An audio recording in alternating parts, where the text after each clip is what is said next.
You are listening to a Galatea audio production of Mafia Temptation, Book 1, written by Belle Dowson. Haley. Haley's breath hitched as Luca's hand slid up her thigh, every inch of her body pressed against his. His fingers left a trail of fire on her skin, a trail that led straight to her core. Luca's lips hovered just a hair's breadth away from hers, the ragged gasps for breath between them charged with the unspoken promise of passion and danger.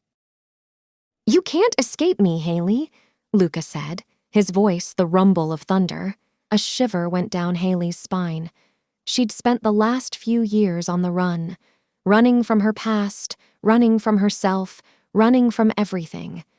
But now, Luca Marcello, the head of New York's most powerful crime family, had her firmly in his grip. A man that could make or break her with a single word. And she wasn't sure if she wanted to escape. "You can't have me, Luca," Haley gasped, even as he pressed his lips against her neck. Shivers of pleasure rolled through her. "I want you," he said, straightforward, simple. "And I always take what I want." Book 1, Dark Side of the Moon. Everyone is a moon and has a dark side which he never shows to anybody. Mark Twain.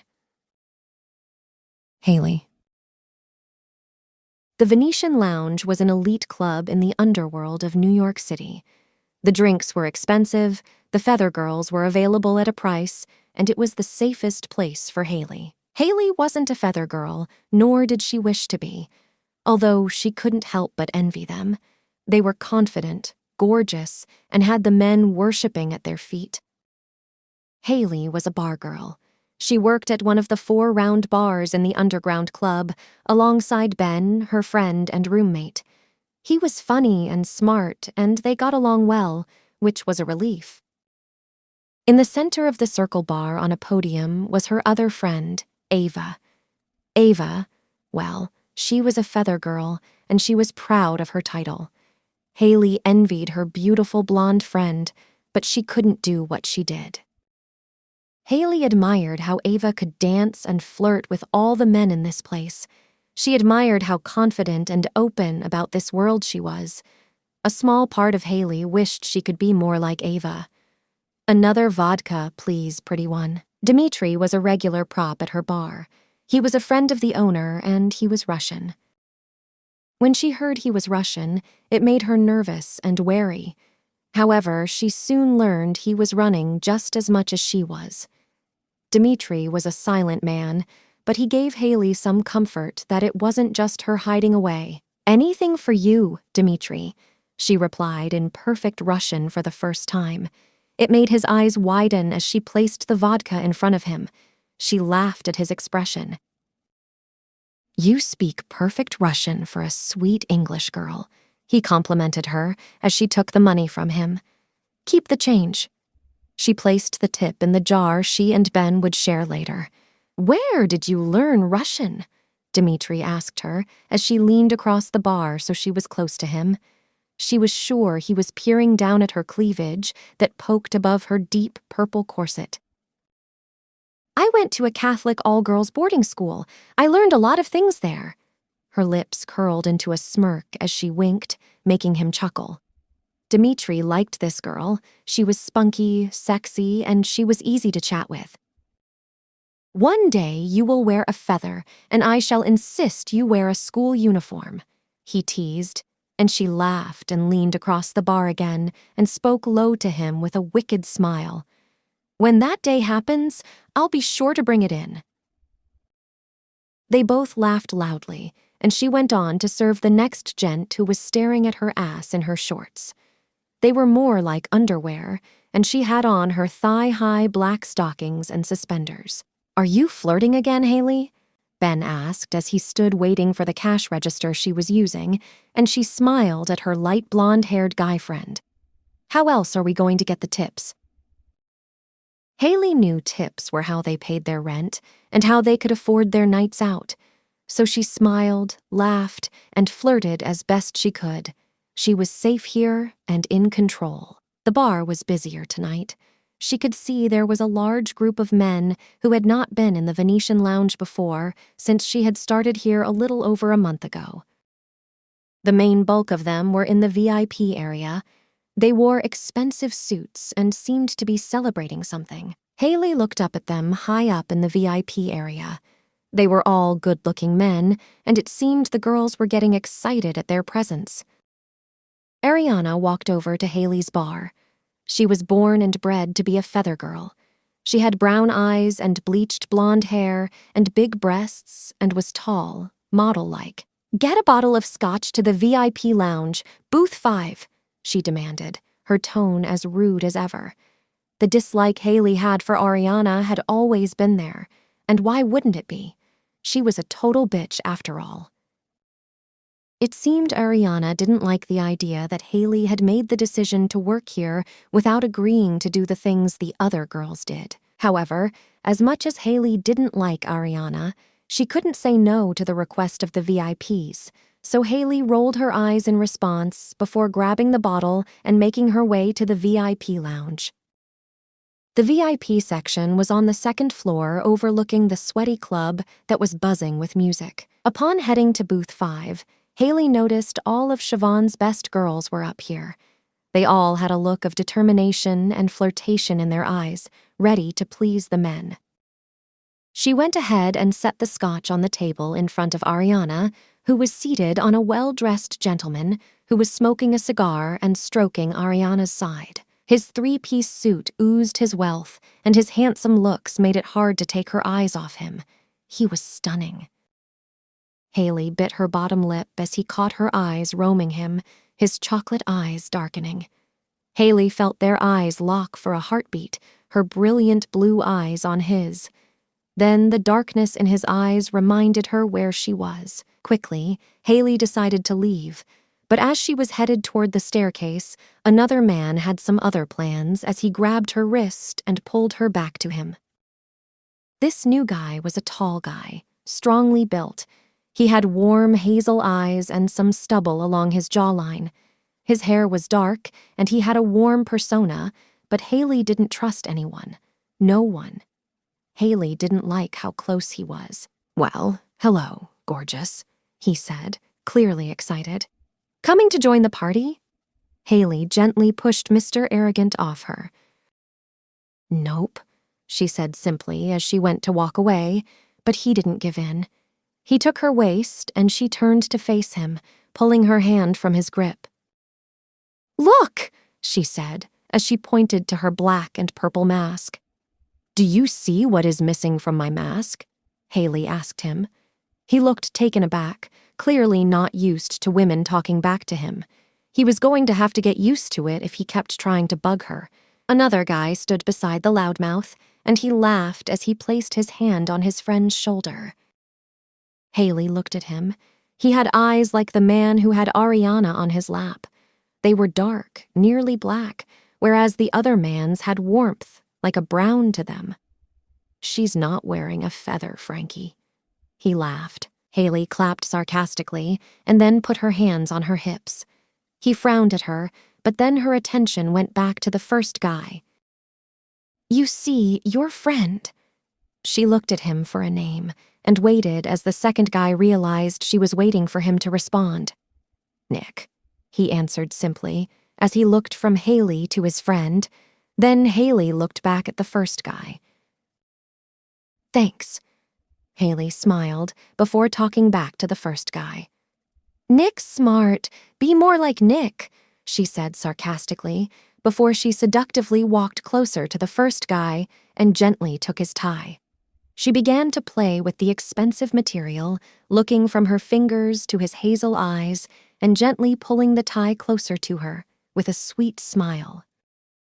"You see," looking at him, gesturing to him to tell her his name, like she cared anyway. "Frankie." He said his name as he looked down at the little tease standing in front of him, and she smiled at him. "You see, Frankie, I'm not a feather girl. I know guys like you. You think you fuck any girl who passes you by." Then her smile disappeared as she grabbed his tie tighter. His friend Nick smirked, clearly impressed by the balls Haley had. "Well, you can't. Now take the hint. You don't mess with a woman you clearly can't handle." She let him go, and then walked down the staircase and back to her bar. That was why she was not a feather girl. Haley had a temper. She didn't play nice with assholes, and that had gotten her into so much trouble before that she could never step foot in Paris again. Not if she valued breathing. Haley decided she needed a quick break. Dealing with douchebags always drained her. After letting Ben know, she went outside to the hallway that led to the outside world. She sat on a crate and had her phone out. She was reading one of her favorite books on her reading app. She could smell the smoke from some of the bar guys who had gone out for a smoke as they had left the door open. It was freezing as it was mid-October, but she didn't care. It beat the heat from the club floor. Haley was about to head back inside when a large shadow fell over her. "There you are," a deep, intoxicating voice said. Haley looked up to see a massive, muscular man looming above her. The light behind him threw his face into shadow, so she couldn't recognize him. But she knew. She knew that they'd finally found her. Adrenaline surged through her veins as she reached for her trusty switchblade that she kept hidden on her at all times. Fear made her hands shake. She wouldn't be the victim. Not anymore. She would not let them take her back. Luca. "What the hell happened there?" Luca asked, as he slipped the feather girl off his lap and walked to the balcony where his cousin Nick and his best friend Frankie stood, looking over. A feisty brunette without a feather on her mask had just strangled Frankie by the balls. Luca couldn't get the blueness of her eyes out of his mind. For a heartbeat, they locked onto one another. It was strange. Frankie got owned by a girl. Nick laughed at his best friend's unfortunate incident. Luca watched as the girl flirted briefly with the customers at her bar, then stepped outside for a break. I just didn't realize she wasn't a feather girl." Frankie shrugged. "I could get her. She has just made herself a challenge." Frankie smirked, but Luca shot him a dark look. "No, you won't. Siobhan created the rules, only feather girls can be touched." Luca made sure Frankie understood this. But Luca looked at her again. She had disrespected Frankie, and that can't be so easily forgotten. Maybe he should remind her of her place. Luca walked down to the dance floor, people instinctively clearing a path for him as he walked towards the back exit. No one was stupid enough to bump into him, even at a crowded nightclub. Luca stepped out the back door and walked outside. He found the girl sitting on a crate, looking at her phone. Again, he was struck by how beautiful she was. But that's not why he was here. He was here to teach her a lesson. He loomed above her, staring down at those startling blue eyes. "There you are." Haley. Before Haley could pull out her switchblade, the man above her shifted, and the light shone on his face. Her panic disappeared almost instantly. He wasn't one of them. He was the man who'd had Ariana on his lap. His dark brown eyes were intense on her. Haley stood up and crossed her arms across her chest as she stared him down. "Customers can't be back here." She kept her presence strong. She wouldn't be intimidated by him. He laughed lightly at her, like he found something amusing. This guy was probably some big shot. Too bad he didn't know that she couldn't care less. "I can go wherever I want, Bella." His tone was dark as he spoke. Haley was lost in his eyes. They looked dark, but up close they were the warmest chocolate brown color. "You're new here." He moved closer to Haley, forcing her to move backward. She felt the brick wall against her back. The corset left her upper back exposed to the cold from the brick. But she never let her eyes leave him. He was making himself out to be the big man, but she wouldn't let anyone scare her. "So, disrespecting my friend Frankie is not your best move." "Your friend Frankie was a dick," The guy looked confused, like he couldn't believe she was talking back to him. What's with all these assholes and being shocked that not every woman wants to bend over for them? He moved just that little bit closer to her, but she kept her body language composed. Her heart was racing. There was no denying that this guy, who was tall and muscular in build, had her cornered, but if he touched her, she would pull her switchblade on him. Haley wasn't a bad person, but she knew there were bad people out there, and she carried her trusty switchblade in a hidden pocket in all her corsets. "Your mouth is going to get you into trouble." His words were laced with his threat, but Haley just put her hands on her hips, close to the hidden pocket and her knife. "I've managed to keep from trouble so far." Haley had to fight back. His face pulled into a light yet dark smile. If he wasn't such a prick, Haley would have said he was a beautiful man, but he, like his friend, was a prick. "Then you have been lucky to not piss off the wrong person," he pressed. "So listen very, very carefully, Bella." He made sure his tone was dark and serious. "Don't test me, or my friends." Haley scoffed at him, and he frowned. "Ladies will respect a man if he is a gentleman. Perhaps your friend needs to learn that. Now, excuse me, I work here and my break is up." She tried to brush past him, but he grabbed her arm and forced her to look at him. "What the hell?" she said, looking at him fiercely.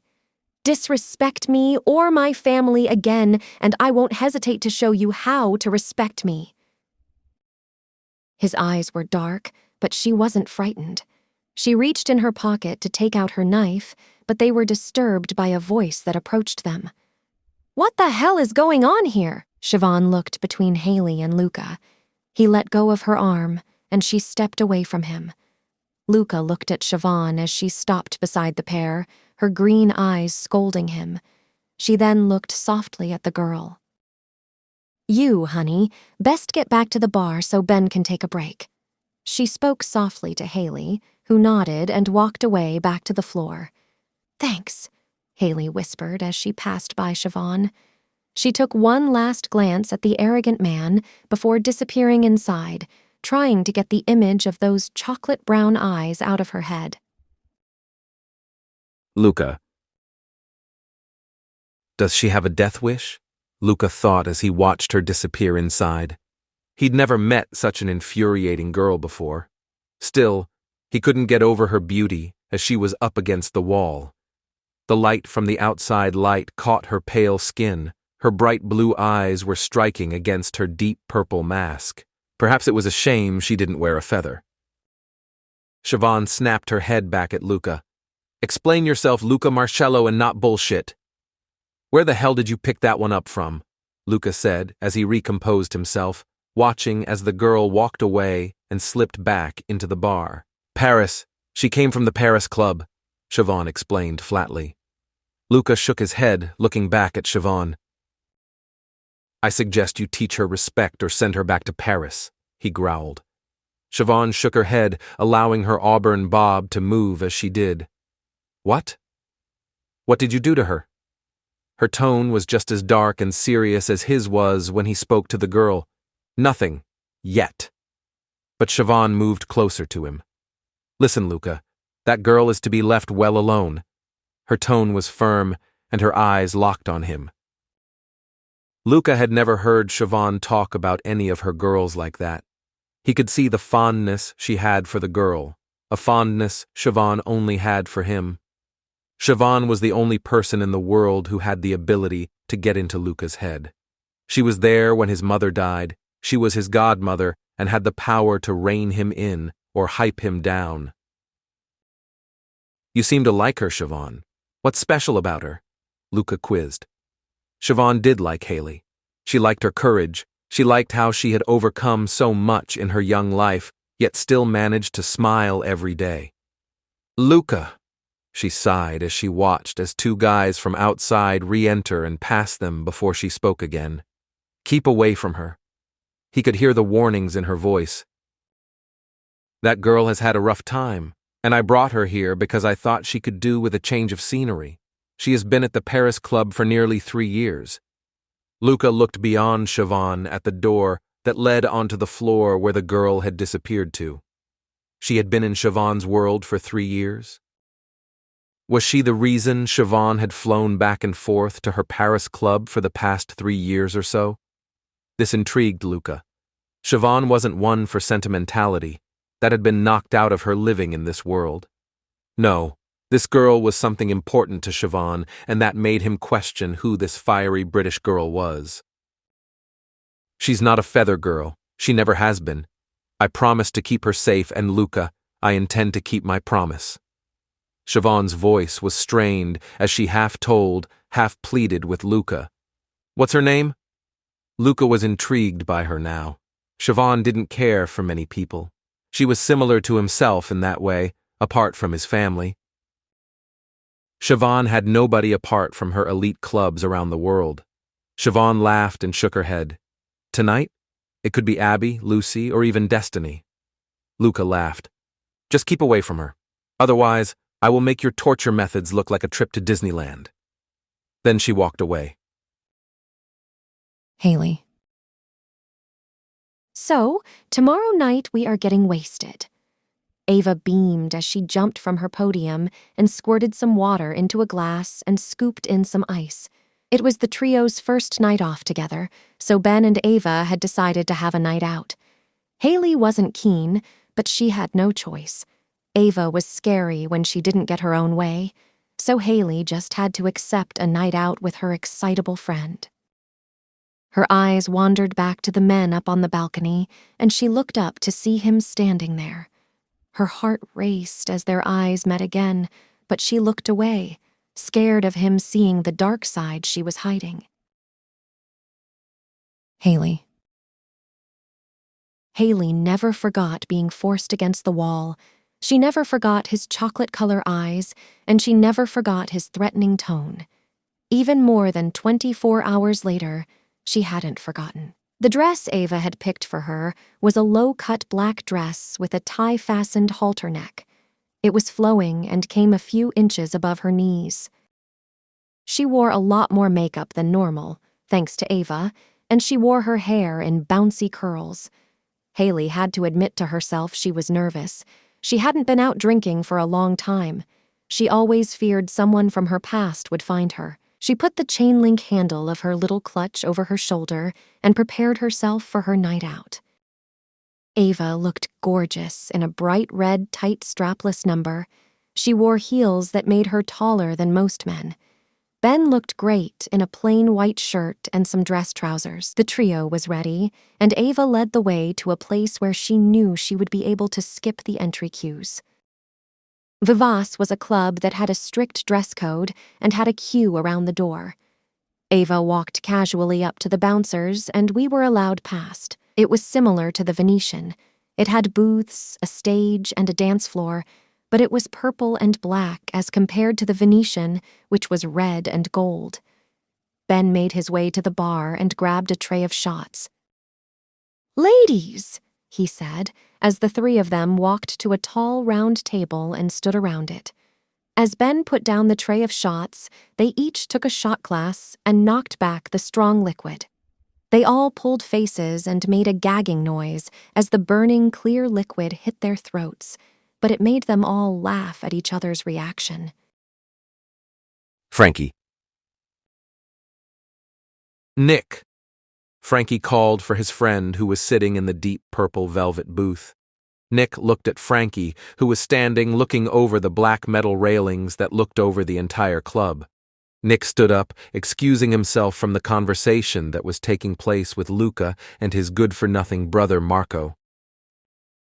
Nick stood beside Frankie. "Is that Ava?" he asked, as Nick looked at the table where blonde Ava was laughing with Ben Luziak and that new girl. "Yep," Nick said simply, watching as the trio picked up their second shot and threw it back. Nick felt a presence on his other side. He looked to see Luca at his side. "Isn't that the girl who had your balls last night?" Nick chuckled as Frankie looked at the beautiful brunette. Luca had already set his sights on her. He laughed a little as he watched her throw back her third shot, and Ava quickly grabbed her arm to dance. She never had my balls. I could take her on. Frankie scoffed, trying to defend his manhood. And I said, no, she's not a feather girl. Luca spoke firmly to his friend as he watched while she and Ava danced to a Pink song that was blasting. Luca couldn't keep his eyes from her, the way she moved. Her smile was light and bright. She had no darkness within her, not like him. Yeah, I know, but she's not in the Venetian, Frankie pointed out. Luca just looked at his friend, and Frankie just laughed. Luca watched as the girl separated from Ben and Ava and forced her way to the bar. Haley. Can I get another vodka and Coke? She shouted over to the bartender, who turned from her to make her drink. Out of the corner of her eye, she saw a group of guys, and as one guy started to approach her, the bartender placed down her drink and she paid. Hello, beautiful. This guy spoke as he stood beside her. He was quite close. This was unnerving for Haley, and she took a slight step back. Well, as far as she could, but the bar was busy and crowded. Hi, she said simply. Her eyes flashed to the group behind him, who were watching with smirks on their faces. She knew what was going on here. So what? He began, but she cut him off. Listen. She caught his hazel-colored eyes with her own. I'm not interested, so whatever bet you have going on with your dick buddies, find another girl to fool. Her words were forceful, making it clear she wasn't interested. Haley heard the guy's buddies laugh as she rejected him. His face hardened. He was clearly embarrassed and pissed off. Haley turned to walk back up to the dance floor, but he grabbed her arm. She looked from his hand to his face.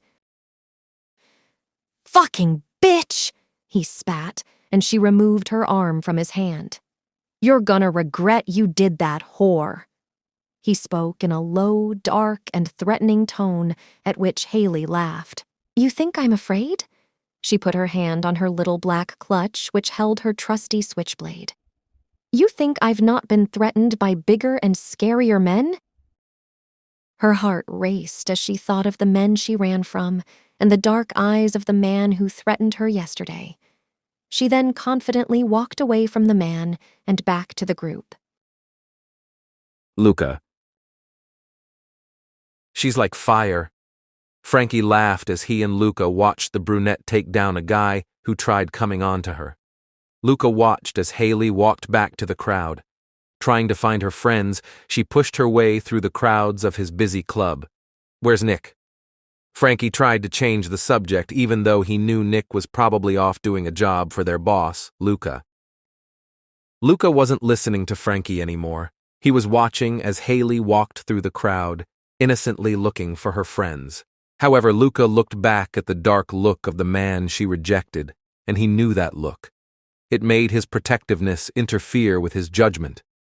As the man watched Haley, Luca carefully watched him. Haley. Ben! Haley yelled over the music to Ben, who was dancing with a dark-haired girl. Where's Ava? He shrugged, and she looked around the heavily crowded club. She had no clue where she could be, but the bathroom would be a good place to start. She pushed her way through the masses of dancing bodies, her head light as a feather from the alcohol. Haley tried to keep her drinking controlled, but with companions like Ben and Ava, it wasn't possible. She walked into a hallway consisting of various bathroom doors and seated couches where people were making out as if they were the only ones in the entire club, some taking it a little bit too far for public eyes. Hello, beautiful. The voice made her stop in her tracks, and she turned to see the sleazy bar guy. There was no denying she was shaky on her feet. The alcohol had dulled her senses, but she could sense this wasn't going to end well. He moved closer to her. For some bizarre reason, her feet stayed glued to the floor. Haley simply stood as he approached her and grabbed her hair. Everything at that moment happened fast. The guy had managed to open a nearby cleaning closet, threw her in first, and followed her in, slamming the door closed. Haley was flung into some wooden shelves, losing her balance in the process and ending up on the ground, bringing 2 of the shelves down with her. Her back ached from the harsh landing, and she hissed in pain. He approached her, with an evil glint in his eyes. She watched as he adjusted his belt to remove it, but she wasn't going to let this happen. She picked up her foot and kicked him in his manhood, and he crouched in his pain, holding his little man. Haley used this to get herself up from the floor and dash to the door, but he wasn't going to let her go that easily. He managed to grab her hair again and forced her to the wall with a thud. He turned her so her back was to the wall and gave a loud and sharp slap across her face. Fucking whore! His body shook with anger as his hand once again went across her cheek. She went for him. She wasn't going to let this happen. She wouldn't be a victim. She dug her nails into his face, breaking the skin and drawing blood. The action caused him to groan out a curse before grabbing her and violently chucking her to the ground. Haley was careful with her head as she fell and prevented it from hitting the floor, but that didn't make the matter any better as he climbed on top of her. No! She felt her tough exterior melt away, and the tears gathered in her eyes. He moved the fabric of her dress to her waist, then she heard his zipper. "Stop fighting! It's gonna happen, bitch!" He let out the words blunt and harshly through his gritted teeth. He held her down while she constantly struggled. All her attempts were leading up to failure, and soon she heard the ripping of her dress. As she wrestled with the man above her, her hands touched her clutch. She could see her way out of this as her hands rummaged through to take out her little switchblade. He was too distracted, trying to get his little member out to notice her movements. She plunged the knife into him, causing him to scream out in pain and topple off her body. She used this time to move and get out of danger. She didn't look where she was going. She just ran until 2 hands, one on each of her shoulders, restricted her. Her eyes looked up to see his dark eyes looking back at her. Luca had seen the bastard follow her to the hallway, and he called the security room, where they told him about a guy pushing a girl into a cleaning closet and that they were on their way, but he had gotten there first. She watched as he took the knife from her hand, cleaning it quickly with a handkerchief from his tailored suit jacket pocket before closing it and placing it in his dress trouser pocket. She was unsure of what was going on. Then 2 familiar faces showed up, the cocky one, Frankie, and the smartass, Nick. She also noticed men who looked like bouncers appear. She felt her stomach churn. She had just stabbed a man. She was interrupted by Luca, who seemed to know what had gone down even if he hadn't seen the closet footage. "There is a guy in the cleaning closet. Ricardo and Dominic, can you deal with him?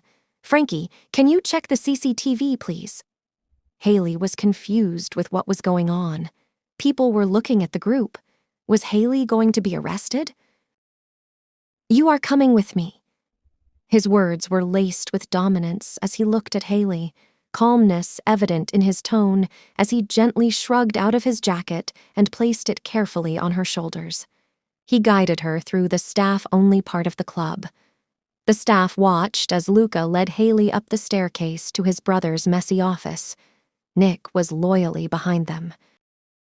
Haley looked round the room, taking in its contents, which consisted of a large glass office desk that was chaotic, with paperwork and files covering the smooth surface. A huge black leather office chair and 2 leather armchairs backed the door and faced the desk. There was a glass wall that looked out over the club. 2 black leather couches faced each other. Between them was a glass coffee table, which was littered with empty glasses, a decanter, and an ashtray that could do with being emptied. Haley watched as Luca quickly cleared the coffee table and put the littered objects and the full ashtray on the main office desk. Luca was annoyed that his little brother had one job in the family, and that was to look after the legit clubs, yet the office was a mess. a mess Luca hated. "Are you going to call the police?" Haley questioned as she stood in his jacket. She eyed Luca, who was taking a seat on one of the couches, letting out a throaty chuckle when he heard her say the word police. "Why would I do that?" His voice was calm as he nodded to the opposite sofa. "Take a seat, Bella." She was skeptical at first, before shaking her head and resting herself on the sofa. Luca's eyes wandered over the marks on her face and on her legs, which were covered by the ripped skirt. "We can call the police. That's if you want to file a police report." Luca raised one eyebrow. He certainly did not want the police sniffing around, but if it would make her feel better, he wouldn't hesitate to do so. He watched as she violently shook her head. "I can't. No, I don't want to," she answered in a haste. How could she file a police report? She wasn't supposed to be in the U.S. Luca looked at her as she kept her stare on her hands that were placed on her knees. Luca then looked at Nick, who looked just as puzzled by what she had said.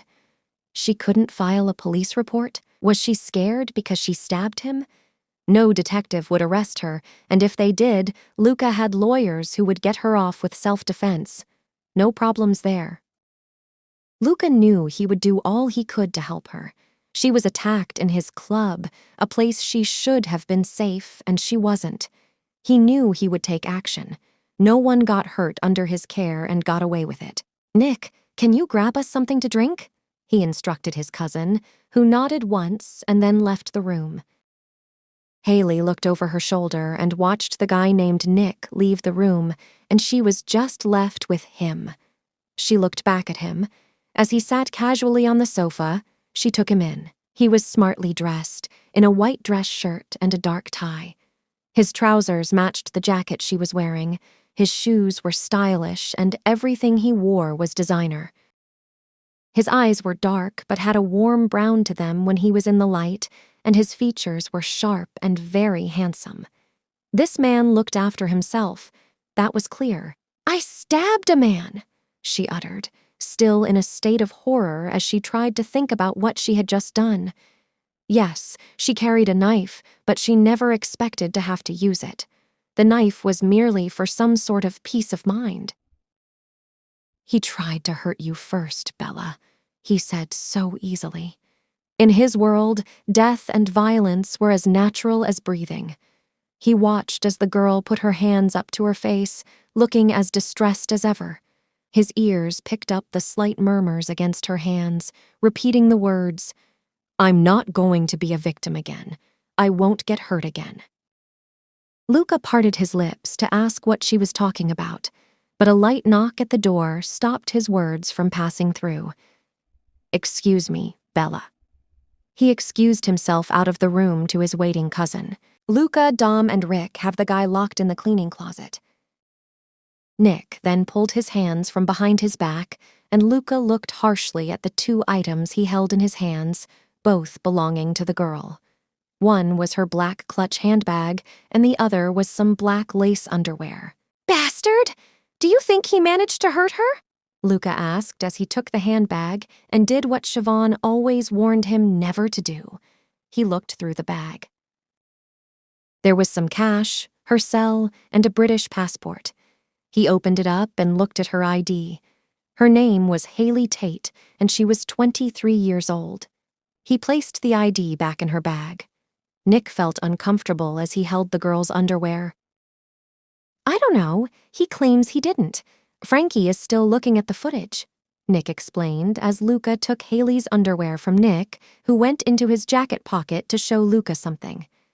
The guy came in looking for trouble. Luca looked down at the little packet of pills, recognizing them easily as the date rape drug. This pissed Luca off. The guy was planning on hurting a girl tonight. Shame he picked the wrong club, the wrong girl, and the wrong owner. "Take him to the lockup," Luca commanded with a cold voice. Nick nodded solemnly. Luca looked down at the underwear before Nick spoke again. "I've called for Dr. Luciano. He is on his way. Her friends think she took a tumble outside the toilets. I put Ava in a taxi, but Ben Luciak is insisting on staying for her." Luca just nodded. He could imagine Ben Luciac being the hero kind. "Boss?" A voice called out, and Luca looked down at the man who had spoken. He, like everyone employed by him, was in his best attire. He was the family doctor, a man who had seen so much in the short years he had worked for Luca. "What happened? Direct me to the patient," the doctor said, taking Luca's hand in a firm handshake with a brown leather bag in his other hand. He couldn't help but notice his boss was holding women's underwear and a clutch. "She's in the office," Luca explained. Luciano looked puzzled. He was normally called when a man had been stabbed, shot, or beaten to a pulp. "She was attacked in the club. A guy managed to get these from her," Luca explained in a low voice as he held out her underwear. Something inside him stirred, and his stomach churned. "Perhaps we should call a female doctor," Nick asked. Luciano knew plenty, but he shook his head before looking back at the boss. "They will insist she report it," Luciano explained. He wasn't stupid. He knew that Luca Marcello would not be happy with cops sniffing around. "That's not a problem. The bastard who did this won't be found again," Luca said firmly, and Nick took that as his cue to go and tell Ricardo and Dom to get the bastard to the lockup. "Look, boss, I will go in alone. I'm highly trained. We, unfortunately, deal with assaults like this a lot. I will talk to her to find out what happened and look at anything I need to look at." He gently took the clutch and underwear from his boss as Luca sighed and nodded. Luca would make sure the attacker's death was violent and painful. But for now, all he could do was wait. Haley shifted in her seat as the young doctor questioned her while examining her face where her attacker had slapped her. "Haley," Luciano sighed and held out her black lace underwear, making her stomach drop. "Did he hurt you anywhere else?" he said with a soft voice. She shook her head. "I never gave him the chance," she said boldly, to which Luciano smiled. There was a spark in this little British girl, her bright blue eyes intoxicating and her boldness quite charming. "Look, I really have to go. My friends will be worried." She smiled and he closed up his bag. "Well, if you are sure you are okay." He watched as she nodded and slipped her underwear into her clutch and stood up, with Luciano copying her actions. She walked out to find Ben and Luca having a standoff. Ben was demanding to know where she was, and Luca was calmly but assertively telling him to go home and that she was taken care of. Both of their eyes fell on her as she left the office. "I'm fine now," she assured Ben before turning to Luca. "And thank you, Mr. Marcello, for calling the doctor." Luca only nodded once in response. He was a cold man, she thought. Ben put his arm around her shoulders and led her down the stairs, and the pair headed home. It made Luca grit his teeth as he watched Haley walk away with Ben. What was making him feel this way? She was a loud-mouthed, disrespectful girl, yet something inside made him want her. "Mr. Marcello?" Luciano called from behind. He never touched her. Well, not in the way we were concerned about, because she never gave him the chance, apparently. He smiled.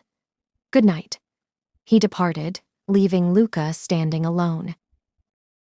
He sighed and placed his hands in his trouser pockets and felt her knife. A smirk graced his lip because he knew she was like fire and he wanted to play with it. Luca. Niente. Luca sat at his desk in his casino. Nick sat opposite and watched Luca as Luca threw the brown manila file on his desk. "How can you have found no information on her?"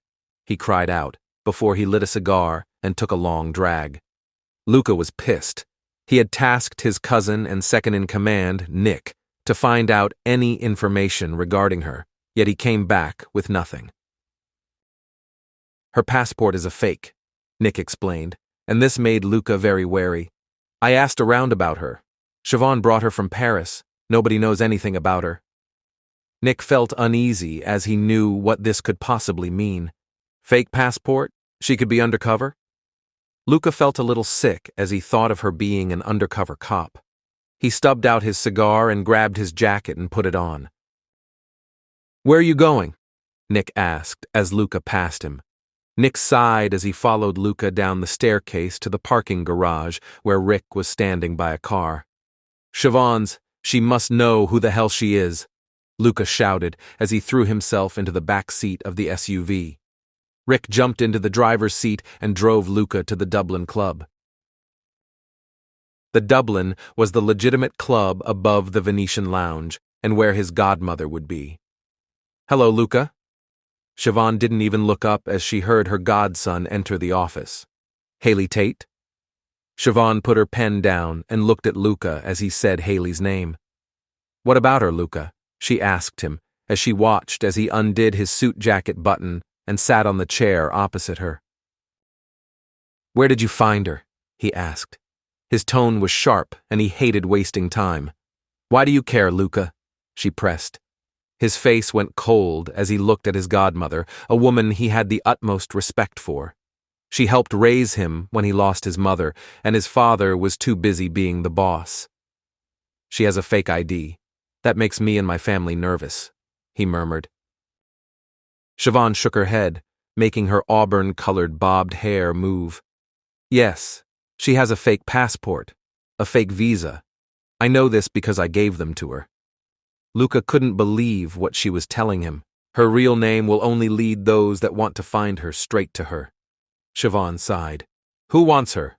he demanded. Siobhan was not one of his men he could order around, but in his mind, everybody was under his thumb. Siobhan shook her head lightly, and Luca's face hardened. "My aim is to protect Haley. She is under my protection." Luca sighed. "You know what that means, Luca Marcello. She is under the family's protection." She reminded him of his vow to protect Siobhan and the club. This included Haley. Luca got up and went to leave, but Siobhan spoke. "She's not a toy, Luca. Don't think you can play around with her," she warned. Luca shook his head before he left the office. He knew he would have to find out about her himself. Haley. Haley wasn't overly keen on working the day shift, but it was an extra shift, so she wasn't going to grumble too much. The club was always quieter through the day. There were fewer feather girls around. There was nobody on the podiums, just the floating girls and the ones taking turns on the main stage. She had tried to forget everything that had happened the night before.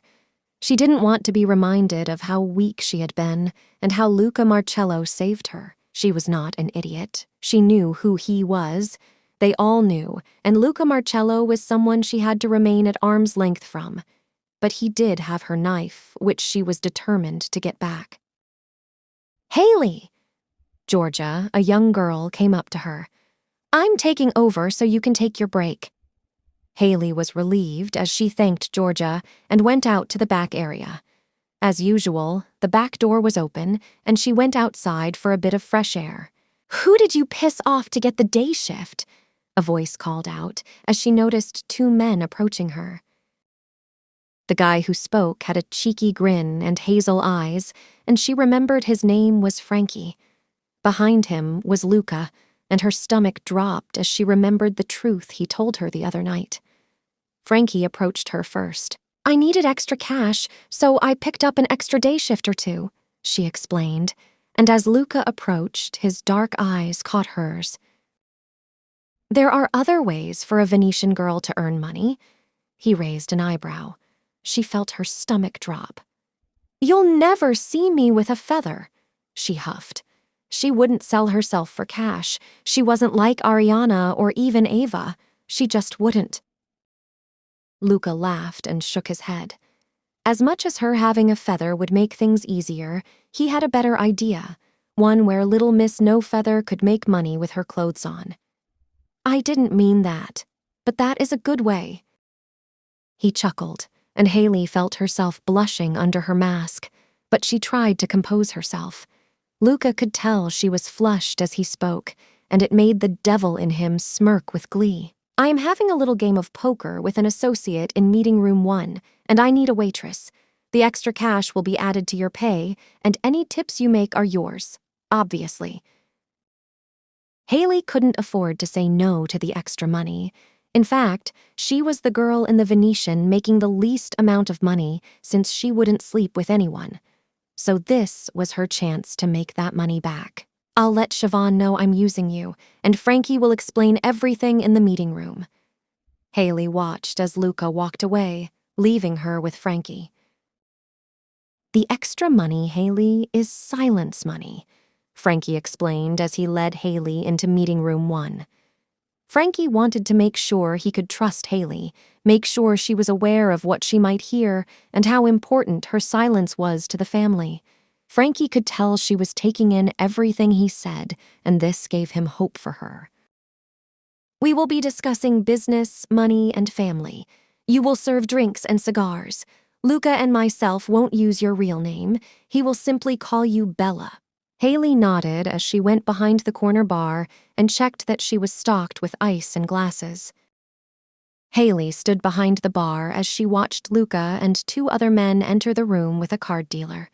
The men were friendly with Luca. He referred to them as his family. She smiled at them as they acknowledged her. "Bella, a round of whiskey." Luca looked at Haley, who nodded obediently, and began to get the drinks as the men, including Frankie, took a seat. "Nice to see you, Altera. Long time." The older man spoke to Frankie. Frankie replied to him with a greeting. "Altera?" Haley thought it must be his surname. Haley walked around the table handing out the whiskey tumblers, going to Luca last. He took the drink from her hand, and her heart raced as his hand touched hers. She gasped lightly, catching his hypnotic eyes. The simple touch sparked something neither anticipated. His eyes reluctantly pulled away first as she shook her head and walked away from the table. He was bad, she repeated to herself. Trouble. Yet, something inside was scorched by the spark. Haley watched as several games were played. The money on the table was huge. The men spoke mainly in Italian, so she didn't understand much. She went over with refills when the glasses became empty, but she watched the games most of the time, with interest. "La ragazza è bellissima, Luca." Luca's eyes fluttered from Gino to Haley, who was busy using a towel to wipe down the bar. He said, "The girl is beautiful, Luca." "Sì, ma sfortunatamente non è una ragazza delle piume," Luca replied, as he caught her beautiful curves. Her body screamed to be touched. "Yes, but she is unfortunately not a feather girl. Tutte le ragazze possono piegarsi, se hai il talento." Gino laughed as he placed another winning hand down on the table. "You just need talent, Luca. All the girls can bend if you have the talent." Haley watched the next few hands. Luca was really bad at poker, or perhaps this Gino character was really good at poker. Haley studied the games. Her father and her uncle had made her play poker when she was young, and even she knew you couldn't be that lucky at every hand. As the hands continued to be played, she stopped watching the players and focused on the dealer. She watched him for a few hands and worked out that the dealer was false shuffling, to Gino's advantage. This guy was conning Luca and Frankie. "Bella!" She could hear Luca's tone getting more aggressive. She looked up at him as he held out his tumbler. She nodded, and he placed the glass back on the table. She quickly wrote a note on a napkin. "The dealer is false shuffling," was all she wrote before she put the drinks on the tray along with her napkin note.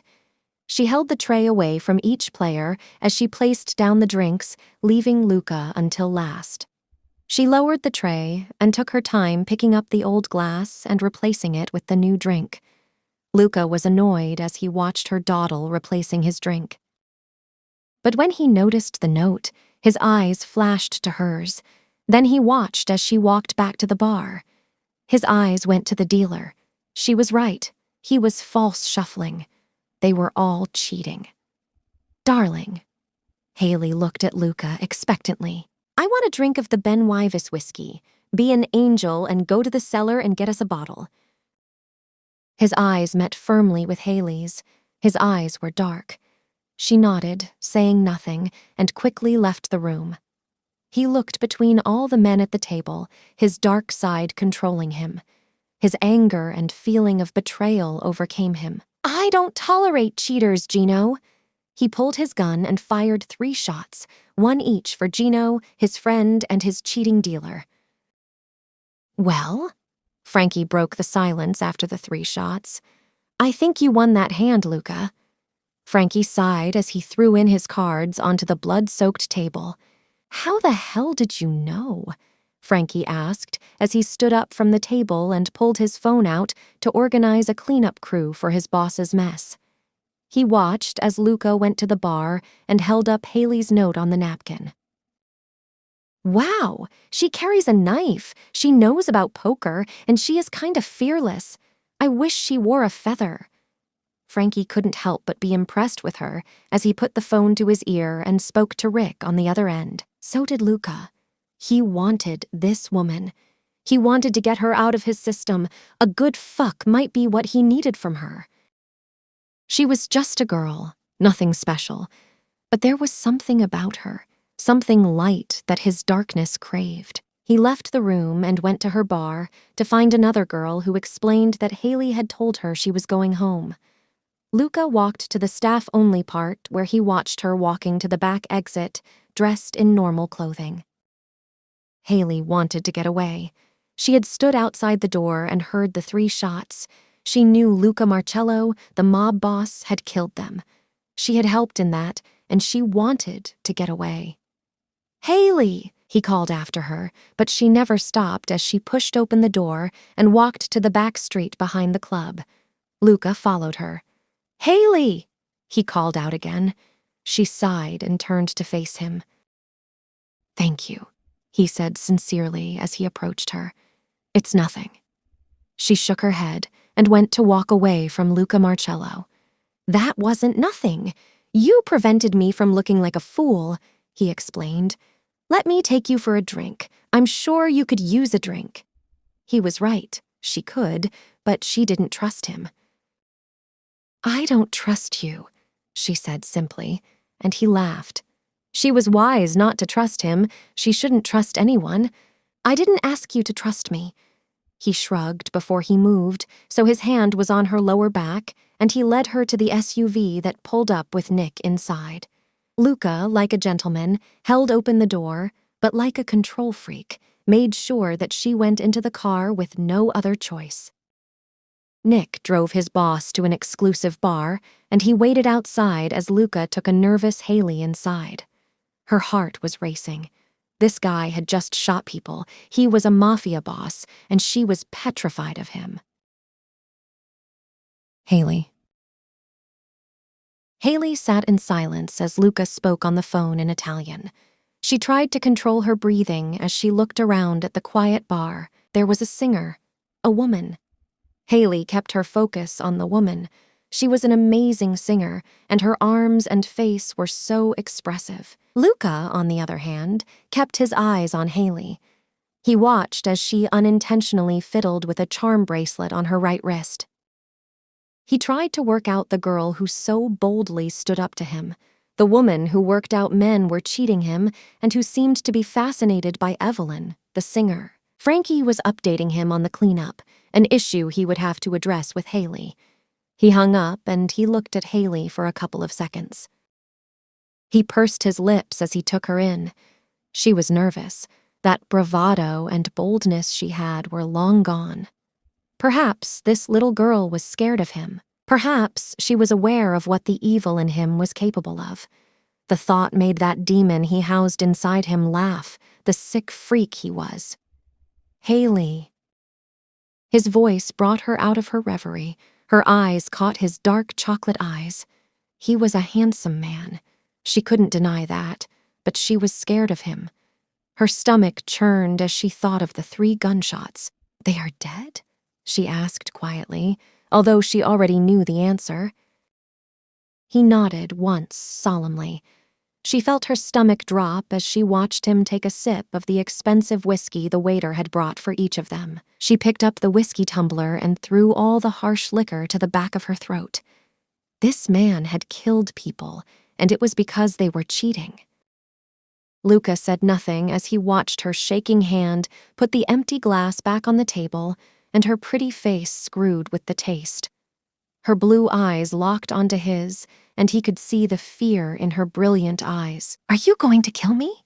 she asked weakly. Luca laughed darkly. "Scared now? Bella." He kept his tone low. It made the fear inside of her rise. He smiled before he took another sip of his whiskey. "I thought you could handle yourself." Haley cringed as she remembered how confident, bold, and brave she had been toward him. That was before he admitted he was a mob boss, before she heard him kill 3 people. But then Haley shook herself and pulled herself together. If he was going to kill her, why stop with the bravery now? She might as well go out bold, confident, and without showing her fear. "I can." It came out quieter, weaker than Haley would have liked. Luca eyed the waiter, and he brought her another whiskey. This girl baffled him, intrigued him. He had told her what he was. He was sure she heard him kill those assholes, yet she still sat here letting her mouth talk back. Yet she didn't have the fearlessness she had the other night. "Are you going to kill me?" she repeated. Her words came out with purpose. His eyebrows raised as he watched as she drank from the glass. "I could be killing you now." Luca looked at the glass. Haley gently pulled the glass from her mouth and looked at it skeptically. Her heart was racing. He was right. He was a mob boss. He could be poisoning her. Less messy, she supposed. Maybe he was a sadistic bastard and liked to watch people dying slowly. "If I was, you wouldn't be able to run," he spoke coldly, his eyes locked on hers. She was captured by his intenseness. His cold stare drew her in. "You wouldn't get away alive, Bella." Haley drew in a shaky breath and pressed her lips together and lifted her glass toward him. Luca's eyebrows furrowed as he watched the beauty in front of him. "Well then, to life, or what is left of it." Haley then threw back the rest of the glass. Luca had never been impressed by anyone before, but this woman truly surprised him. Haley was shaking as she placed the glass back on the table, but before she did it, she eyed the waiter to get her another drink, and he nodded at her. She looked at Luca. This woman was crazy. He had just implied he was poisoning her, yet she took the poison without hesitation. "If you are poisoning me, Luca." Luca's mouth twitched as he heard her say his name. "I may as well enjoy the drink." "Oh, so you are the only live once type of girl, Haley?" Why did her heart race when he said her name? The waiter placed Haley's 3rd drink in front of her. She thanked him and looked back at Luca. "We are all going to die anyway." He watched as she put the tumbler to her lips and took a dainty little sip before removing the glass and letting her blue eyes catch his chocolate ones. Nobody can live forever. Luca laughed at how much those words echoed her uncle's mantra. Mafia men can't live forever. Words he had grown up to adhere to. "You would willingly drink the poison." She shook her head at his words, and he watched her loose brunette curls bounce before she took another sip of whiskey. "I had already drunk the first glass, Luca," she said, raising her eyebrow as she thought of the first sip. She was already gone when she tasted that first sip of whiskey. Luca just sat cool and confident listening to her, lost in her hypnotic, yet now glassy blue eyes. "I was already gone, like you said. I couldn't run, so I had very little choice. So rather than fight death, I allowed myself to enjoy the expensive drink and the amazing—" Her mind stopped her before she said the word company, and she looked at the singer, but Luca never took his eyes off Haley. "Singer," she added, as the singer sang a popular song that she had changed so it was almost unrecognizable. "She is good, one of the best. I only hire the best," he explained. Haley nodded as she took another sip of her whiskey. She still wasn't sure if it was poisoned or not, but she drank her poison anyway. "How did you figure out the dealer was false shuffling?" He quizzed the beautiful Bella, whose eyes were still on the singer. Haley was so enchanted by the stage presence of the singer that she almost missed that Luca was talking. She slowly turned her head to face him. "My dad wanted boys." She sighed as she placed her empty third glass on the table.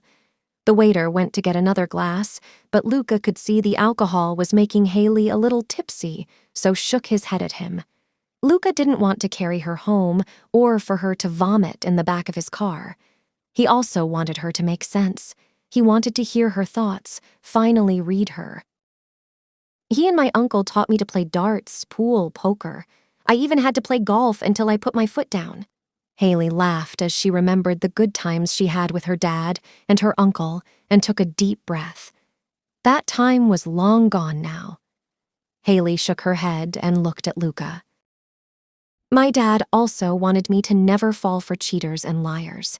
He taught me how to spot false shuffling and all the other cheaters' tricks," she explained. "Your dad taught you well." Luca finished his first glass as she nodded slowly. "I haven't poisoned, you know," he said simply. Relief washed over her as he said those words, but that made her ache inside. How was he going to kill her? "But you know who I am, what I am capable of." Luca spoke lowly, darkly. "I didn't want to know you," she said, shaking her head. "I have the same feeling for you, Haley." She felt a shiver run up her spine as he spoke. The singer was still singing, filling the room with her hypnotic voice. "You made yourself known to the most powerful man in New York City," shaking his head. "I've not told you anything, Luca," she explained. She was right. He knew nothing about the English beauty other than she was running from someone, somebody who she feared more than a Mafia boss who sat across from her. This piqued his interest. "Who are you running from?" He quizzed her. He could see the pain behind her eyes, and he watched as she nervously pushed a stray bit of hair behind her ear. "I'm not running from anyone." She was shocked he knew her secret. "Don't lie to me, Haley. Siobhan told me you are running, but she wouldn't tell me." Haley looked around the room. She felt like the room was closing in. She could feel herself panicking. "Haley!" Luca purred, causing her to focus on him. "If Siobhan promised you safety, she means it," Luca promised. "She always keeps her promise. But who are you running from?" "The past," was all she could say, all she would allow herself to say anymore. That answer was never going to be good enough for Luca, but that was all she was willing to tell. Normally, he didn't care why someone needed Siobhan's help or why someone hid behind his army. However, Haley was something else. He craved knowing who had made her run from her old life. He knew he would get to the bottom of it eventually. "I heard you kill. I know your secret. Are you going to kill me?" she demanded. The firecracker was back. Her fire made him chuckle lightly. "Haley!" His voice was deep, smooth, and did something to Haley that only one voice had ever done to her, and it made her stomach flip, but her mind remained sane even if it was clouded by alcohol. "I didn't bring you here to kill you." She sighed and smiled at his words. Luca smiled. She was scared. This is what he wanted, wasn't it? Someone had disrespected him, and now she knew not to mess with him. "Another drink?" he asked as he noticed she was calmer than before. She slowly nodded, and the waiter caught Luca's eye and brought 2 more glasses. Haley was more relaxed now that she knew Luca wasn't going to kill her, at least not today. Haley looked back at the singer who lit up while singing a lovely, happy number. "You really do like her, don't you?" Luca had brought many women here, but none had ever been as enchanted by Evelyn as Haley was. Haley smiled and nodded as she clapped the end of the song. Evelyn began another, and Haley turned to face Luca. It's because she sings from the heart. Haley could feel her face beaming. I love music. I love how it can make you feel anything. She is wonderful. Haley smiled at Luca and picked up her drink and had a sip. Luca did the same. Whatever you are running from won't get to you, he vowed. Haley took a deep, sharp breath. I don't need protecting, she reminded him, and he smiled at her as she watched him take another long drink from his whiskey before he placed the glass down to speak.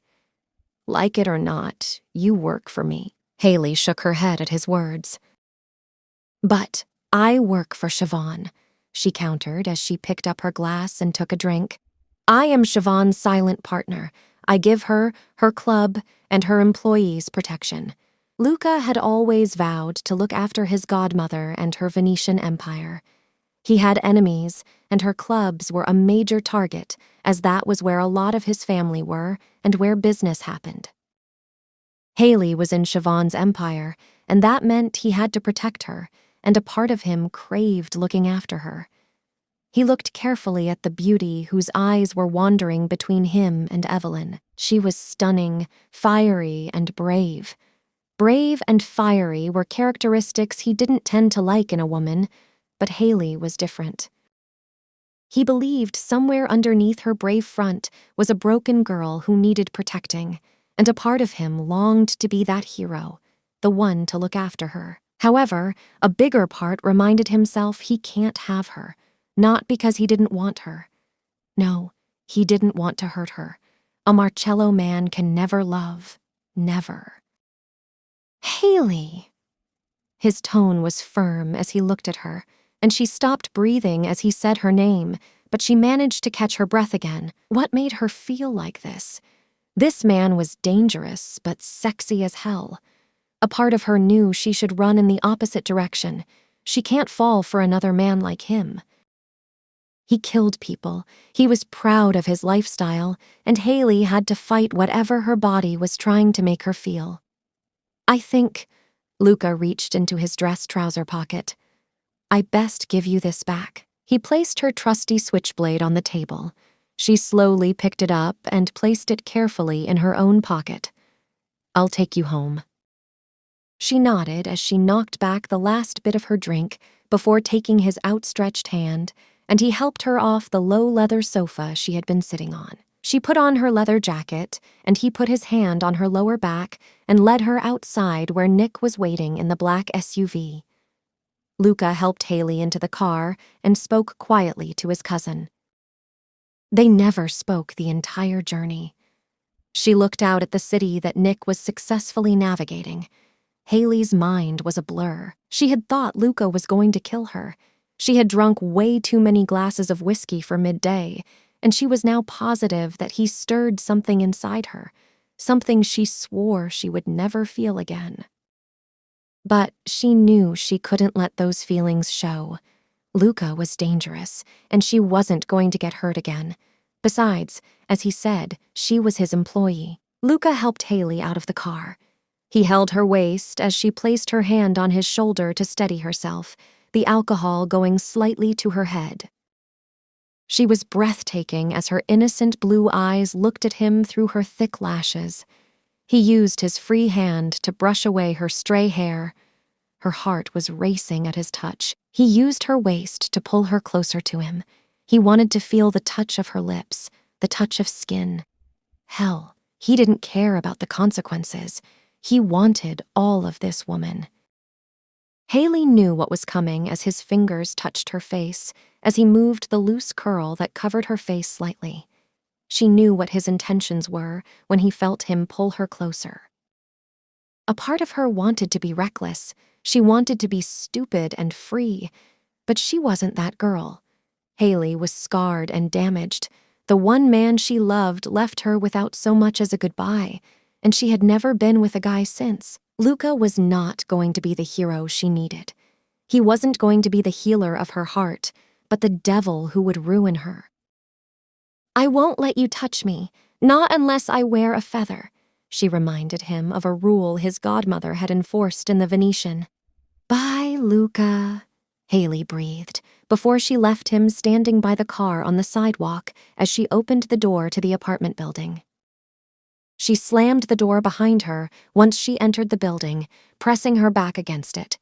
She steadied her breathing and closed her eyes. Regret washed over her. A part of her, a reckless part, wanted him.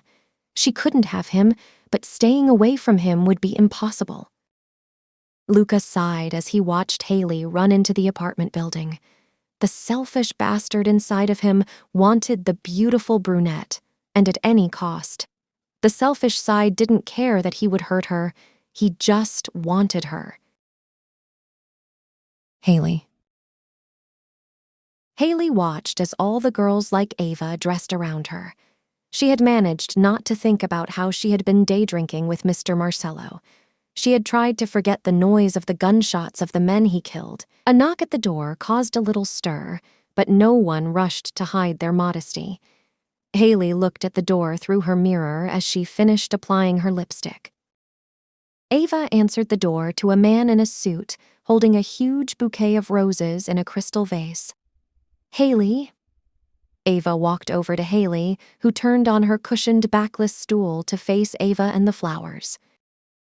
She took the flowers as Ava took a seat at the dressing table beside Haley's. Ava was more intrigued than Haley by the flowers, and even some of the other feather girls stopped to look over at the massive display. It wasn't unusual for a Venetian girl to receive gifts. In fact, it was normal for guys to shower them. However, this was common for feather girls, the ones who did things to make guys feel appreciative. Haley didn't get flowers. Haley looked at the white envelope with her name written in gold calligraphy on the front. She placed the vase on her dressing table and opened the card. "Haley. I am sorry for earlier. You shouldn't have witnessed what happened at the poker game. Also, I respect you. With that, until you wear a feather, you are not to be touched.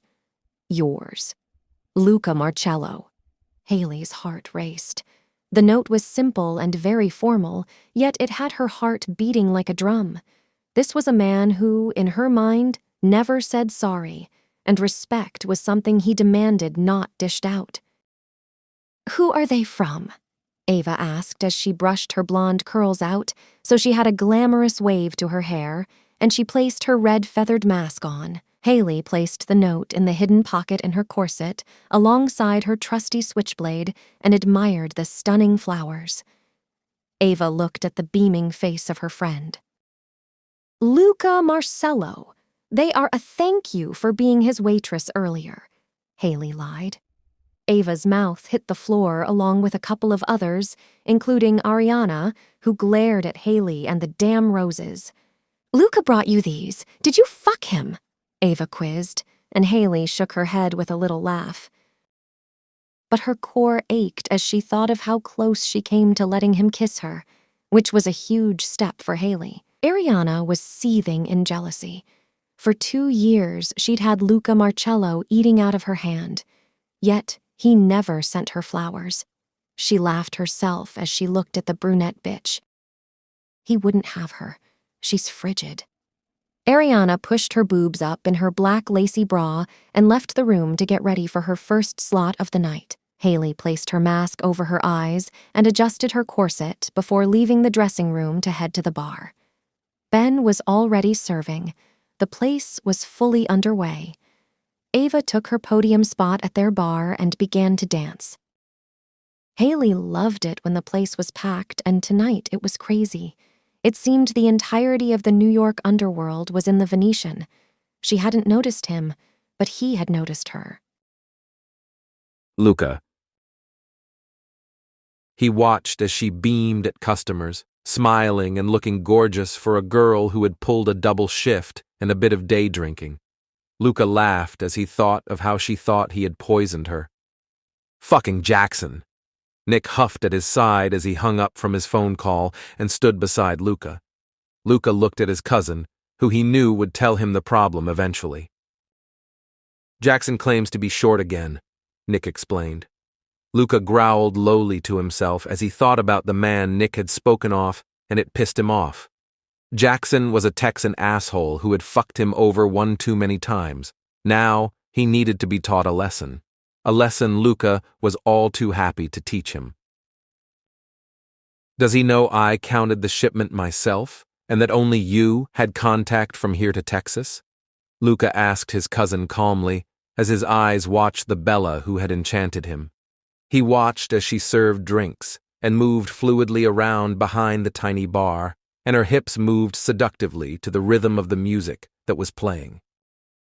No, he doesn't, Nick said, as he poured himself a glass of whiskey. Luca turned to face Nick. He could see the devilish glint in his eyes, a look he has had since he was a kid. He doesn't even know I'm your blood cousin, Nick said, before he took a sip of his drink. This made Luca chuckle darkly. What are you planning? Nick quizzed, knowing whatever it was wouldn't be pleasant. Luca looked back at Haley. As he watched, she scooted past Ben, and he watched with jealousy as she touched his back so she could get to the cash register. Resisting her was going to be the hardest thing he had ever had to do. I think we should invite him to a casino night, Luca replied. It was an innocent-sounding request, but Nick knew the dark and deadly connotations behind Luca's words. If he has something to hide, he won't show up, or he is too stupid and turns up anyways. We could do with having a casino party anyway, flush out any disloyal associates. Nick shrugged and Luca nodded. Shall we invite the usuals? Cops, judges, and government officials? Luca agreed with a firm nod. He knew he could trust Nick with the organizing of everything. He looked down at Haley, who for a second caught her eyes on his, and she smiled at him before a customer tore her eyes away from his. Make it a theme, 1920s old-school gangsters. Luca laughed as he imagined Haley in one of those flapper dresses. His mind was running away with himself. Frankie walked up the stairs. It was obvious he had just had a private session with one of the delightful feather girls. Had fun, Frankie? Luca asked, and Frankie gave a dirty, knowing laugh. Sorry, boss, I was just giving my little man a little loving. Well, I wasn't, but Rebecca was happy to help. Frankie chuckled as he pulled out a cigarette and lit it. Have I missed much? He asked. Luca told Nick to fill in what Frankie had missed. He went in search of the person who held his attention. Haley. Haley kept catching Luca's eyes every now and again as he stood looking over the Venetian and speaking to Nick. It was Haley's break, and, like usual, she found her perch on a box by the exit, which was open because some staff members were out having a smoke. Did you like the flowers? His deep, smooth voice made her get up from her spot and look at him. She took a moment to truly admire him. He was wearing a suit, a different one than the one he had worn earlier. His hair was stylish and thick. His face was stunning. She reminded herself firmly that he was just the well-dressed devil with a handsome face. I did, thank you. Haley blushed, and his heart raced as he watched her pale face flush soft pink. What was he doing to her? You shouldn't have, though, she said as he moved a little closer to her. In her mind, she should have stepped back, but remained on the spot, frozen by his presence. I wanted to. He shrugged, and she laughed a little, causing Luca to look a little confused. And Luca Marcello always gets what he wants? Haley asked as she put her hands on her hips. Luca laughed a little. She knew him so well already. Always. His smile was like the devil's. It was wicked, yet Haley could see the charm behind it. Did you mean what you wrote? Haley quizzed him as she pulled out the note that he sent with the flowers. Luca walked over to Haley. He took the note and nodded before handing it back to her, clasping her hands tightly for a second. You are not a feather girl. I won't touch you, not until you wear a feather. He took a step back and watched as she sighed. This shocked him. He had never believed she wanted him. How could someone so pure want someone like him? But he could sense her want, and this made his inside sing with happiness. "You'll have a long wait," she admitted. He nodded at her. He hated the idea of not being able to do what he desperately wanted to do to her, but she wasn't a feather girl, so was off limits. "I'm not normally a patient man, but sometimes dessert is sweeter when you have to earn it." He puffed before he turned on his heel, and Haley watched him walk away from her. She could feel her palms were sweating and her heart was caving in her chest. What had this man made her into? It was midday when Haley arrived at the Venetian the next day. She was busy working another extra shift. Dmitri propped up her bar, sipping vodka and keeping her occupied with small talk. Her eyes caught Luca as he walked in with a couple of men. He looked at her, but his face was serious. Luca and most of the men walked past her bar without even a side look in her direction. Most, except Frankie, who walked to the bar, his confident, cocky smile radiating on his face. It was annoyingly charming to Haley. "Haley, can you please come and work in meeting room 1? Georgia will cover down here," Frankie asked her, and her face paled. She felt her stomach churn as she thought of going back into that room. She could hear the gunshots. "I don't," she stuttered. She didn't want what happened yesterday to happen. She didn't want to be part of that again. Frankie could see the fear in her eyes. Her face was the color of snow, which was hard for this beauty as she was already very pale. "Haley, calm down." She bit her bottom lip as he spoke. "Today isn't like yesterday, I promise. This is just the boss talking to his employees, no guns and no tricky card games." His words had calmed her a little, but as Georgia approached the bar, she knew she had very little choice in where she worked today. Haley walked behind Frankie toward the VIP balcony and through the staff-only door to meeting room 1. There were 8 men sitting around the table. Bella. Luca looked at Haley. He looked at Frankie, then back at Haley. He didn't want Haley here, but he needed a waitress, and Haley was the most competent. The other day, shift girls were unreliable. He watched as she went to the bar. He knew that, unlike most of the other girls, she could be relied on to keep a secret.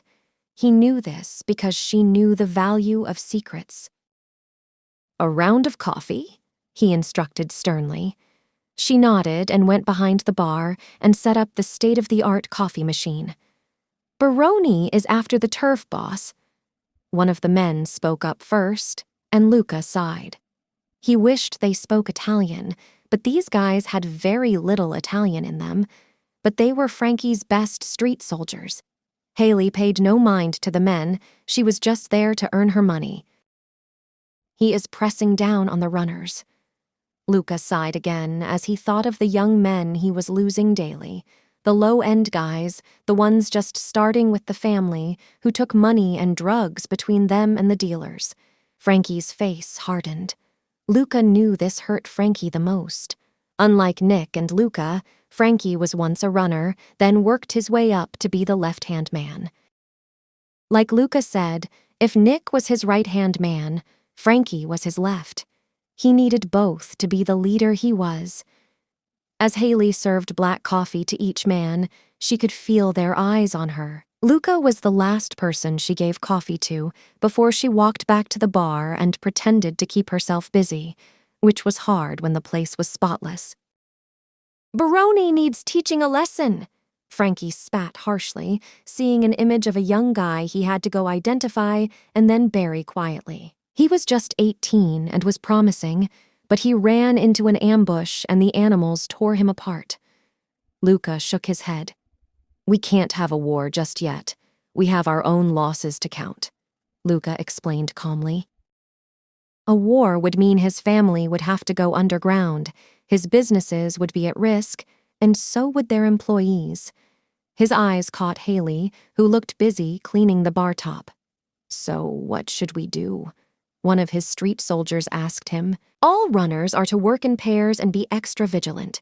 Avoid Baroni territory. Let's sit it out to see what Baroni is really up to." Haley served more coffee as the men discussed money, people, and drug shipments. It was dull, but what fascinated her was how calm and in control Luca was. Luca dismissed everyone, and in a heartbeat, they cleared the room. Haley walked over to the table and began to clear away the cups, but she felt Luca behind her, so she put the cups down and turned to face him. "Is everything okay?" she asked him, and he sighed and nodded. His world was never okay. He was always walking a fine line between life and death. He was always reminded of that horrendous dark side, a side that others would hide. Luca couldn't hide his dark side. His was too large and too dominant to control. Frankie had told him of 4 young guys over the past couple of days that had died at his enemies' hands. Luca hated that he couldn't protect them all. For him, he was a walking target. Everyday enemies aimed for him, a quick bullet to the head and he was gone, which never scared him. The cops were also out for blood and would take a living witness or an outspoken rat, and that would be enough to see Luca put away for life. But he also knew how dangerous his world was for those that know him. Frankie and Nick know the dangers. They know people would kill them to bring down or get to Luca. Luca also knew people would use Siobhan, someone he couldn't hide the world from, but he would die protecting. Then there were people like Haley, people who simply get caught in the crossfire, who were innocent of all Mafia deeds, and yet they would get hurt all the same just for knowing a mobster like him. Haley. He gently took her waist, and her heart hummed as he gently pulled her closer toward him. "Listen to me." His voice was firm and assertive. "If anyone quizzes you about me or any Marcello man, you don't know us." "Why would anyone ask me anything?" She shook her head, but something in his face made her realize he was being serious.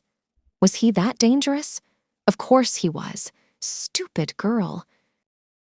"Haley, if people know you work here, cops will try to use you to gain access, and my enemies could use that also. So please never mention me or knowing any member of the Marcello family." Haley nodded.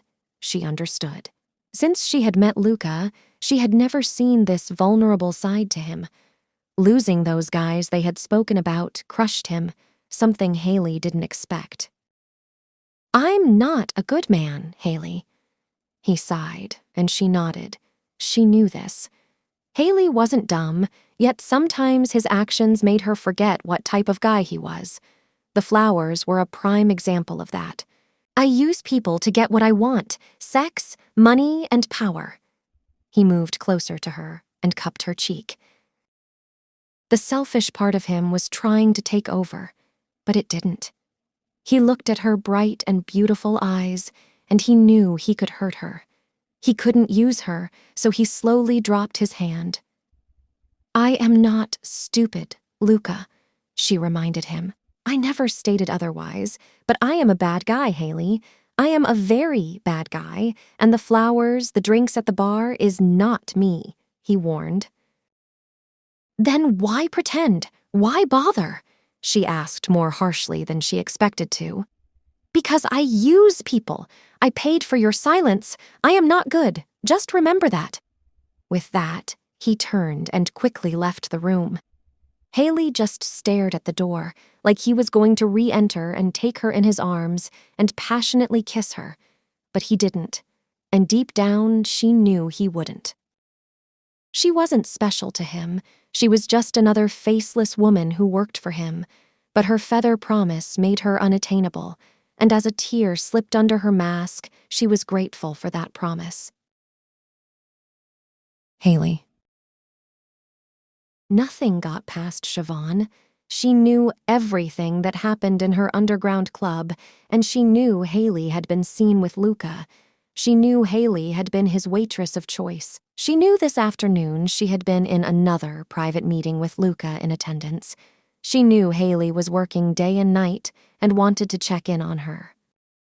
Luca lived in a dangerous world, a world Siobhan swore to protect her little bird from.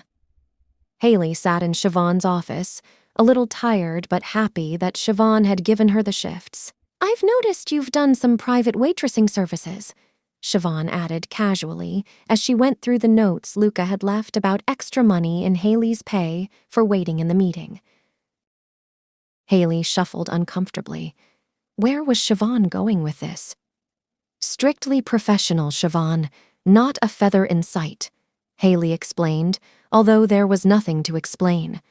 Siobhan nodded. "I take it you understand who he is?" Siobhan asked the girl she had found all those years ago in Russia. The girl she had risked her own life to get through Europe and keep hidden away in Paris. Siobhan was not going to let her get hurt again. "I understand he's a Mafia boss, a man who will kill in a heartbeat," Haley explained. Siobhan nodded. Haley wasn't stupid. She knew Luca was a dangerous criminal. She had heard him kill 3 men. But that didn't stop her from thinking about him. She supposed even the most sensible of women craved the dark, mysterious bad boy, right? Luca's difficult, Haley. He is a difficult man to try and understand. Haley shook her head at Siobhan's words. "Good thing I'm not trying to understand him then."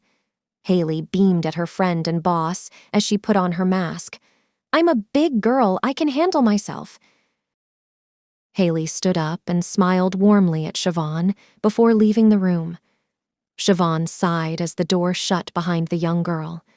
Something in the pit of her stomach was warning her of the bad fate that now rested on Luca and Haley. Haley stopped as she reached the VIP balcony area beyond the office, her heart sinking as she looked into the booth where the man she couldn't stop thinking about was sitting. Her eyes went to the blonde beauty that straddled him, his hands resting on the top of her thighs. Ariana was everything Haley wasn't, a feather girl. Luca caught Haley's eyes as she came out of the staff-only room. Haley couldn't hide her jealousy as she watched the scene. Luca. Luca watched as she shook her head, snapping herself from the situation, and left the VIP balcony. To him, Haley was an open book. With her brilliant eyes, he could see what she was thinking, and the jealousy for Ariana was rife. In his mind, he should slip the blonde off his lap and chase Haley, explaining that he had assumed she wasn't here. Did that honestly make it better? He had to make it clear Haley was like every other girl in here, but she wasn't. Haley wasn't anything like the girls here. For one thing, she didn't wear a feather. Maybe that was exactly why he wanted her, why he was slightly obsessed with her. She didn't wear a feather and she hadn't just to get to him, unlike all the others. Typical, he chuckled to himself. He was told he always wanted something he couldn't have. "Haley. You okay?" Ben asked as Haley slammed the cash register for the 3rd time. What had happened in her meeting with Siobhan?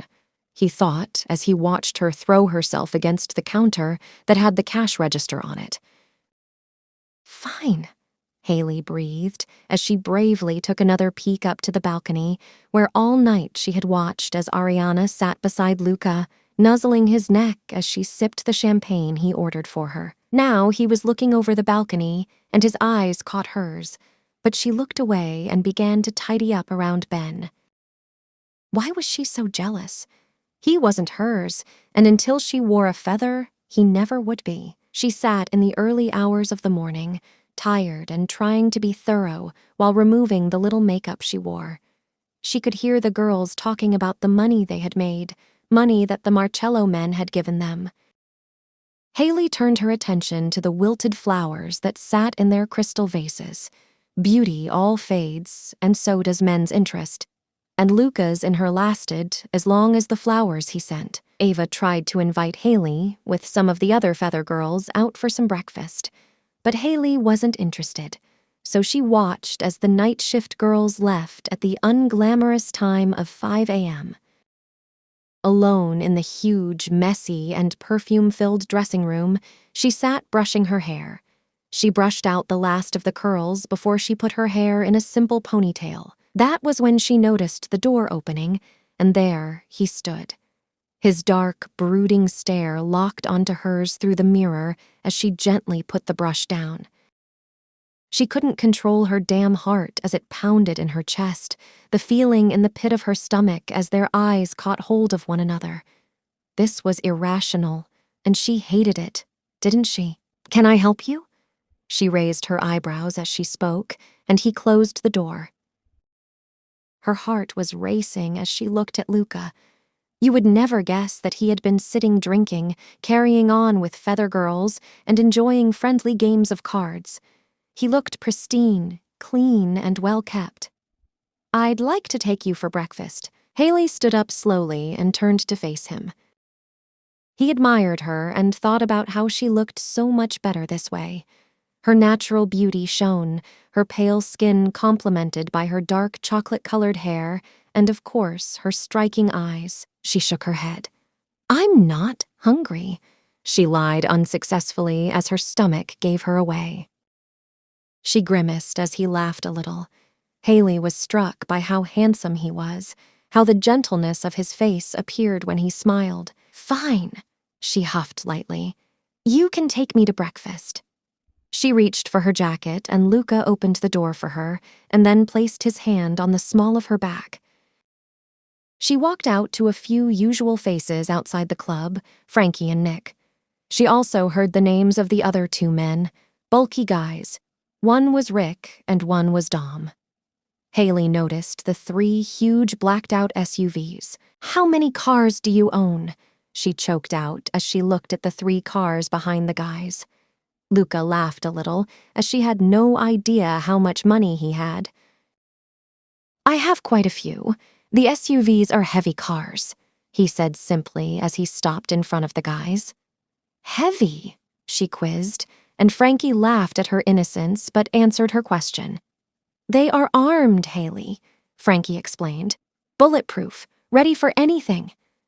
Frankie looked at Luca, who seemed happy that he'd answered her question so honestly. The cars were prepared for violence. Brilliant. "Nick, you're driving us."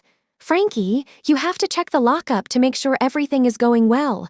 Dom and Rick, I need you two to stay close." Everyone seemed to spring to action at Luca's words. "After you," he said to Haley as he opened the door and held out his hand, which she took to let her get in the car. "Haley, the 4 guys you have just seen."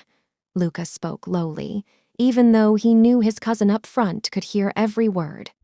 "If ever there was a need to get help, for whatever reason, they are the only 4 faces after me you can trust." Haley's heart was racing at his words. "What makes you think I trust you?" Haley said skeptically, which made Luca laugh. He looked at the dark glare the delightful angel gave him. "Bella, if you didn't trust me, then getting into a heavy car was a huge mistake," Luca said darkly.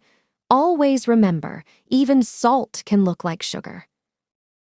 A shiver uncontrollably coursed through her body. He said the words so calmly, yet she knew it was too easy for him to simply kill her. But she acted brave. She acted like his words didn't affect her. She was aware of the tale of salt and sugar, and Haley wasn't going to trust him so easily. "I trust no one, Luca," she said firmly. A part of Luca believed her. He believed this girl preferred to fight than trust. That saddened him. What was she fighting for? What or who had pushed her to this life of isolation? Nick stopped outside the 24-hour diner. He gave his cousin the nod, and Luca left the car. The car door opening brought Haley out of her daze, and she slid out of the car as Luca led the way into the diner and to a booth by the window. Haley could see Nick sitting in the car, on his phone. Luca wasted no time and ordered some coffee as the waitress approached the booth, and Haley had the same as she picked up the sticky menu. "This doesn't seem your type of place to eat, Luca." She spoke as she looked at him over the top of the menu she was pretending to browse, and he smiled a little from the corner of his mouth. She raised her eyebrows, begging for a response. "I'm an opportunist, Haley. was his vague response. Haley put down the menu, confused by his words, as the waitress came with 2 mugs of coffee and asked if they were ready to order. "Can we have another couple of minutes?" Luca asked the pretty waitress, who nodded a reply and left the booth again. His eyes went back to Haley. "An opportunist?" Haley quizzed as she used both hands to clasp her mug. Then something changed in Luca's demeanor, and Haley felt a cold blast of air on her neck as the cafe entrance opened. For a second, Luca looked at his cousin in the car, who nodded. His informant was here. Haley watched as a guy dressed in casual jeans walked past their booth. Luca looked at him and watched as he took a stool at the counter. Luca looked at a very confused Haley. "Excuse me, Bella," he murmured as he slid out the booth, walked up to the counter, and stood 2 stools away from the guy who had just entered the cafe. Luca was playing a dangerous game. Broad daylight, no men, and a very public place. Luca was aware of the risk he was taking as he quickly glanced at Haley, who was sitting watching him, her hands gripping her coffee mug. He was being reckless. This bastard could be betraying him, leading Baroni's men straight to Luca, and that was why he needed this taken care of now. "What have you got?" Luca asked in a low, harsh, and violent tone. The guy looked at the infamous Luca Marcello, the boss. "My brother?" The man kept his voice low. Luca rolled his eyes and reached inside his jacket pocket. Luca noticed the man was nervous and could see his eyes were watching in fear as Luca's hand went into the inside pocket. The man let out a huge sigh of relief as Luca pulled out his phone and not a gun. He slid the phone to the man a few seats from him, with the screen showing live footage of the lockup where the man's brother was bound, gagged, and bloody. "He's very much alive, Wheeler." Luca spoke firmly as the guy's face paled at the sight of his brother, the sight of Frankie walking around, waiting for a signal whether to end his days or not. As his eyes were focused on the screen and his brother, Luca flashed his eyes back at Haley. She watched as Luca looked confident, calm, and in control. His plan was always to come here. Like he said, he was an opportunist. Then why did he bring her? She took a sip of the coffee as Luca's eyes caught hers, and then he looked back at Wheeler. "That can change." Luca's tone was dark as he pulled the phone away and slipped it back in his pocket. "Frankie is waiting for one word from me. One word from me or—" Luca nodded at the car where Wheeler instantly recognized Nick. He looked fiercely back at Luca. "You said no men, you lying bat—" Luca never let him finish. "You think I would meet an informant without backup? Besides, you said no men in the diner, and Nick's not in the diner." Wheeler hissed in a low voice, angry at the mob boss's actions. Wheeler was at a loss for words. He had forgotten who he was dealing with. A master of manipulation, an artist in deceit, and the devil in man's clothing. Wheeler had no choice but to dance to the devil's tune, dance for his twin brother's life. "What do you have for me?" Luca asked before he listened to the Wheeler brother with very little respect or interest in this traitor. This asshole had been an informant for nearly 7 months with no results. Luca and Nick feared he had become a Baroni soldier, so they used his twin to get results, which it had. Now suddenly he was telling Luca everything. He told Luca about how the Baronis were doing a deal with Neil Jackson in Texas. Luca remained quiet as Wheeler explained the times Baroni met with Jackson, but his blood boiled. Jackson was lying to him. "I suggest you and your brother leave," Luca said darkly, once he knew he had gathered everything he could from his informant. "Get as far away from New York as possible." Luca's voice was filled with threat and violence. "You said the family would protect me and my family," he said, shaking his head, but Luca shook his firmer. "The familia looks after our own, that is true, but you have sat on this information for too long. Men have been killed, ammunition and money are gone. We will text you where you can pick up your twin." Luca then slipped off the stool and walked a little until he stood behind Wheeler. "You showed disloyalty. You should be dead. But you were once one of us, and that is why you have time until my men will kill you," Luca warned before he walked back to the table. Haley looked taken back by everything. She had heard nothing, but Wheeler quickly left the diner, and Luca got out his phone and said one word into the phone before hanging up. "Uccidilo." He placed the phone back in his jacket. He had lied, but he could show no mercy. Kill him. Both of the Wheeler brothers had lied, and the information they had could have saved the lives of 4 of his men. He could not tolerate liars. "I understand what you mean about being an opportunist," Haley said, as the waitress came with a coffee pot and refilled their mugs. She thanked the waitress, who left the table. This wasn't about taking me for breakfast. This was just about business. Suddenly, that idea of being special was taken from her yet again. Why was she doing this to herself? "I saw an opportunity. I wanted to take you out again, and I needed to come here, so 2 birds. Luca shrugged as he picked up his mug and took a sip. "Then why invite me at all?" she quizzed. "Why did you accept?" he countered as he raised an eyebrow. His chocolate, dark, and brooding eyes bore into her. "I wasn't going to," she croaked, her voice collapsing on her as she was taken by his gaze, his intoxicating presence. "Damn him. But you did." He gestured with his hands at the table and the coffee she had drunk. He watched as she nervously put a stray hair behind her ear, and as she pressed her lips together and tried to avoid looking at his intense stare. "You asked no questions. I offered to take you somewhere, and you so blindly follow." He shook his head, just like all the others. They all like the danger his world brought. Maybe she was like all the others, just another star in the night sky. Perhaps I was just hungry? The lie was easier to say than the truth. He screwed his face up. He knew the truth behind her stunning eyes, the anger she felt, and he wanted her to feel all of that. He wanted her to hate him, loathe him. For maybe then she wouldn't be hurt by him.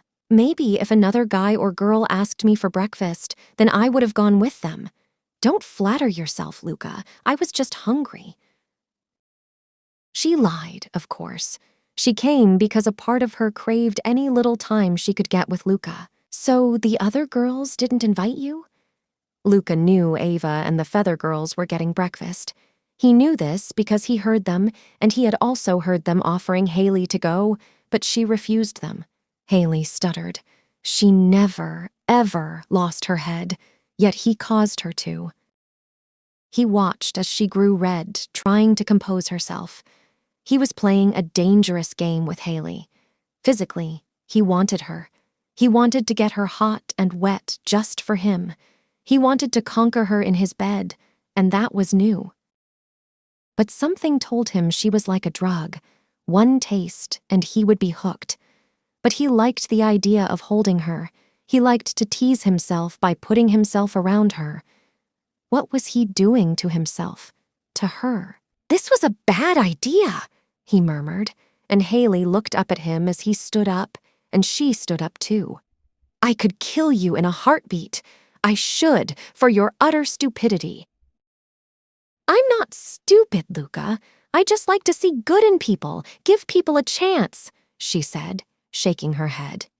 "There's no good in me, Bella," he replied simply, and she nodded in agreement. He watched as she stood on the sidewalk and hailed a cab. "Haley!" He called out her name and walked to the taxi. She quickly got in, and to her relief, it pulled away. She put her head against the headrest. She was a damn fool. She was crazy to ever trust Luca Marcello. But the more she wanted to hate him, ignore him, and forget about him, the harder it was. What was pulling her toward this criminal? He was a dark, cruel man, and he loved that side of himself. a side she hated within herself. Haley. Haley couldn't believe how stupid she was. Whenever Luca Marcello was around, she let her guard down, the one person she should never do that with. She tried to get a little sleep before her midday shift at the club, but she failed. She decided to just get a shower, drink some coffee, and get going. Like every shift during the day, it was quiet. She had a couple of guys who propped up her bar, but that was about it. Her mind would wander to the VIP booths, which were empty, and she thought of Luca's dark, mysterious eyes. It was crazy, but she could feel him watching her, and it made her stomach churn but her heart quicken. She managed to grab some dinner at a nearby fast food burger place before she headed back to the club for the evening shift. Ben greeted her as she walked in the back entrance, and he walked across the hallway to set up their bar while she headed to the girls' dressing room. "You have more flowers," Ava giggled as she ran up to her best friend, filled with excitement. But Haley just looked past Ava at the gift. The flowers were in a crystal vase, and the bouquet was huge and colorful. A part of her leapt as she looked at the stunning bouquet, but the other part wanted to toss them across the room. Haley sat on the cushioned backless stool and touched the flowers to admire them before taking the attached note to have a read. "I noticed your other ones were dying. I'm sorry about this morning. Yours, Luca Marcello." She reread the note as the other girls smelled and cooed over the bouquet. She wanted to beam at the words written, but this was Luca, and this could be an act. She did, however, find it sweet, almost, that he noticed her flowers were dying, and that he cared. She placed the note in her handbag before she changed into a deep purple corset, her usual shorts and thigh highs, and a purple featherless mask. She was exhausted as the night wore on. She wished she had managed to get some sleep before her early shift.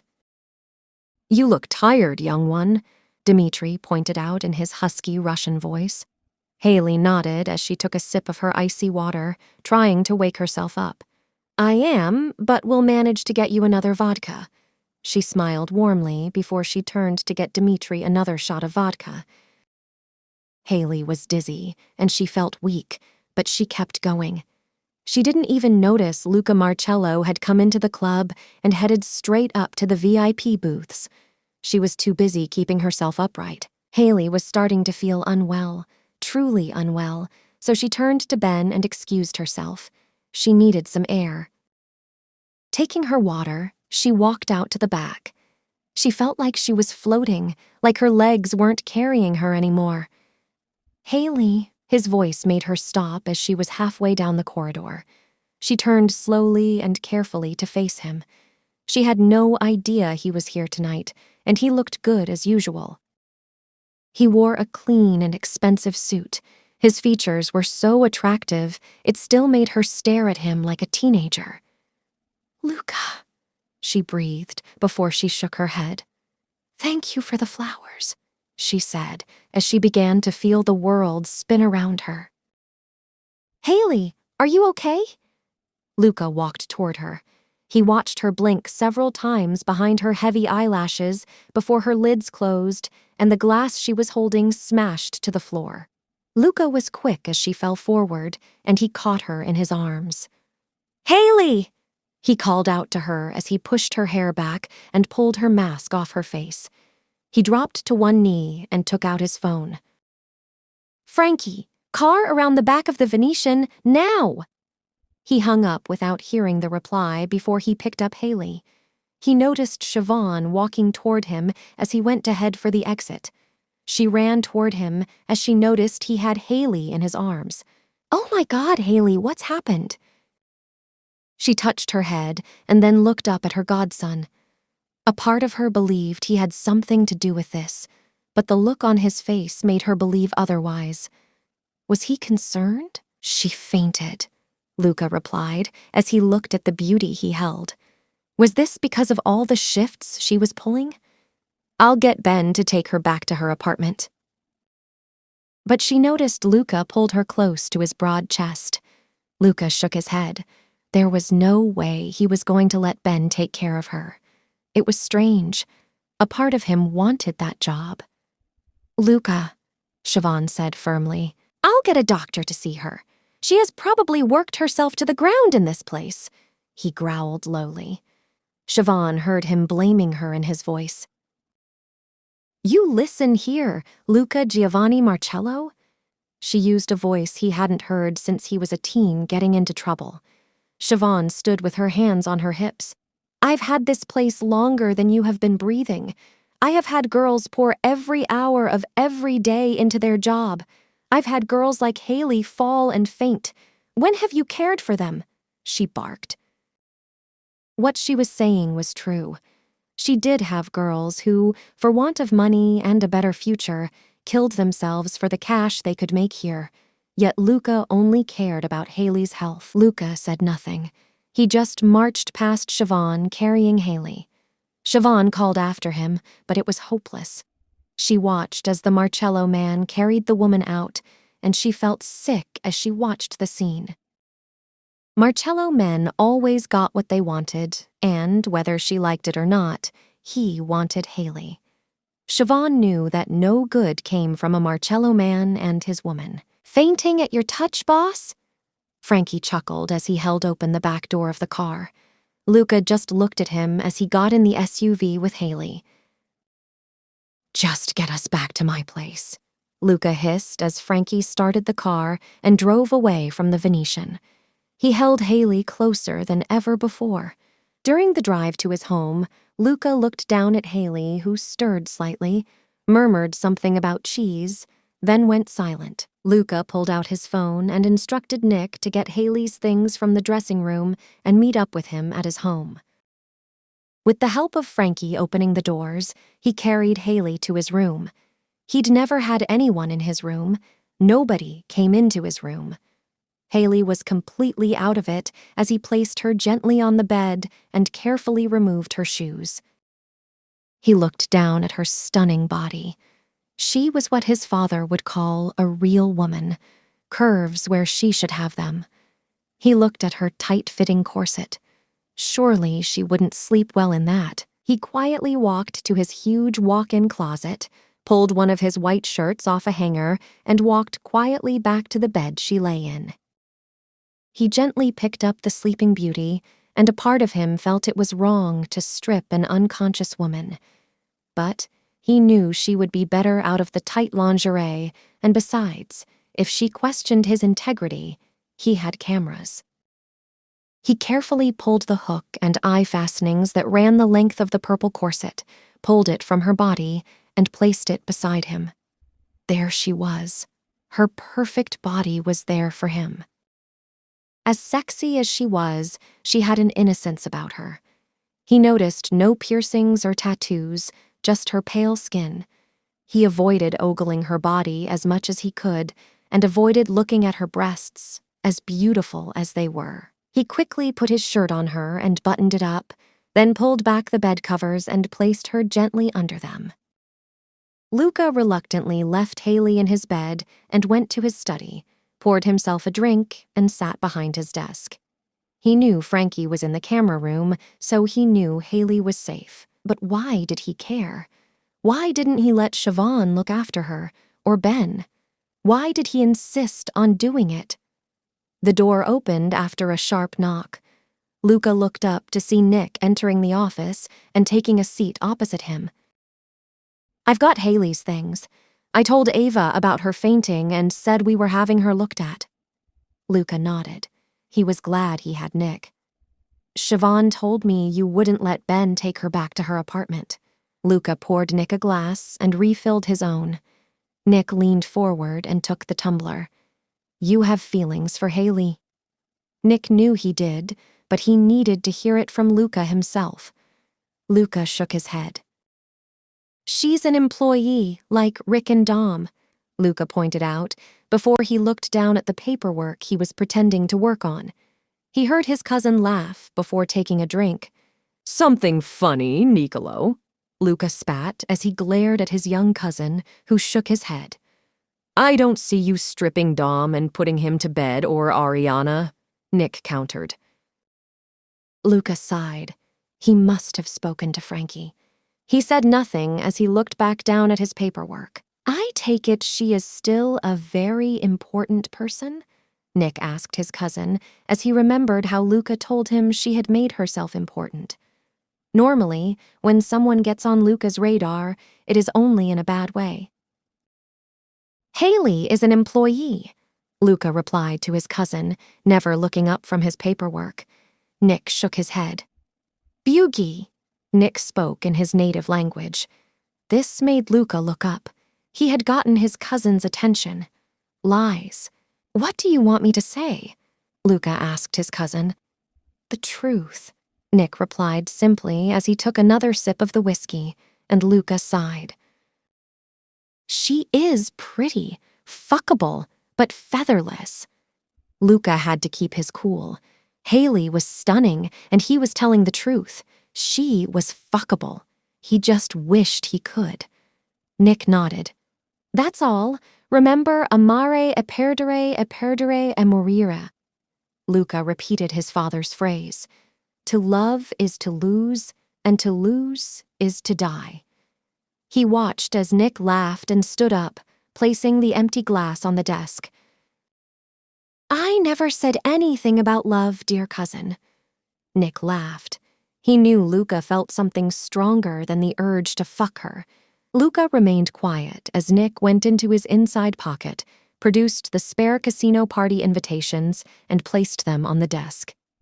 I've got to prep security for tomorrow night, Nick said before leaving Luca with his thoughts. Haley fluttered her eyes awake. Where the hell was she? Her head was spinning as she slowly sat up in the huge bed.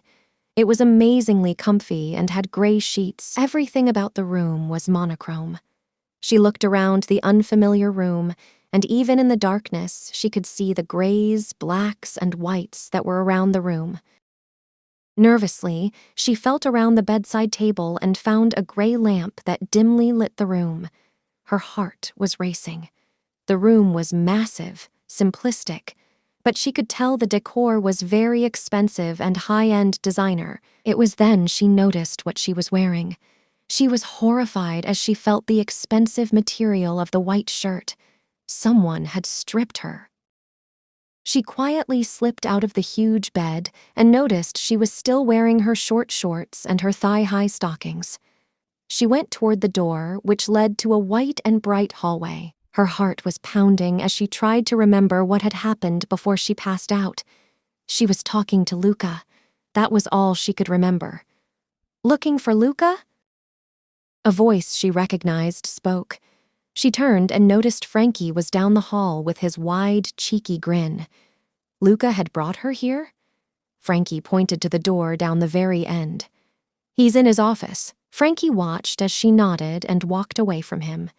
He admired the gorgeous girl Luca had brought home. His boss's shirt just covered her perfect little ass. Haley reached the door and gently knocked on it. Come in, Haley.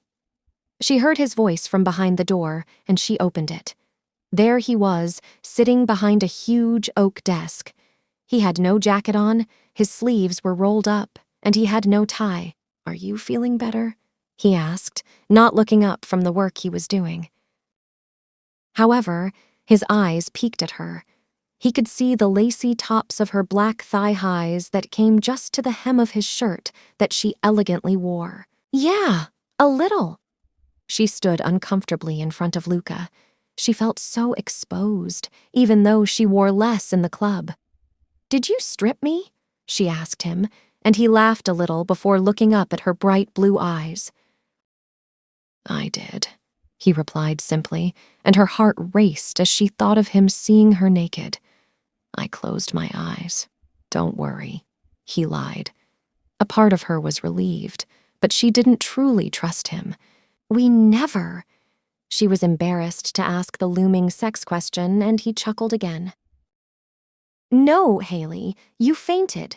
I brought you here, put you in a shirt with my eyes closed, and left you there. It's now nearly 6 a.m., and you have been out for nearly 14 hours, Luca explained. Haley couldn't believe she had slept that long. Had Luca joined her? "Where did you sleep?" she quizzed, and he chuckled again. "I haven't," Luca replied. "You are overworking yourself, Haley." Luca pointed out the obvious, and she just shook her head. "If you're desperate for money," he began, but she cut him off. "I work hard because I am independent, Luca. I work to fund my home, my living expenses, and to save money just in case," she explained. His eyebrows furrowed as she spoke, and she could feel his eyes locking an intense gaze on her. "In case?" he probed, and she sighed. "Just in case." She shrugged. He waited for her to continue, and she sighed again before she spoke. "In case I need to get away again, I like to have money to be able to start again anywhere," she said truthfully. "You like running?" he asked her as she fiddled with the hem of his shirt. She shook her head. "No, I wish I didn't have to. Yet, that's life," she said simply. "That's why I work. That's why I can never stop." She sighed, and Luca could see the pain and sadness in her stunning blue eyes. Haley could never forget what she was running from. It was always in the forefront of her mind. It was obvious in her eyes she had pain, and a part of Luca wanted to fix this broken girl, even though he knew he couldn't be that person for her. "I spoke to Siobhan. She has given you today off to recover." "I don't." But Luca cut her off. "That will make you free tonight." Luca stood up, picking up one of the party tickets. "I'm hosting a casino party tonight. It's 1920s inspired, a lot of influential people will be there, and I would like you to join me. Think of coming as a way for you to thank me for helping last night." Haley knew she should say no. She should thank him for helping last night and walk away, but she pursed her lips before replying. "Okay. What was one party anyway, right?" Luca was thrilled. Inside, he was rejoicing, but he simply smiled and handed her the ticket. It was a bad idea. He knew it. This was like taking the poison apple and holding it close, but trying hard to resist tasting it. She was attracted to him. That was obvious. He gently moved a stray strand of hair away from her beautiful face and admired her. Haley's heart raced at the simple yet electric touch. He knew the promise he'd made. She was not his or anyone's to touch.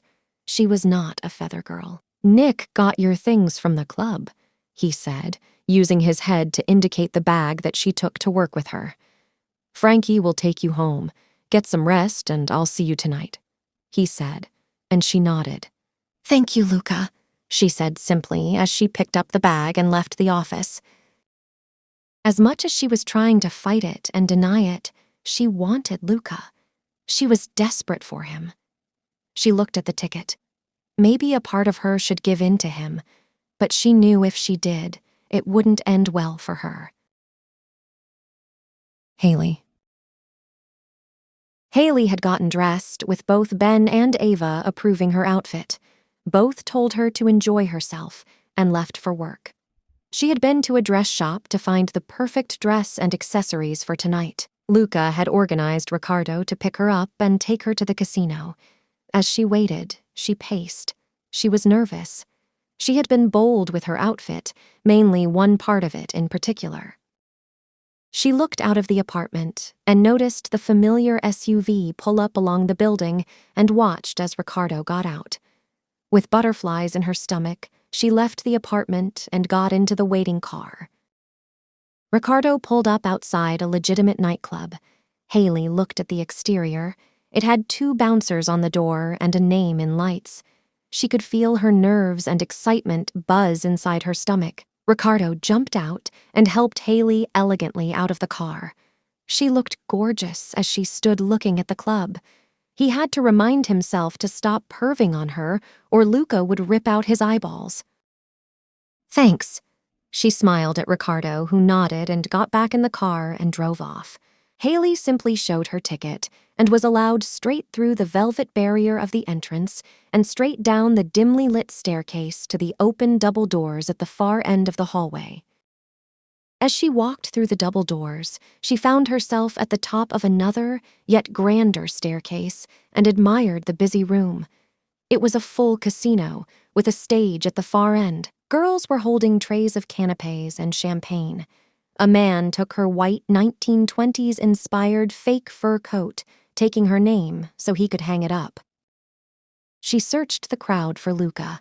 She found him, and her heart hummed as she looked at him done up in a 1920s pinstripe suit, black and white dress shoes, and, of course, a cliched black fedora. He looked amazing. He looked like a true gangster dressed like that. She watched as he spoke to two men she didn't know at the blackjack table, and she slowly and carefully in her heels made her way down the staircase toward him. Luca. Just keep me updated. I don't want the Baronis interfering tonight. Luca looked between two of his men who nodded, but they both were distracted. He looked behind him to see her. Like his men, he was also totally mesmerized by her beauty. She looked stunning as she walked down the staircase. She was wearing a floor-length gold flapper dress with beading that made the dress sparkle, and her hair was in soft, glamorous waves. But what caught his eyes was her gold-beaded headband. It had pearls that hung to one side beside her left eye, and it had a feather attached. He smiled warmly as she approached him. "Leave," he growled at his men as he took two champagne flutes and strode over to Haley and handed her some champagne. She beamed her bright blue eyes at him.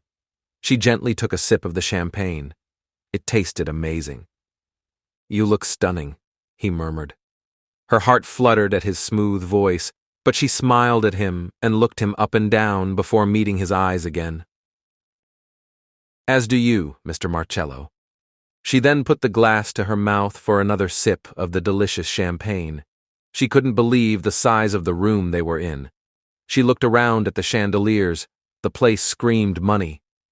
Her eyes took in grand sculptures on the walls, the expensive drapes that fell from floor to ceiling, and the ceiling that was exquisitely painted like the Sistine Chapel. "Do you like the place?" His voice brought her back to him. He had chuckled as he watched her admire his casino.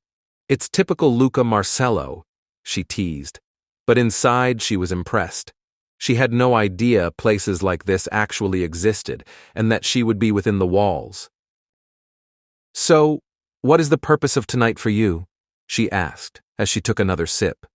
She had to pace herself, or she would be drunk by the end of the night. She watched as he took a sip from his own champagne flute.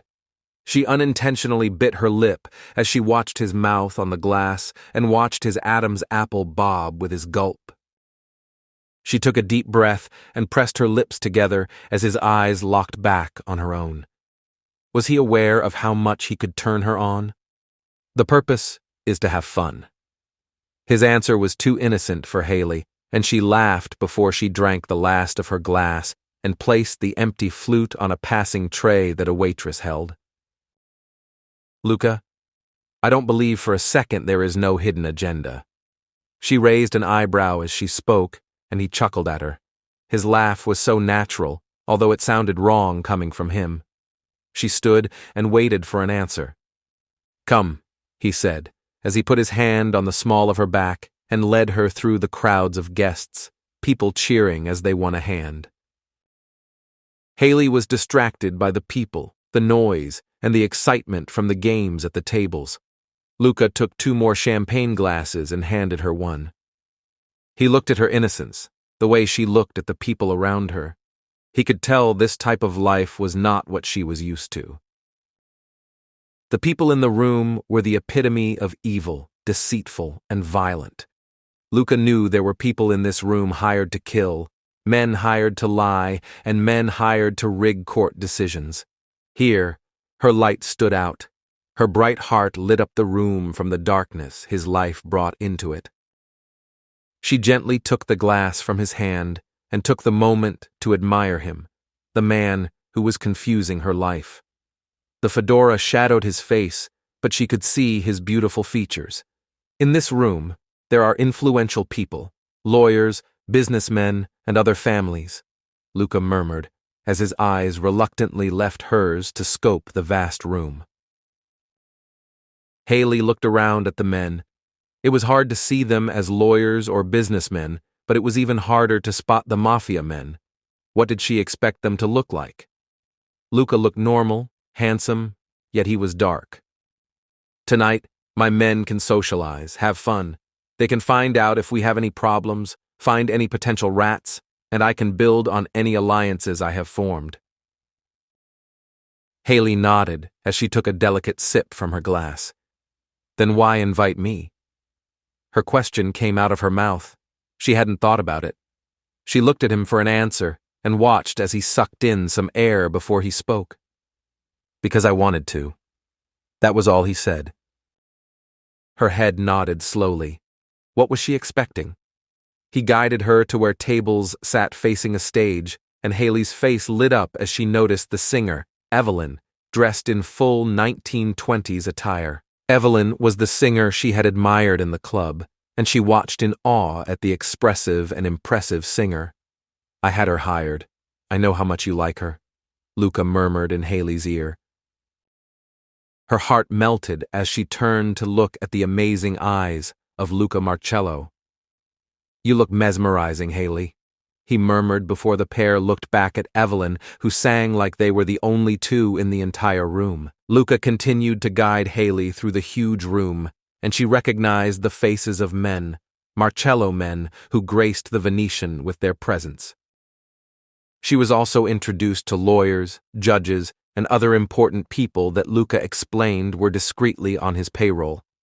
Come, let's go to the roulette table. He took her free hand and guided her to the roulette table. Marcello, a blond man called out. Luca sighed as he looked at the confident man standing opposite him at the table. Haley stood close by Luca and sipped her champagne. She hadn't gone unnoticed by the man. Jackson.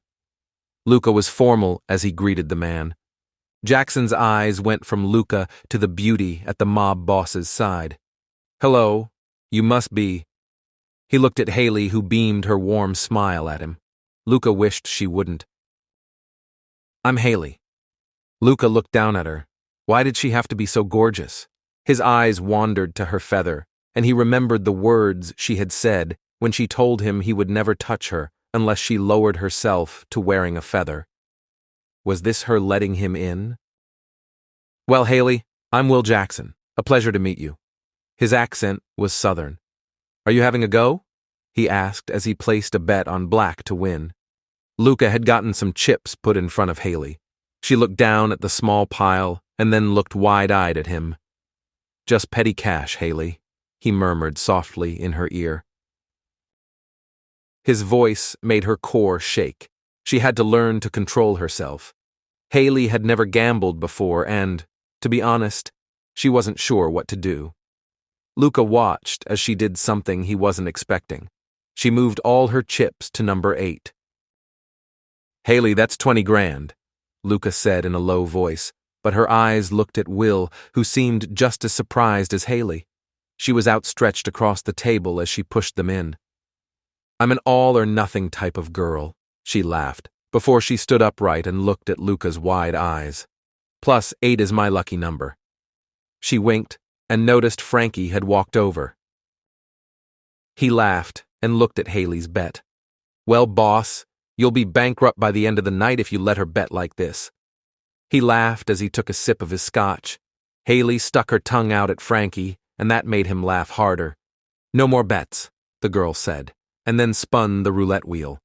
Everyone's eyes were glued to the white ball that moved around. Haley felt sick. She had risked $2 million. Was she crazy? She held her breath as the roulette wheel stopped. Black, number 8, the girl said as she looked at Haley. Haley's mouth fell to the floor in shock as people cheered around her. Well done! That was unbelievable! Frankie laughed as he shook his head. Luca watched as Haley's little face lit up as she won the game, and he smiled with her happiness. She turned to him and beamed at her win. Impressive. Will Jackson laughed, and then looked at Luca. Can I have a private word? Luca nodded and gently took Haley's elbow and then looked beyond her at Frankie. "Excuse me, Jackson is an ally I rarely see. Frankie will be about. I won't be long," he said, before he nodded to Jackson and the pair left together. Haley watched him as he walked away, and Frankie was soon at her side. "So, where else shall we take your luck?" Frankie looked around the room at the tables as Haley watched as Luca disappeared through a door marked staff only. Luca was sitting behind the heavy oak desk, a cigar in his hand. He was waiting for the begging, the lies, and the groveling from Jackson. Shame, with Haley downstairs he hadn't the time nor the patience. Jackson sat opposite him smoking a cigar. Luca watched every move Jackson made. He watched as he confidently took a slow and long drag on the expensive cigar before speaking. "Look, Luca, I'm not saying I don't trust you. I am saying my father has his doubts," Will explained. This had Luca's attention. Nick stood, leaning against a filing cabinet, facing Luca and behind Jackson. Luca looked between his cousin and Jackson. "Funny, your padre has not mentioned his doubts." Luca put his cigar out in the marble ashtray and then poured himself a scotch. "My father wanted to see the goods you supplied, but then we came up short." Nick shook his head behind Jackson.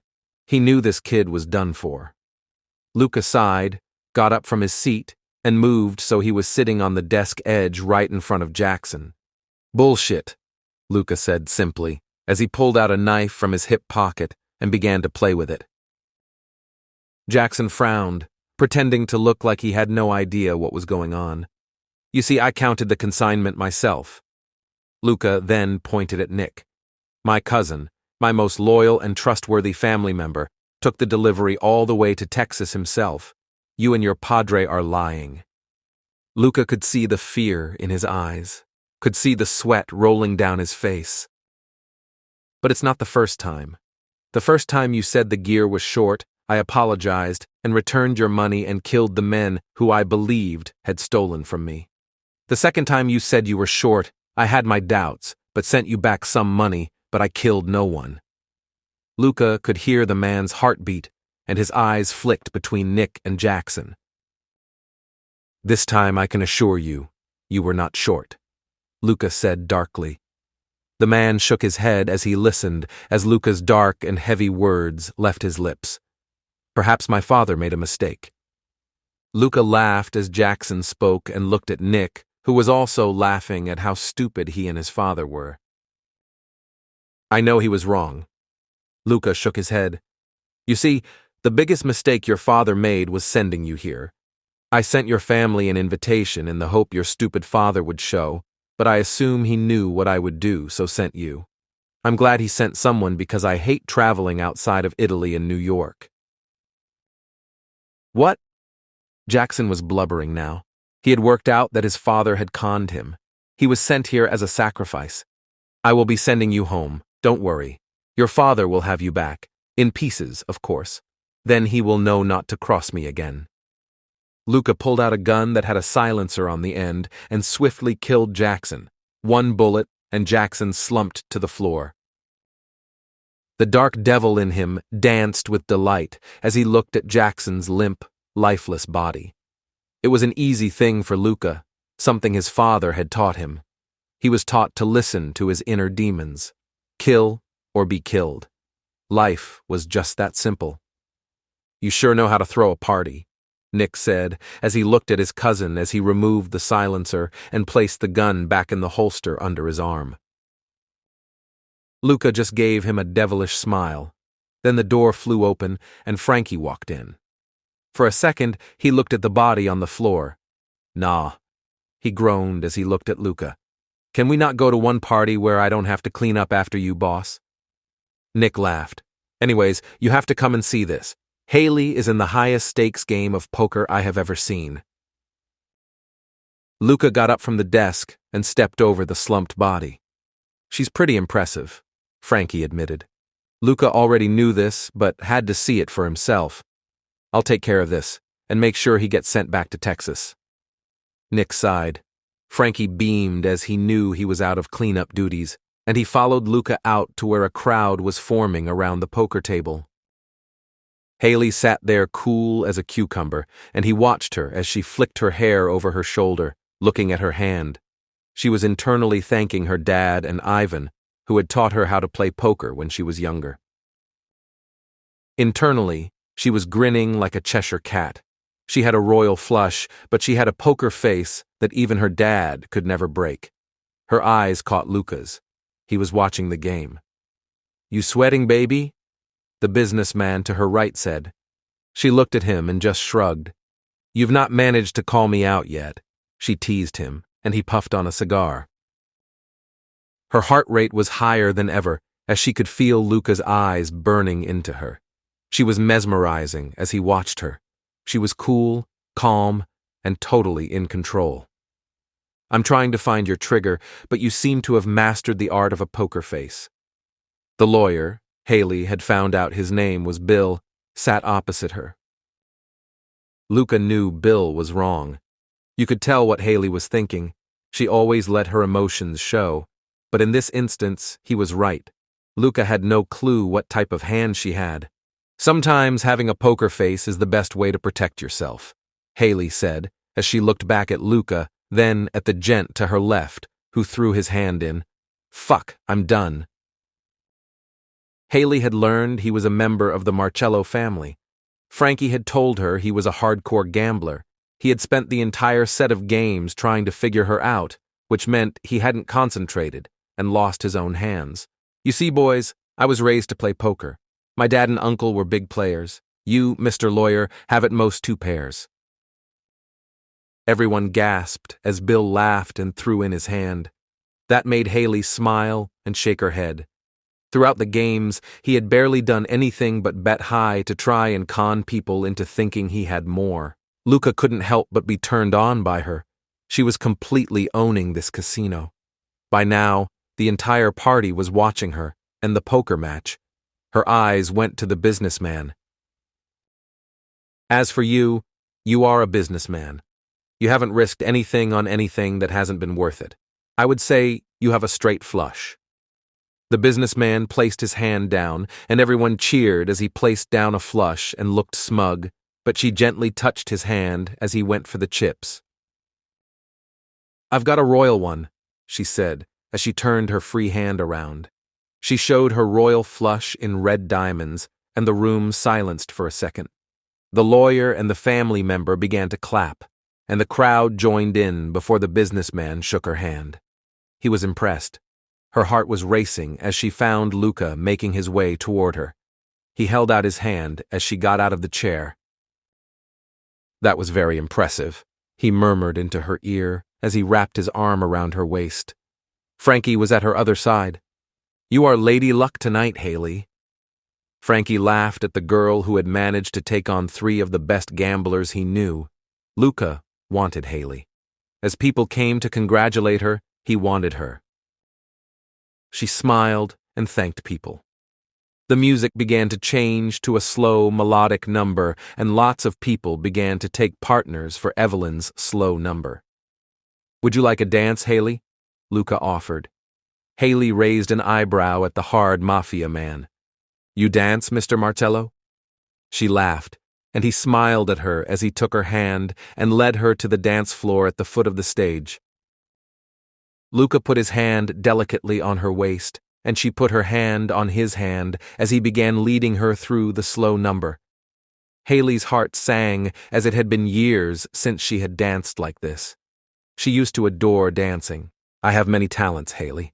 He answered her question as he held the girl close to him.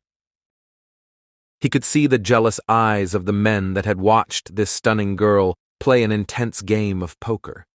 He watched as they wanted her, wanted the captivating creature that he held close to him. Haley loved this, loved being this way with Luca. She was falling for him, and a part of her hated it, and a part of her loved it. The music stopped, and everyone clapped. Haley beamed at the talented singer, and she winked at Haley. Evelyn had known Luca for years and never seen him look at a woman as he had this beautiful brunette. Luca asked for her coat from a passing waitress, who went to get it at once. He instructed Frankie to keep an eye on the party and to go and get Tony to get a car ready for him. "Are we leaving?" Haley asked, as a waitress came with Haley's coat and, like a gentleman, Luca took the coat and helped Haley into it. Her heart raced as he gently kissed her cheek as he put the coat on. He pulled her into him as he led her up the staircase to the exit of the club, where Tony was waiting. Luca stopped and moved Haley away from him, then took her shoulders gently and looked down at her bright blue eyes. "Do you want to come back to my place, or I can take you home if you'd like?" Luca asked her. She took a deep, shaky breath. She was nervous, but something inside of her craved him, and something inside him craved her. "I'd like to go back with you.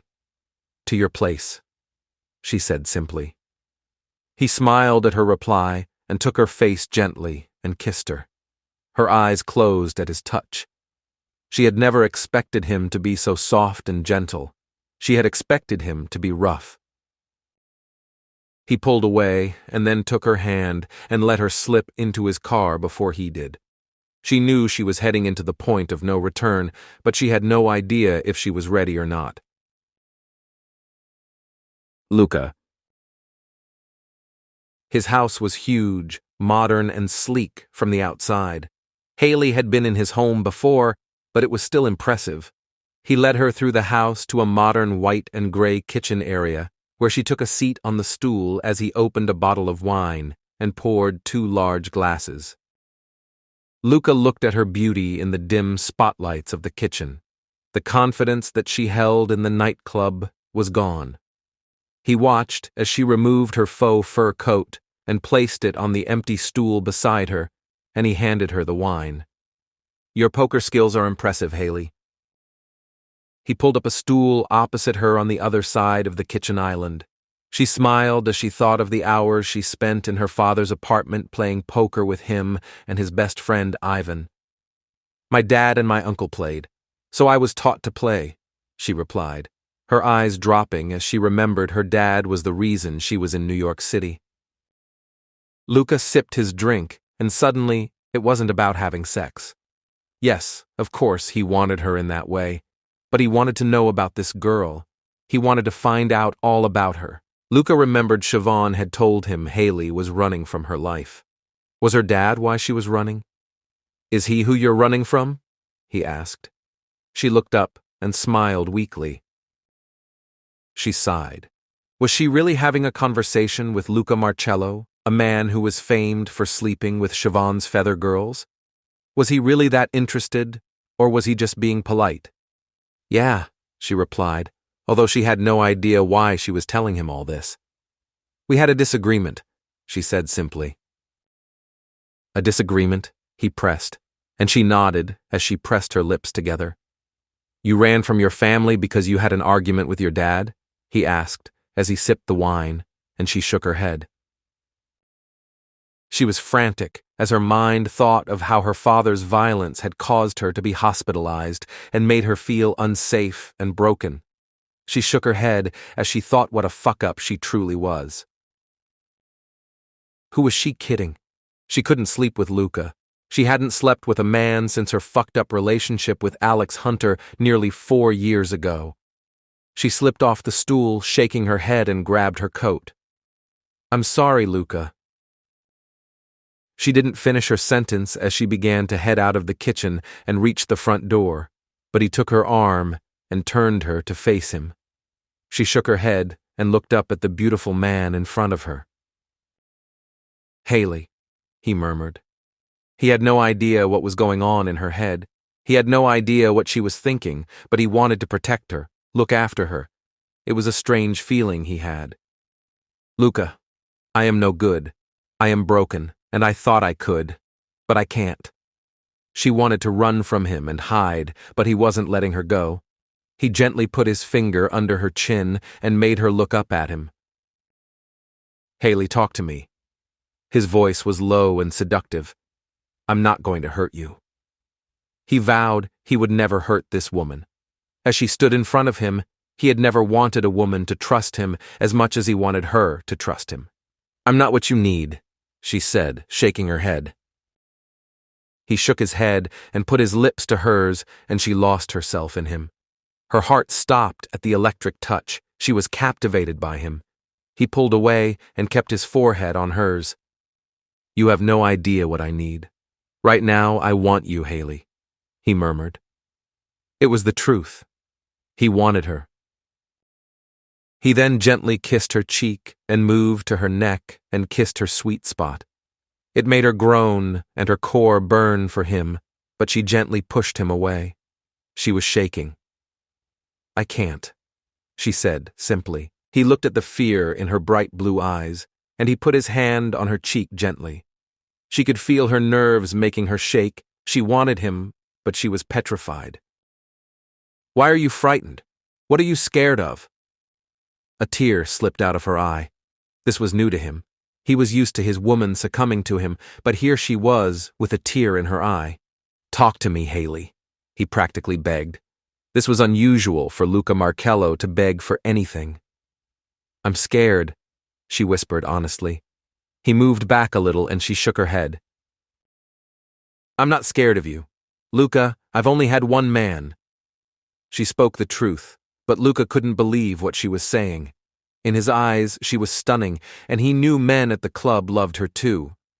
How on earth had she only managed to have one guy? He was different. "The last time we were together, he hurt me, and that was years ago. I've never had another person, Luca. I'm sorry." She was ashamed, but Luca stepped forward and took her shoulders. The silence was paramount within the small space they had created between each other. Her breathing was heavy. She was embarrassed and pained.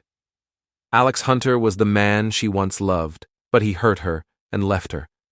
He was gone, and years on her heart refused to forgive, forget, and move on. Luca's mind was all over the place, but his eyes remained on hers. How could anyone hurt her? How could he kill him? This beautiful woman had suffered. Her trust was gone, and something inside of Luca wanted to fix that. Allow her the chance to feel alive again. Luca knew he needed Haley to trust him, trust herself. Without any of that, he couldn't let himself have her. His eyes wandered to the feather she had worn tonight. She wanted to be a feather girl, even just for tonight. "Haley, I would never hurt you, but I won't force you. I can take you home if you want, or you can stay in a guest suite." Luca finally broke the silence. He would never force a woman to have sex with him. He wanted Haley, but he was prepared to wait for her or leave her be. But, in the back of his mind, his anger was there. The anger toward the bastard who had hurt her so much she had hidden from men for so long. "I want to. I'm just nervous, I think," she said, and he smiled at her as he kissed her again. He could feel her shaking in their kiss, and he pulled away and put his lips to her ear.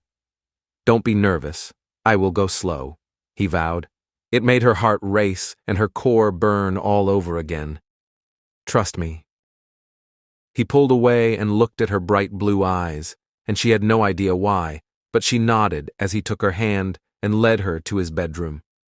He kissed her passionately, and she let herself kiss back. He drank in her every movement. He savored the moment. She was making him hard and eager for her, but he reminded himself to take his time and get her to trust him. He pulled her dress over her head, and she was wearing a white underwear and bra set that had gold embroidery on it. She looked stunning. She continued to kiss him as she pushed off his jacket and began to unbutton his shirt. She looked at his perfect body. For a second, she took in the artwork on his chest and upper arms before he whisked her up in his arms and put her on the bed. Quickly, he removed her bra and went back to kissing her mouth, then moving to her jaw and then down her neck. She squirmed as she felt her wetness in her underwear and his hard erection through his pants as he teased one of her nipples in his hot, wet mouth and the other between his fingers. He listened as she groaned in pleasure as he teased her. She was beautiful. He moved the kisses down her stomach and kissed her through her lace underwear. She shifted, as he held her legs open as he kissed between her thighs. "You are amazing," he murmured as he slipped his forefinger under her underwear, and he looked back up at her as she bit her lip, watching him between her legs. He used both his hands to gently remove her underwear, following her underwear down her legs until he had removed them completely. She was nervous as she watched him kiss up the thigh-high stockings he had left on, and then slowly pulled the left off, before moving his kisses to the right and slipping that one off too. He moved his kisses back to her pussy, then he put his finger tenderly to her swollen clit. She jerked and moaned at his touch. He smirked as he watched her squirm. Her heart was racing as she felt his touch on her sensitive clit. His fingers circled her bud as she squirmed and moaned. He slipped his finger from her clit to her entrance. She was soaking, and he smiled at this. "Luca," she murmured, as his tongue found her clit, and he licked, sucked, and kissed her down there, as he used his finger in her pussy to get her ready for him. Her back arched as she felt herself about to come, but her mind was conflicted. It didn't want to allow herself to do it. "Come for me, baby." His voice was smooth and calm as he spoke.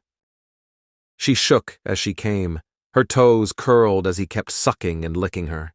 He pulled away from her shaking body as he removed his trousers and boxers and reached for a condom and wrapped up his manhood. Haley was taken aback by his size. He was huge. "Are you okay?" he asked her as he moved back toward her. She nodded, and he moved to kiss her mouth again, and she tasted herself on his lips. He kissed her passionately before he gently pushed himself past her wet folds, and she moaned as she felt his huge member entering her. He savored her wetness and her tightness before he began to move. His mouth found hers again, as they both found a rhythm and they moved, moaning and drinking in the feelings. He began to pick up speed as she cried out his name. Her hands were beside her head, and he linked their fingers together. "Oh, baby, you're so tight. You're so good," he said between thrusts that made her moan as he plunged into her, and she felt her body ripple and her back arch. She was close, and so was Luca. He had never felt this good, this alive during sex since he was a teenager, and he sped up his pace.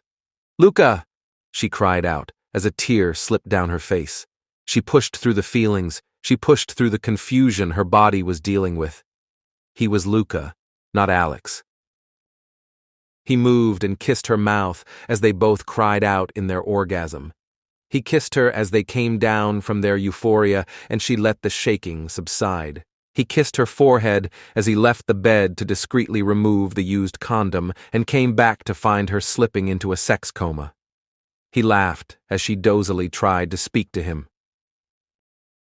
He pulled her into the bedsheets, and he slipped in beside her and pulled her close to him before he went to sleep himself. Luca woke up with Haley silently breathing in his arms. She looked so peaceful and tranquil. He got up, showered, and dressed, and still she hadn't stirred. Luca walked out of the bedroom and down the stairs to where a lot of his men were scattered all over the place. He walked to the kitchen to find Nick and Frankie standing, both of their faces serious and hard. "Did you get rid of Jackson okay?" was all Luca said as he went to the coffee machine and poured himself a fresh cup of coffee. "Yeah, that's all fine." Luca looked at his hard-faced cousin before looking down at the brown envelope on the kitchen counter, and he put his mug down as he picked up the envelope. "Luca Giovanni Marcello. Souvenirs of your fabulous party last night." He looked between Nick and Frankie as he pulled out photographs. The first one was of him in his outfit from last night as he was talking to various people. The next one was of himself at the roulette table with his hand on Haley's waist. The third photo was of Frankie and himself walking out of the office, and the fourth was of a poker-faced Haley sitting at the poker table. He could see himself next to Frankie in the crowd. Then there was a photograph of him dancing with Haley. The next was his hand on Haley as he was leading her out of the party, and in the next photo, he was kissing her before getting in the car. The last photo was hazy. It seemed to be in a smoke-filled room. It was then that he recognized the image, and his anger flared up, as it was of her asleep in his arms. "What the actual fuck?" he yelled. Nick held out his own copies of the photos, as did Frankie. They put down their brown envelopes, and Luca read their notes. Niccolo Dante Marcello. "You're always the one missing the parties, cleaning up after Luca again." He then looked at Frankie's note. The fury was boiling within him as he read it. "Franco Altera, the boss's trusty wingman, he got the girl at least." Luca furiously looked through their photos. They were of Frankie and Nick carrying bags, doing the cleanup of Jackson. "This is fucking Lorenzo Baroni. He is the only guy I know who would use the word fabulous. He's so dramatic," he growled. Luca thought of his enemy, his main family enemy. He once went to school with Lorenzo. All the family's kids went to school together. But times changed. Their parents fucked up New York, and now the kids were fighting the wars they left behind. It probably didn't help that Luca had screwed Aliana, Lorenzo's then-girlfriend. "He was in my fucking house," Luca said, as his mind went back to the photo of Haley naked in his arms. "Why was the photo hazy?" "I checked the camera. It must be an inside job," Frankie said as Nick went and closed the kitchen door, and Luca looked up to the cameras. "I turned the camera to the kitchen off and the camera room is locked," Frankie explained, and Luca nodded. "Somebody must be working for Lorenzo," Luca hissed, as he looked between his cousin and best friend, the only two people he trusted. "How did they get the picture in my room?" he pressed, and Frankie smiled as he held out a canister, an empty one, and placed it on the counter. "It's a sleeping mist. It will knock people out for hours," Nick explained to Luca, who looked at the device. "It was in your room. When we received the pictures, Frankie slipped in while you were in the shower and found it." Luca looked harshly at Frankie as he put down the canister. "Don't worry," Frankie laughed. "I never noticed the sleeping beauty in your bed. I had my eyes covered the entire time." He laughed again. Luca sighed. There was some sort of mental delay with Frankie. He was sure of it. His perverted mind was a dark and disturbing place. "So whoever is working for Baroni managed to slip in the canister, wait a few minutes, then take one quick picture. But the idiot forgot to remove the canister," Nick explained, bringing Luca's thoughts from Frankie's dirty mind to the Baroni problem. "They were also able to wipe our entire security system for the night. They managed to do this all in the time that Nick was cleaning up with Ricardo and Dom, and while I was looking over the party." Luca was the picture of calmness as Frankie explained everything. "So, we can rule out Dom and Ricardo," Luca said, to which Frankie nodded without a word. He was grateful to him, Dom, and Rick, and a few select others were just as loyal as Frankie. They had worked for his father when they were teens. They were older than Luca, maybe, by a couple of years. "Let's keep this between us. We don't want the rats scaring." Luca spoke with authority, making sure to keep his tone low and dark. His father had taught him to be calm, in control, and dark. Panicking can cause death. Acting on impulse could lead to bad decisions being made. So Luca was always calm, always in control. "Frankie, I want you to try and revive any footage you can. Nick, we have to get to the meeting at the Venetian." Luca's mind went to the beauty lying in his bed. Last night, she had trusted him with all her being. The beautiful innocent woman had trusted the dark beast, and he, like a sadistic bastard, allowed her. "Frankie, when Haley wakes, take her home. I'll leave her a note. Nick, go and get a car ready," Luca instructed as he went out of the room back to his bedroom, where Haley was still asleep. He left his note and went to the Venetian. Haley. Haley eventually woke up and noticed she was alone in the bedroom as she looked around the room she had only seen in the dark last night. She was in a huge bed with gray bedding, On either side were black painted bedside tables with chrome lamps and gray lampshades. There was a black painted dresser, a door leading to a bathroom, and in the far corner was a gray armchair. "Luca," she called out lightly before she slipped out of the bed.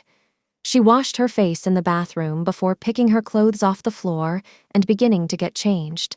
She quickly made the bed and smiled at how well things had gone between them last night. She went to the dresser to look for a comb for her hair and noticed a pile of cash on the dresser and a note with her name on it. "Haley, I had to go to work. Please take the cash, and last night was great. Thank you." "Luca." Her stomach dropped as she looked at the cash. There had to be. Well, she couldn't count it. It made her sick. After she put all that trust in him, he treated her like a fucking feather girl. He was going to pay her for sex.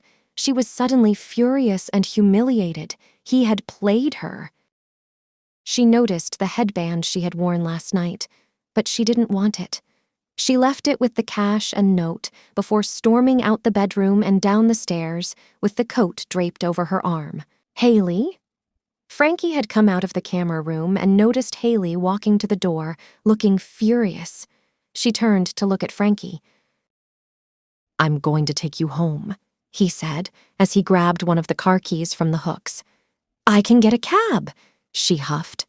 She would not be indebted to Luca Marcello, the asshole. Frankie laughed at her. "You have no clue where you are. No cabs just drive past the house. Look, let me just drive you home." Frankie half chuckled as he knew this house was too well hidden to be stumbled across by cabs. Haley wanted to protest. She wanted to fight, but she found it difficult to fight against Frankie. Frankie smiled warmly, causing her anger to subside. She simply gave up and followed as he led the way out of the house and to one of the cars parked out front. "Where did Luca go?" Haley asked innocently as she put the coat on the seat beside her. "The Venetian, I think," Frankie said vaguely as he drove into the city, and Haley nodded. He was probably finding his next whore. Haley wanted to yell at him. She had to face him. He would never pay her for sex again. "Shit," she said, as she pretended to look at the time on her imaginary watch. Frankie looked at her in the rear mirror. "I'm late for work. Shit, I forgot I was doing the early shift." Frankie looked at her as she ran her fingers through her hair and looked stressed out. "I'll drop you off if you want," Frankie said as he looked at her getting upset. "Thanks, Siobhan is going to kill me." She looked relieved, but she knew she had only one person in her mind by going to the Venetian, and that was Luca. Frankie pulled up outside the staff entrance of the Venetian lounge, and Haley flew out the car, slamming the car door. Frankie then realized she looked exactly how his younger sisters looked when they wanted to tear a man down. "Haley." Frankie followed Haley as she walked faster than he thought she could move. She was furious. She got some looks from other staff members as she walked through the staff areas and out onto the main floor. It was daytime, so the place wasn't particularly busy, but she must have looked a sight. She was wearing her dress from last night, and her hair was still in waves but had lost its sleek glamour look. "Haley." Ben was confused as she passed him. He had a tray in his hand and grabbed her elbow. He had seen her go out dressed like this. She looked at him fiercely as she pulled her arm from his grasp. Looking up at the VIP balcony, she saw Luca talking to his cousin Nick. "Bastard," she muttered, looking up at him. He was talking to another couple of guys, and she noticed Ricardo and Dom were nearby, sitting with other Marcello men. She looked at Ben, then stormed past him before flying up the staircase. Most of the men were there last night and recognized the beauty that had come with their boss. She was dressed as she was last night. However, Haley didn't care. Her eyes had found the cause of her anger. Luca," Nick said as he saw the bull that was Haley march through the balcony. Luca turned, but he wasn't expecting the slap that hit his face. She used all her force, but it only moved his head slightly, and this frustrated her. "You bastard!" she spat. Luca's face went hard. He noticed his men were on their feet as they witnessed Haley hitting the boss. Some even had their guns at the ready. Luca shook his head at them, but they only stood down very slightly. Frankie was quickly at the balcony. He looked back at her wild blue eyes. "You fucking bastard!" she repeated. "Haley, boss, I'll get rid of her." She felt Frankie putting his hands on her shoulders from behind, but she shrugged him off. Luca watched as she angrily looked back at him.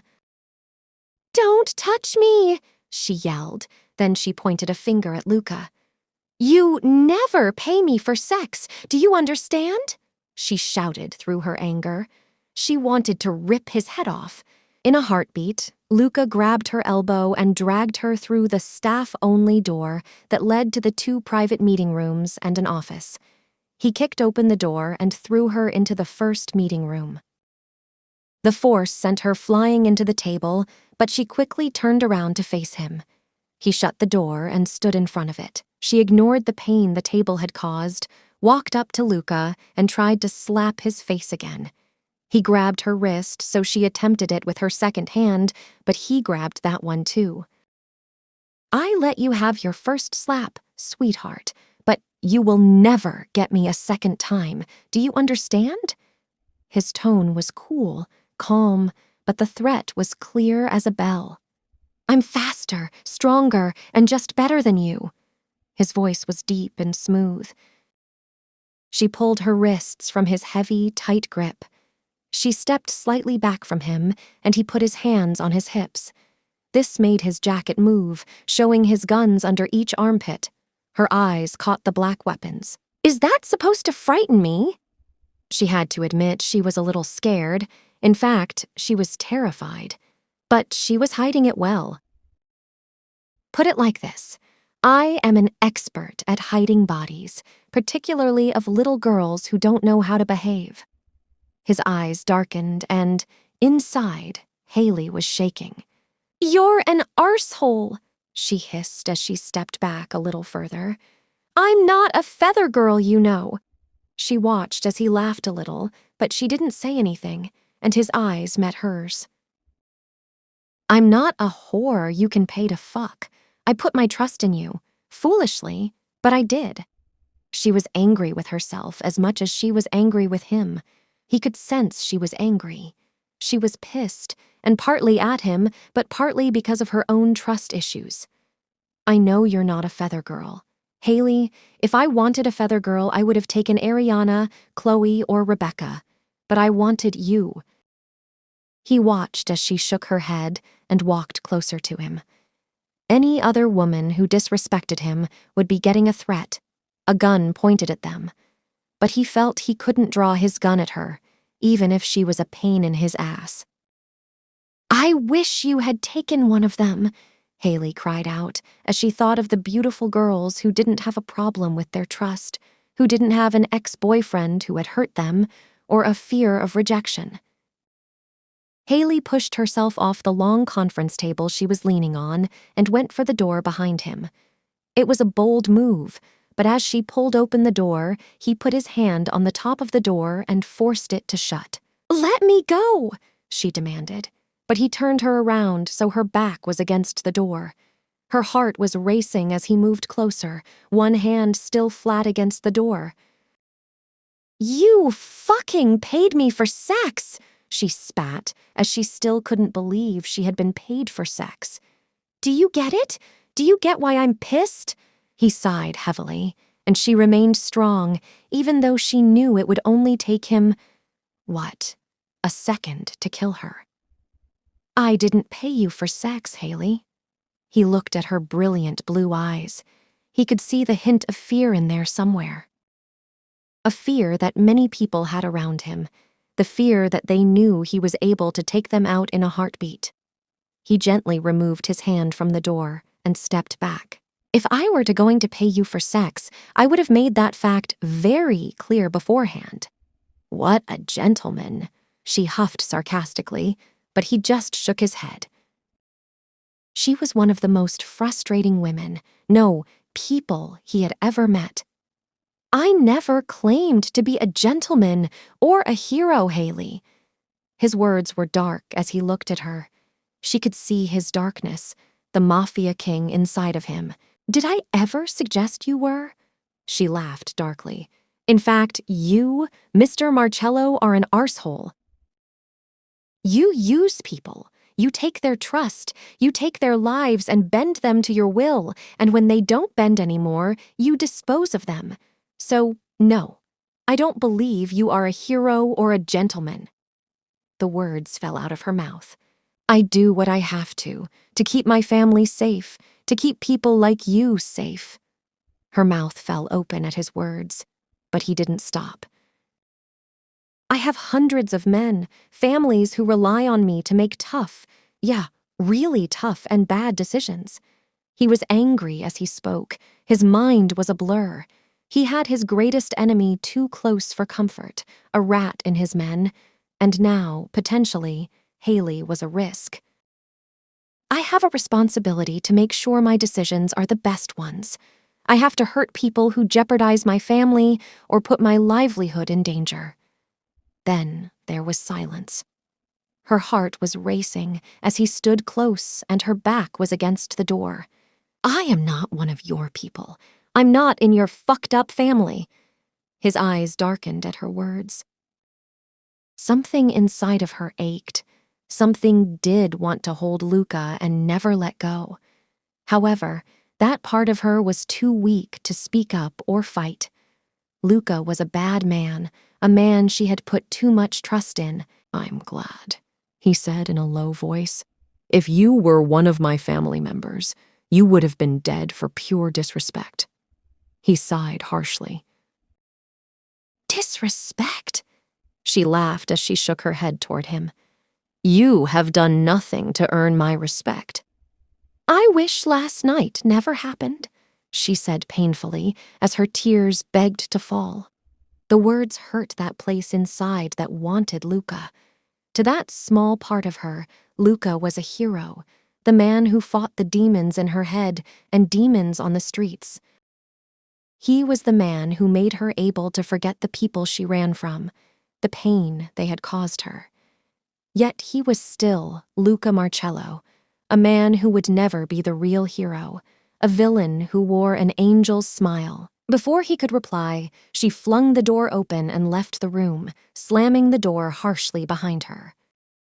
She let out a sigh and allowed a single tear to slip out, but she composed herself as she looked at Nick and Frankie, who were casually standing outside the room. Had they heard everything? Did she care? She walked briskly past them out to the balcony area, where men watched as she flew down the stairs, past Ben behind the bar, and out to hail down a cab. Inside the cab she sat, humiliated and torn about how she felt toward Luca Marcello. She put her head in her hands, and she cried. Luca. Luca watched as she slammed the door. He never chased a woman. A part of him wanted to grab her, throw her back in the room, and apologize profusely. He also wanted to grab her and squeeze her neck until she begged for her life. His emotions were confusing him. He had never felt this way. How could he want to hurt her and want her at the same time? He put his hands on his head, calming himself, and paced the meeting room. He thought of her beautiful eyes, the way she was last night in his arms in his bed. He thought of the hatred in her eyes, of the times she disrespected him and how she was disgusted by him. He clenched his fists and, on impulse, threw his fist against the drywall. The force caused him pain and caused a hole in the wall. He clutched his bloodied fist as he leaned against the long table. Why couldn't she let him be? Why couldn't he forget her? Haley. It had been a couple of days since Haley had confronted Luca for trying to pay her for sex. Haley pretended to herself that nothing happened. She pretended that probably one of the most dangerous men in New York had, for one night, made her feel amazing, only to destroy everything. Haley did everything she was supposed to do in her little world. She ate, she slept, and she worked. This was what she was good at. This is how her world spun. Work was busy, and for that, she was thankful. She had found out through the underground grapevine that the Marcellos had been busy, and that meant their visits to the Venetian were short and not as frequent as usual. This was a huge blessing. It meant she didn't have to see Luca or his little minions. "Haley!" Siobhan called Haley over as Siobhan took a stool next to Dmitri, who was casually talking in Russian to someone on the phone. Haley beamed at her boss. Siobhan had heard about the altercation between Haley and Luca a few days ago, and she had heard that Haley had run through the club and approached Luca, who threw her into a meeting room. Siobhan was like a mother to all her staff members, but Haley was different. Haley was like a broken little bird she found in Europe, a little bird she nursed back to health, dealt with her fears and demons, and then kept her safe in a gilded cage in the Paris Club. Siobhan never dreamed that bringing Haley to New York would cause harm to her little bird. In fact, she thought it would make her safer somehow. But it seems she was wrong. Luca was her godchild, almost a son to her. But he was a Marcello man and was only able to destroy everything his hands touched. Love and hate were two feelings Luca couldn't deal with, and Haley was too innocent for his corrupt world. "Haley," Siobhan said her name again, "tomorrow night you have the night off, and I would like you to attend a meeting with myself and Adrian Lambert." Haley smiled as she thought of Adrian Lambert. Siobhan smiled as she looked at Haley's bright eyes lighting up. Haley was more than happy to join Adrian and Siobhan, so on her boss's order, she raced home to get changed and sort herself out. "Wow, Haley, you look gorgeous." Ava beamed at Haley as she looked at her reflection in the full-length mirror. The black lace dress came off her shoulders. It was straight and came to just above her knees, and she matched it with black heels and a clutch bag. Haley was excited. She hadn't seen anyone from Paris since she had come to New York. A part of her missed her old friends. Adrian was her old boss in Paris, but she was close to him. "Thanks." She sighed as she ruffled her loose curls so they were over one of her shoulders. "So, who is this Adrian? Is he good-looking?" Ava quizzed as she looked at the effort Haley had made.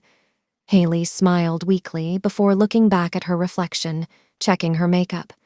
Ava chuckled at Haley's coyness. She was even wearing makeup. "He's my old boss, but for his age, he is a bit like George Clooney. He had all the girls wanting him." Haley remembered how he was a favorite with all the girls, but he never went with any. He was professional like that. "Well, I hope I get to meet him." She laughed as she and Haley left the apartment for the walk to the club. Haley walked through the staff area of the club, where she could hear the pounding music and men from the club floor. She walked out to the floor. "Wow, Haley, you scrub up well," Ben teased as she walked up to her usual bar. Heads turned as she shook her head at Ben, who was busy serving. "Thanks. Where is Siobhan?" Haley looked round to see Ariana was dancing on the main stage. She loved the spotlight. Haley's eyes wandered up to the VIP balcony. Luca wasn't here, which made her feel calmer. Why did he affect her so much? She looked back at Ben. "In the private meeting room 1. She is waiting for you." Haley thanked Ben before crossing the busy room and went up the stairs to the VIP balcony. She walked into the square hallway and, to her horror, Nick and Frankie were standing outside the door. "Please tell me he is in the office," Haley murmured as she walked up to Frankie and Nick. Frankie laughed and shook his head. Nick was just calm and remained silent. Unfortunately, not. Frankie then proceeded to open the meeting room door for Haley. She rolled her eyes as she walked into the room. There Luca sat, opposite the door, his eyes catching hers as soon as she walked in. She was furious. What was he doing here? Her mind whirled back to when, In this meeting room, she and Luca had argued, and she told him how much she wished she had never gone with him to the casino. Her eyes noticed a hole in the wall behind him, and her eyes fluttered to his knuckles. Did he hit a wall? Haley! The man sitting to Luca's left stood up with open arms and greeted Haley. She beamed at him as he took her shoulders and lightly kissed each of her cheeks before pulling away. She was so happy to see him again. He was still the cool, calm, and charismatic man she loved. Luca watched as Lambert beamed at Haley, and he watched the pair greet each other. Haley looked gorgeous, as she always did. "Vous m'avez vraiment manqué, ma chère," Adrienne's deep voice said, and she shook her head before she spoke again. "You are a real miss, my dear." "Menteur, vous avez à peine remarqué que je suis partie," Haley replied with a chuckle. "Lying, you barely noticed I left." Luca watched with surprise in his eyes as he listened to Haley speaking in the foreign language. She surprised him. Every time he saw her, he learned something new about this woman. "Me, a liar?" Adrian pretended to be offended as he guided Haley around the table to a seat opposite him on Luca's other side.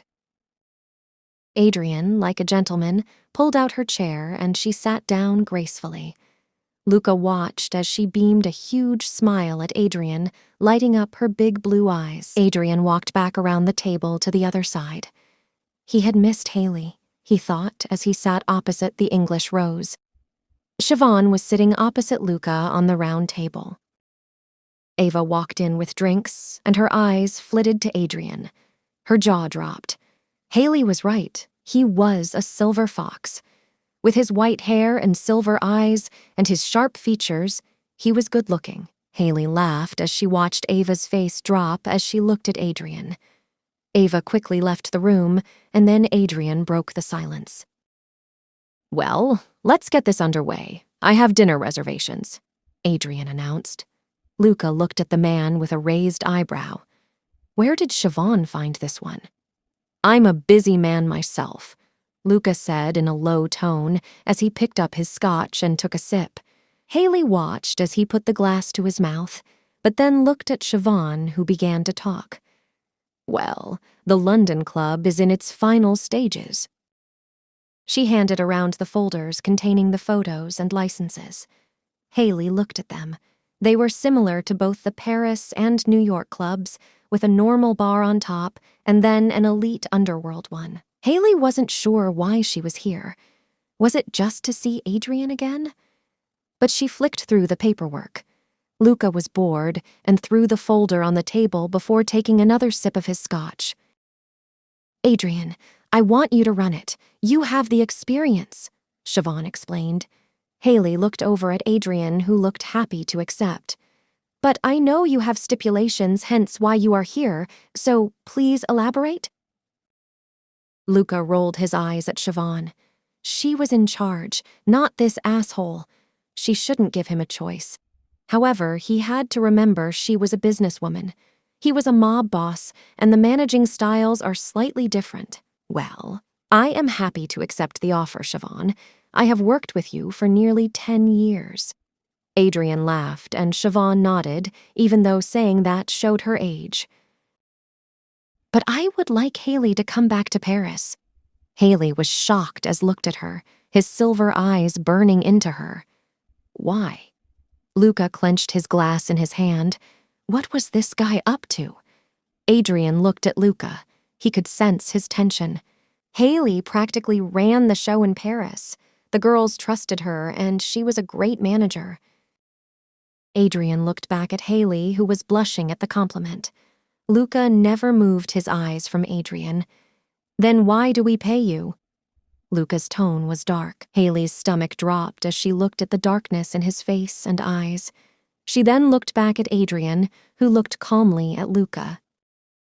"Haley worked under me, but I think she has potential. She could run the Paris one, and I can run the London club." Adrian looked back at Haley. Luca clenched his jaw, but kept his eyes on Adrian. "Adrian!" Haley sighed. She looked at the table as she played with the papers in front of her.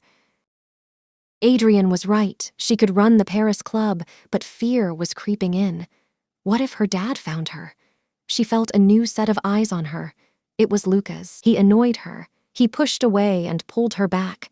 He threatened her and told her she was mesmerizing. He had confused her. She pulled her focus back to Adrian, who was waiting patiently for her response. "I'm not ready to run a club single-handed." Adrian shook his head. "Absurdity," Adrian spat. Luca looked at Haley. Where was the confident girl he knew? Did the thought of running a club intimidate her? Was the thought of going back to France upsetting her? He never took his eyes off her face as she looked at Adrian. "I will be in London, an hour flight away. Besides, you can run that place with your eyes closed and you know it," Adrian pressed. "Haley!" Siobhan jumped in and everyone looked at her. "I think you should think about this. This would be an amazing opportunity for you." Luca scowled at his godmother as she spoke to Haley. Siobhan didn't want to lose Haley, but maybe she should put her little bird back in her cage in Paris.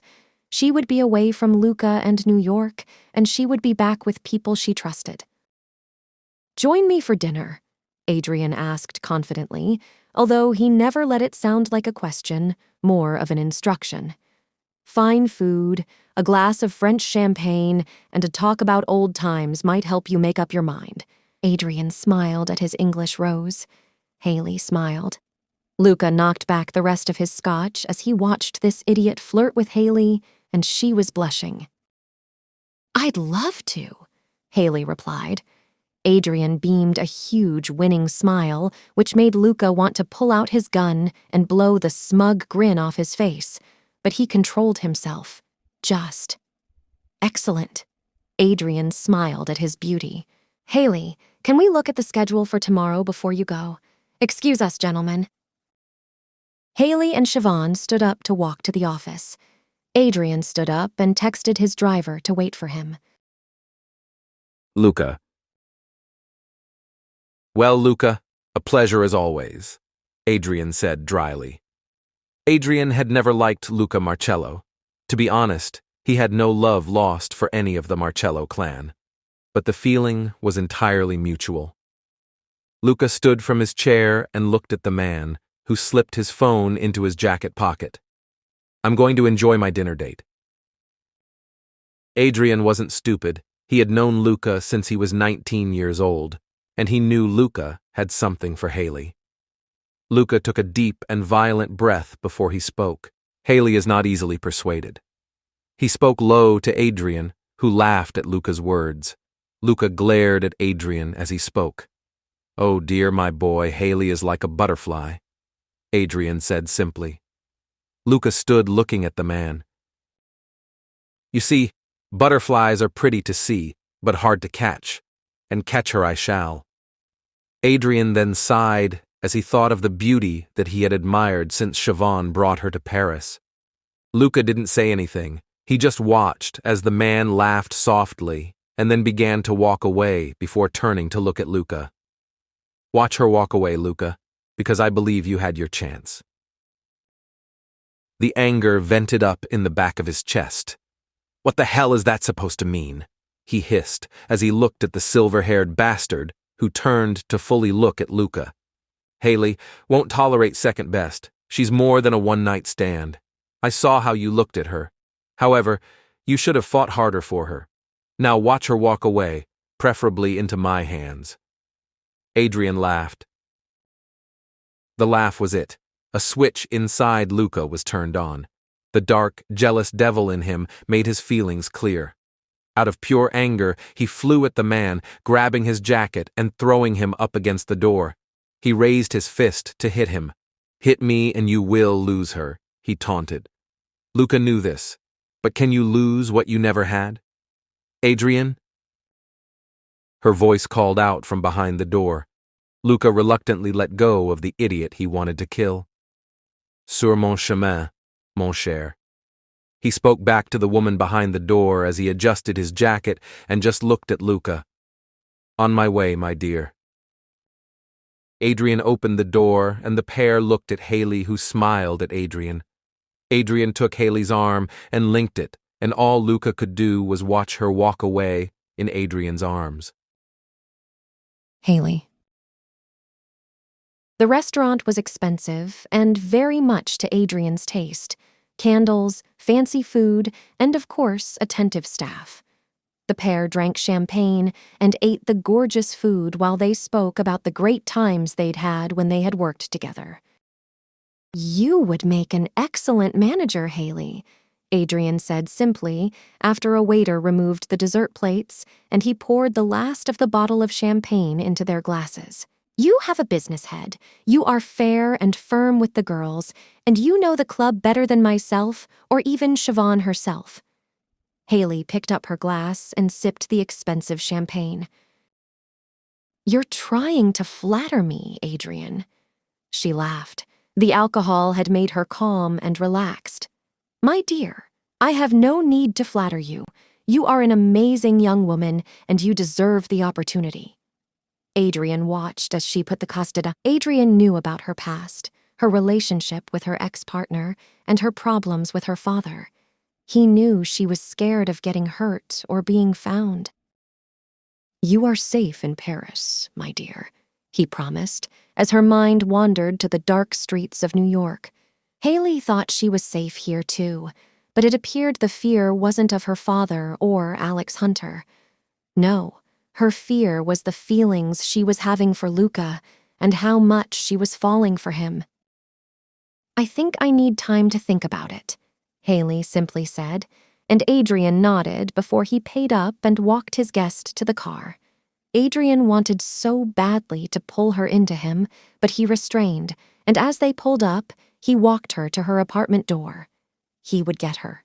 Eventually, she would come to him. Haley needed security, something he knew he could provide her with. "Thank you for tonight, Adrian. It was wonderful, just like old times." She smiled, and like a gentleman, he took her hand and kissed the back of it. She smiled at him. "Good night, Haley. I will talk to you soon," he said, before he turned on his heels and walked away. She sighed and opened the door to the apartment, where she wasn't alone. Haley. Haley wasn't expecting the person standing in her apartment to be standing there.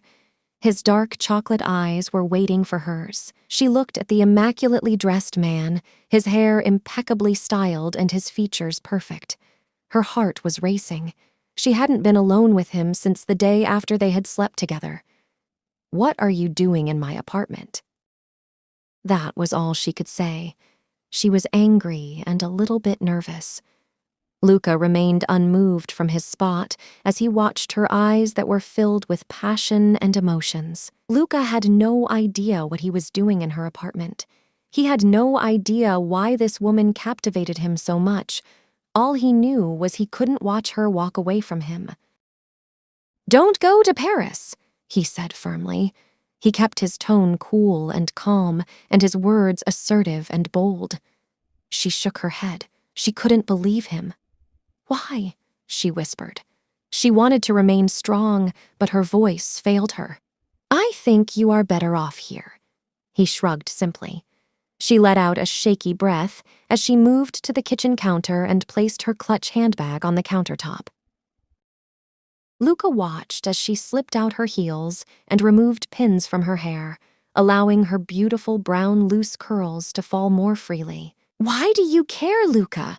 Why do you care if I fly to France, Australia? Hell, why do you care if I stay in New York?" She was exhausted talking to him. He was giving her whiplash. This man managed to get under her skin.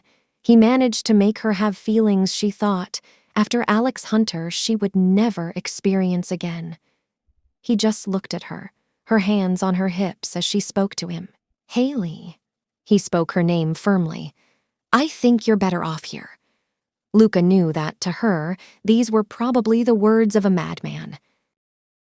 Luca's mind held the haunting images that Baroni had sent to him, the picture of Haley in his bed. How could he protect her when she was in France? "With you?" she spat. He moved a little closer, and she moved a little step back. "Don't come any closer, Luca Marcello." she warned, which made him laugh a little, but she was serious. I meant what I said the other night. I am not a hero, Haley. Luca repeated his words, and she nodded. She understood exactly what he was saying. I know, and I meant what I said about wishing you had taken another girl to the casino, she retorted, and the words stung. Going to that party made her free again.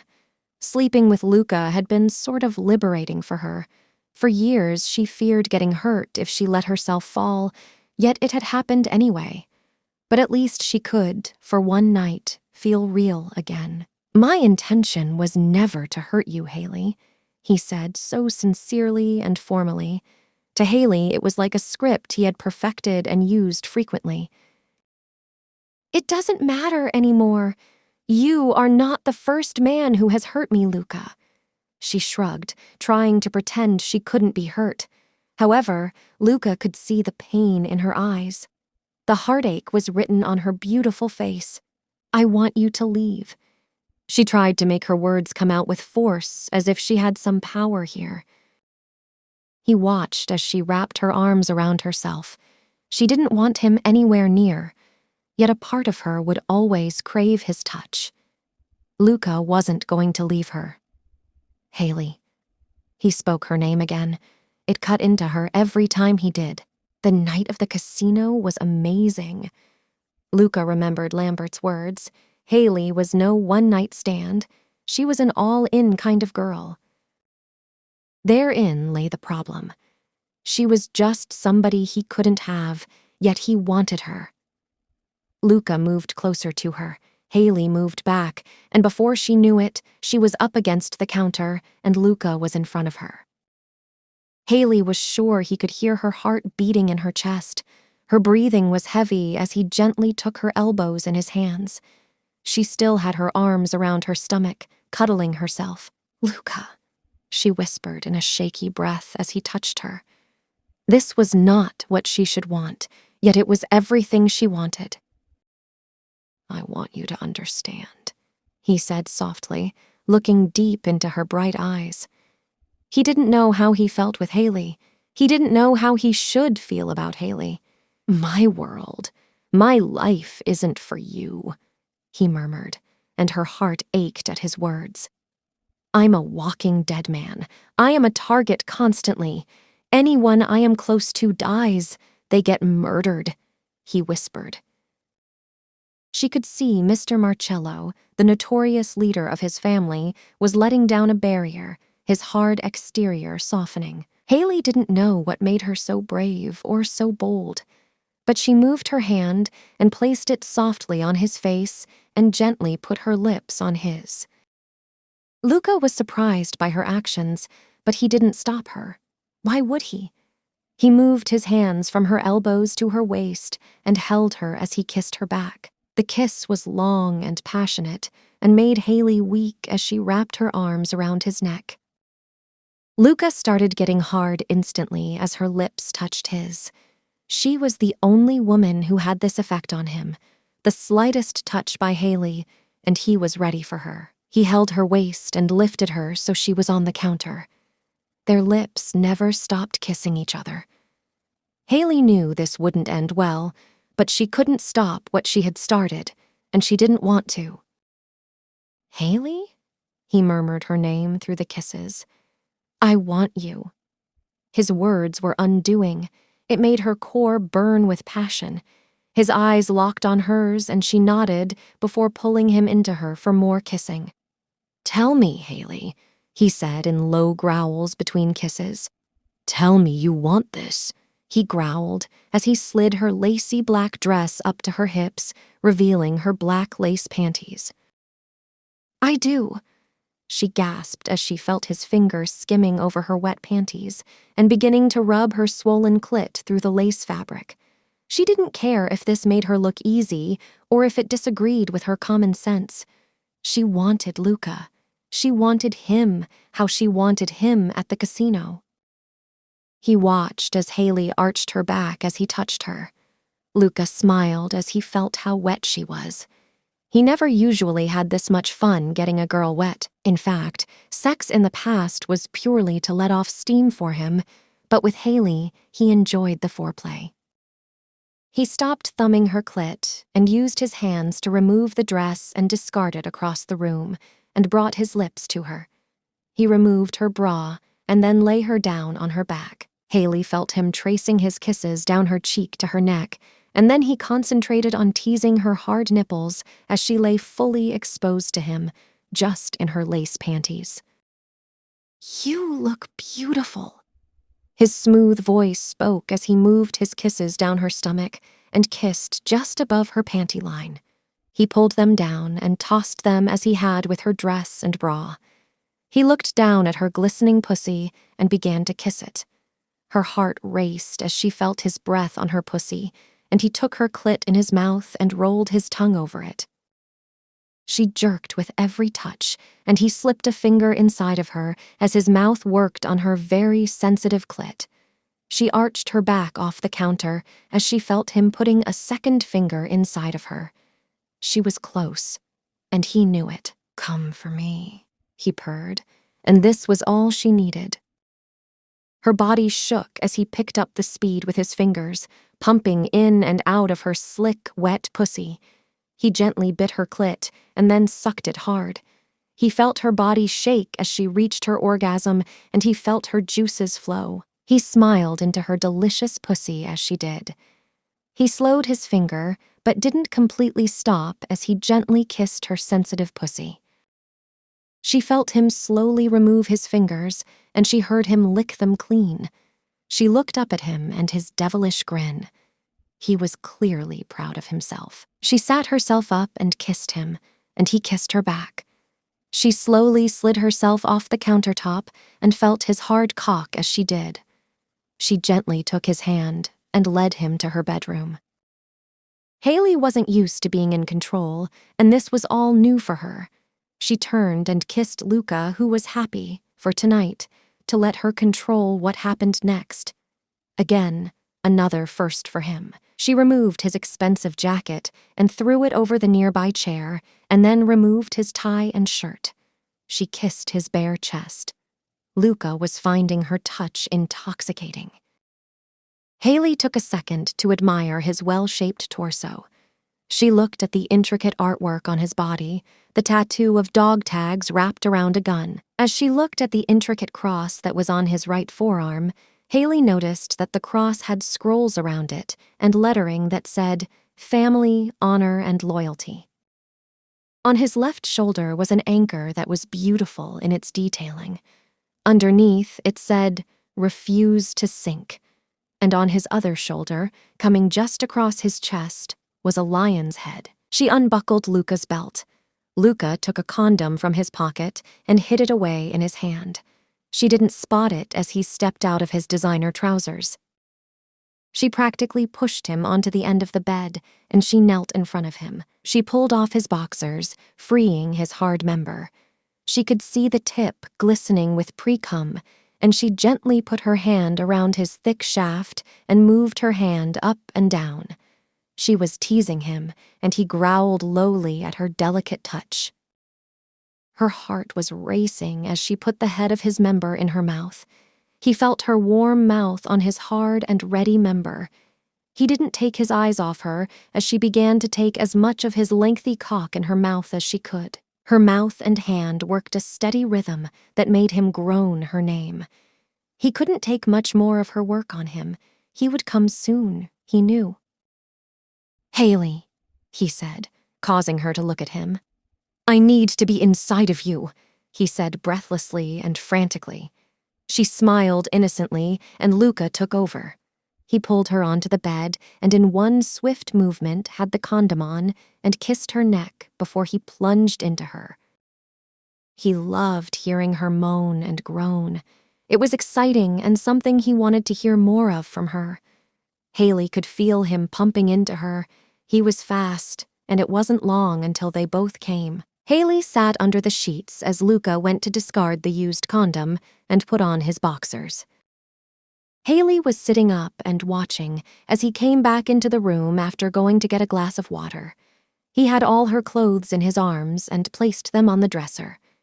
He sat on the bed and looked at her beauty. "I'm going to have to go," he said, and noticed the sadness in her eyes, the fear of rejection again. "Before you make a decision about leaving, let me show you New York." She looked at him, puzzled. "Give me one day, and then, if you still want to leave, I will personally book your flight," he promised. "Okay," she said simply, and his face lit up. He leaned over to her and kissed her, and her heart fluttered. "I will pick you up at 10 a.m. We will grab some breakfast first." She beamed and nodded. She watched as he finished getting dressed and left with a final kiss, letting himself out of her apartment. Haley was taken aback by everything. Luca was a whirlwind. He was a tornado that would without a doubt cause havoc in her world, but a part of her welcomed the chaos. Luca. Nick picked Luca up from Haley's apartment. He had been there a while. Luca gave instructions to head back to the Venetian, and Nick loyally did so. Luca walked through the busy club. Luca walked through the staff-only door and to the office, where Frankie had told him Siobhan and Adrian were. "Luca!" Siobhan rolled her eyes as Luca barged in without knocking, as usual. Luca looked at Lambert, who sat with his back facing the door and had turned his head slightly to see Luca walk in. "Siobhan, we need to talk," he demanded. Siobhan was used to Luca and his outbursts, but she also knew when to argue with him and when to let him have his moment. "I'll let you get on. I will speak tomorrow, Siobhan." Adrian smiled as he stood up and walked past a hard-faced Luca. Siobhan crossed her arms with a sigh and looked at her godson. "What's going on, Luca?" Siobhan asked. "Haley is not going to France," he said fiercely. Siobhan shook her head, making her auburn bob swing at her chin. "That is not your decision, Luca," she reminded him. She watched as his face went cold and hard. He wasn't used to not getting his own way, and she knew this. "I brought Haley here on a trial, to keep her safe." Luca squinted his eyes as Siobhan spoke.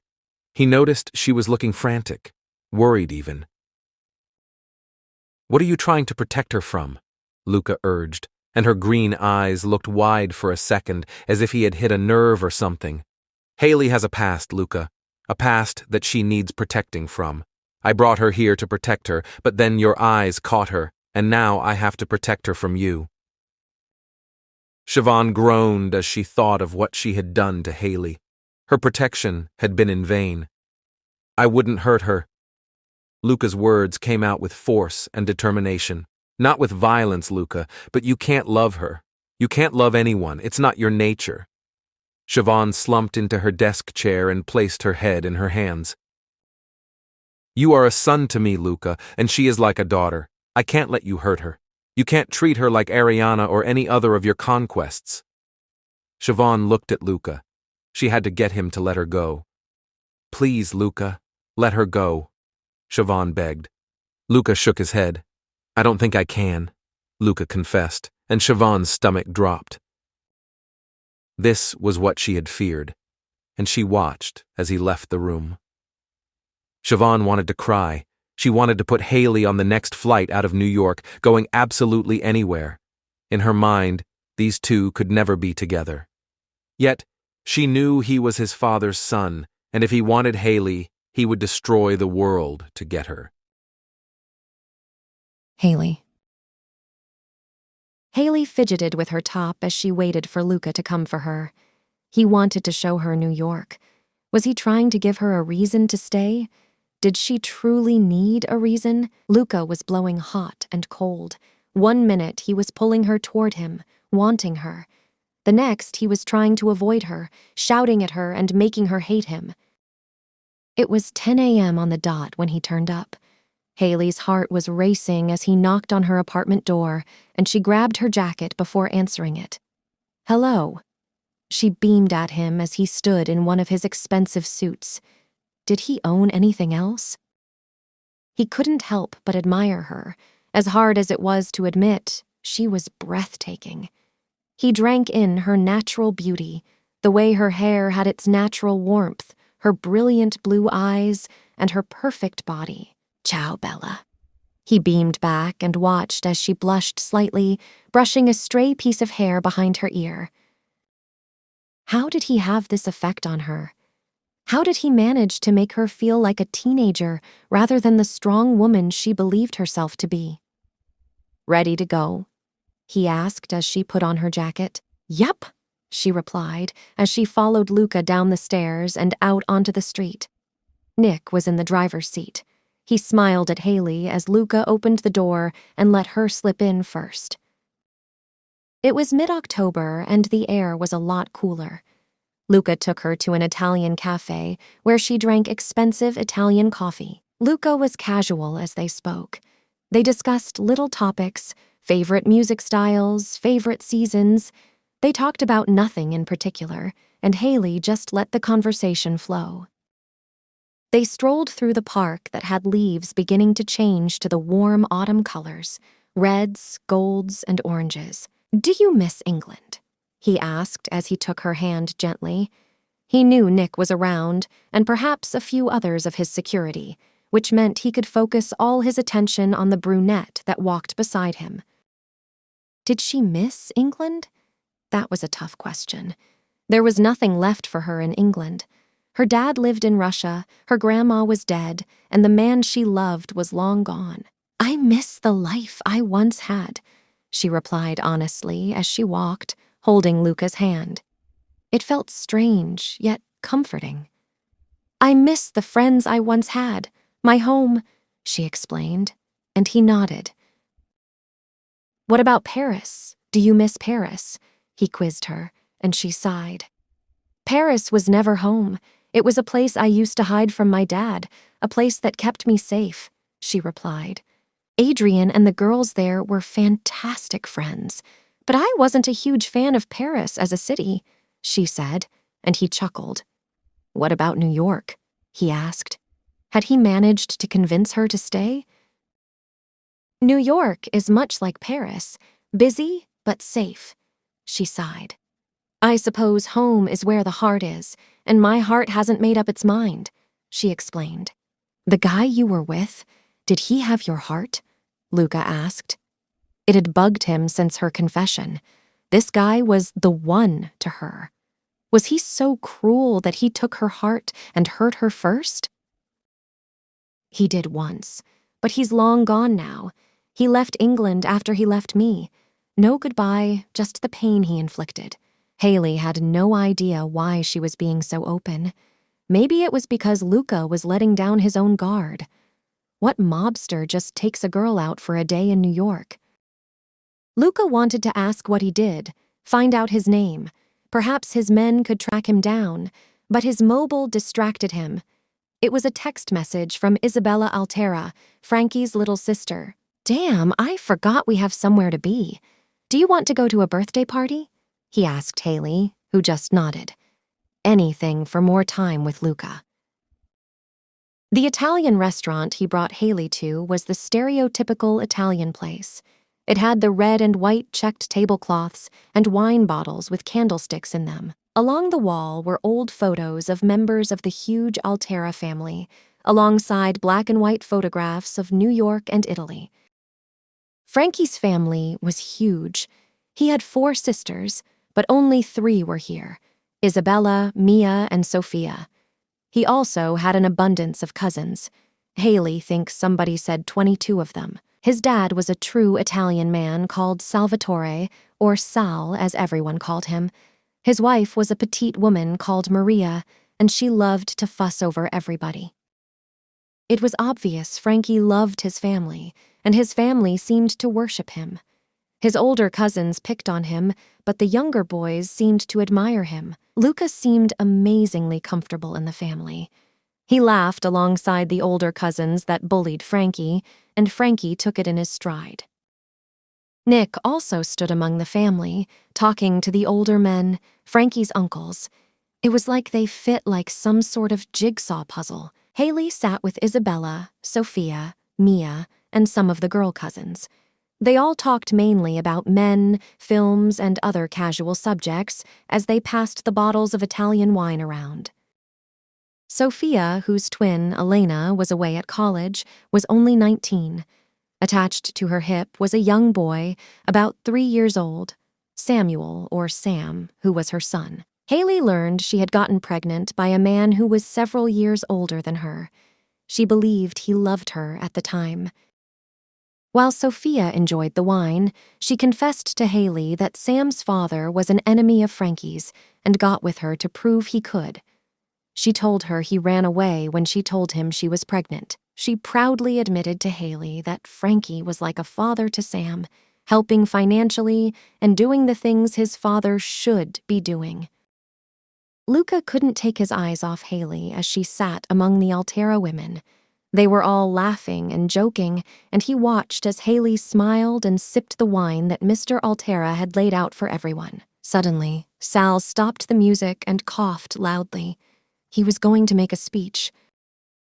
"Everyone, we are going to wish a happy birthday to the birthday boys. It's not every day you turn 29. You boys are nearly old," Salvatore Altera said, and then Maria spoke loudly. "Dovresti essere sposato ora, con I bambini." Her words made everyone laugh. "You should be married, with children."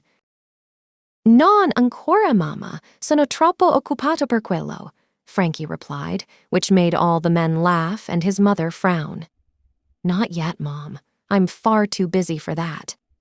"What did your mum say?" Haley asked the oldest Altera sister, Isabella. Isabella laughed before she answered.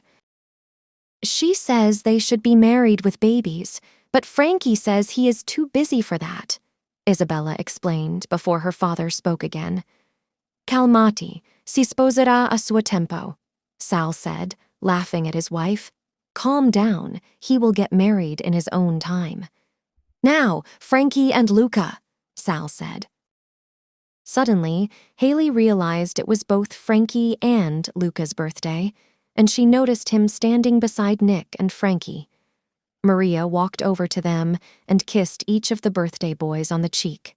"Happy birthday, boys! Hope life treats you well, to the birthday boys," Sal toasted, and everyone replied and clinked their glasses. Then the live music began again, and everyone began to grab partners and dance. "Do you dance, Haley?" Sophia asked as she sat with little Sam on her lap. He was eating the buffet food that Maria had put out. She looked like she was feeding the entire city of New York. "I used to. I was a national ballroom champion." Haley hadn't said that out loud in years. "I did it all. Cha-cha, waltz, you name it." Haley laughed as she sipped the wine.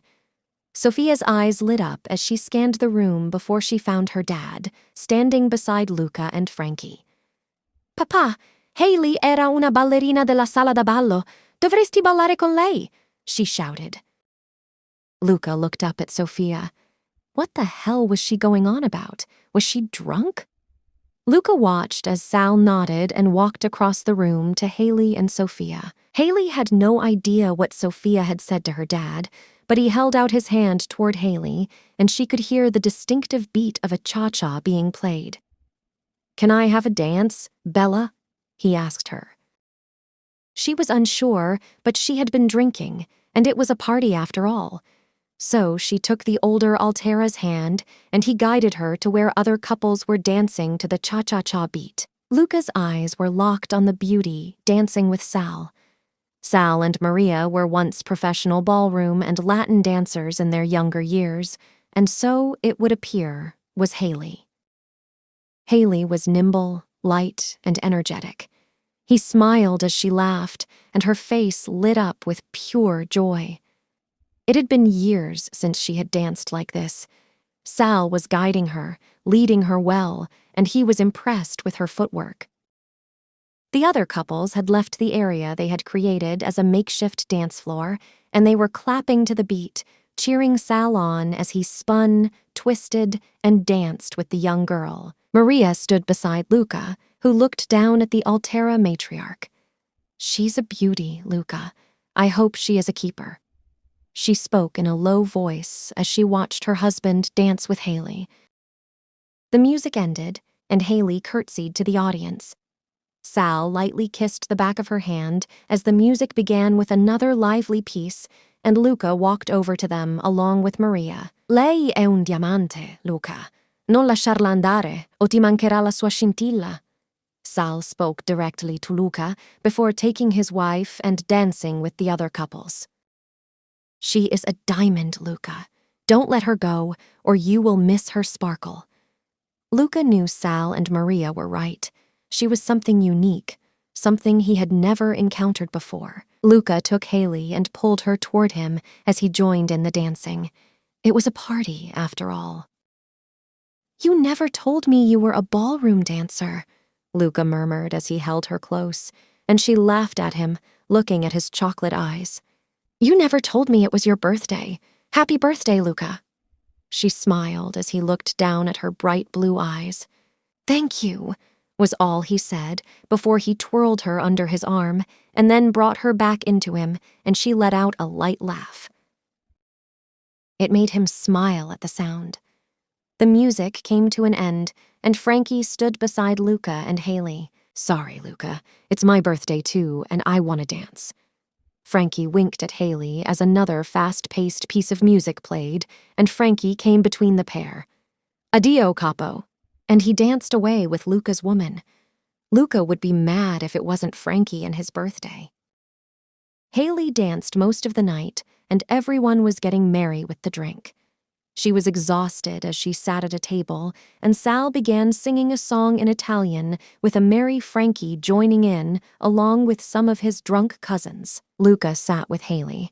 He hadn't had as much to drink as Frankie.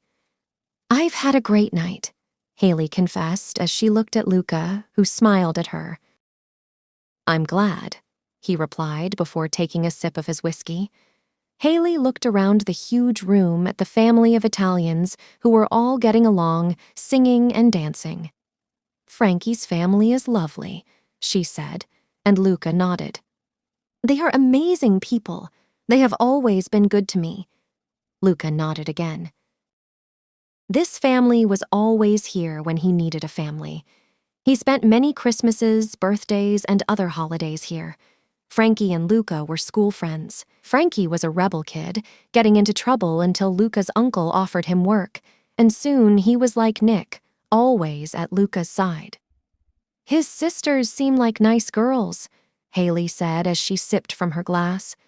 Sophia's story is heartbreaking. Luca nodded as he looked at young Sophia and the little boy who was now asleep on her knee, a little boy whose blood held the blood of an enemy family. She says Frankie looks out for Sam. Luca stopped to look at Haley's innocent eyes as she looked at his dark eyes. Frankie looks out for his entire family. Elena is in college because of his money, Mia has a salon because of Frankie, and his family's restaurant is thriving because of Frankie's Martello links, Luca explained. He loves his family, Luca added as he watched Frankie pick up Sam from his sister and carry him out of the restaurant, presumably to bed. Would Haley think any less of Luca and Frankie if she knew that Samuel will never know his father because he never walked away from Samuel but was simply murdered? Frankie wouldn't let his sister marry any Baroni scum, particularly a second cousin of Lorenzo Baroni. Luca hated the idea of killing Samuel's father, as did Frankie, but it was the only way Baroni couldn't be in their family. Sophia had to believe the asshole was gone. Thankfully, she knew she had her brother to look out for her and Samuel. Luca! Nick sat beside Luca as Haley was whisked away for another dance by one of Frankie's older cousins. Luca never took his eyes off them as they danced with his woman. Frankie sat next to Nick and lit a cigarette. Outside are 3 of Baroni's men. They want to talk to you. Nick spoke in a low voice. They said they will come in if they have to. Luca's eyes looked from Nick to Haley. He remained calm. Panicking would only cause an accident. So with a nod, the trio stood up. Frankie looked at his 2 oldest cousins, Angelo and Daniel, who walked out behind the trio. They were Marcello men. They worked as heavies. They went for the money and broke bones if necessary. Luca walked out with Nick and Frankie on either side. He said nothing as he recognized the main man as Vitali, Lorenzo's second-in-command. "My boss sends you a birthday present." Vitali smirked as he puffed out some smoke. Luca looked at the wrapped gift box that Vitali put on the floor between the two groups. "He also says he's coming for you." Luca laughed at Vitali's threat, but Vitali wasn't laughing. "Tell him I'm waiting," Luca called out across the back alley of the restaurant. It was then Vitali laughed before he walked to the waiting car and the three of them left. They all stood looking at the gift. It could be anything. A bomb. Anything was possible with Lorenzo. Nick walked toward the gift box and carefully opened the lid before he looked back at Luca, shaking his head. Luca and Frankie walked toward the box, and Luca recognized the head straight away. "Dino, god damn it!" Luca said through his teeth before Nick closed up the offending box. Dino was one of Luca's informants, a man he planted within the Baroni's camp. He had been betrayed and now was dead. "Get rid of it and inform his fiancée. Make sure she is secure and financially okay," Luca said, looking at Nick, who was the soberest. Nick got on the phone with Dom to help with the cleanup.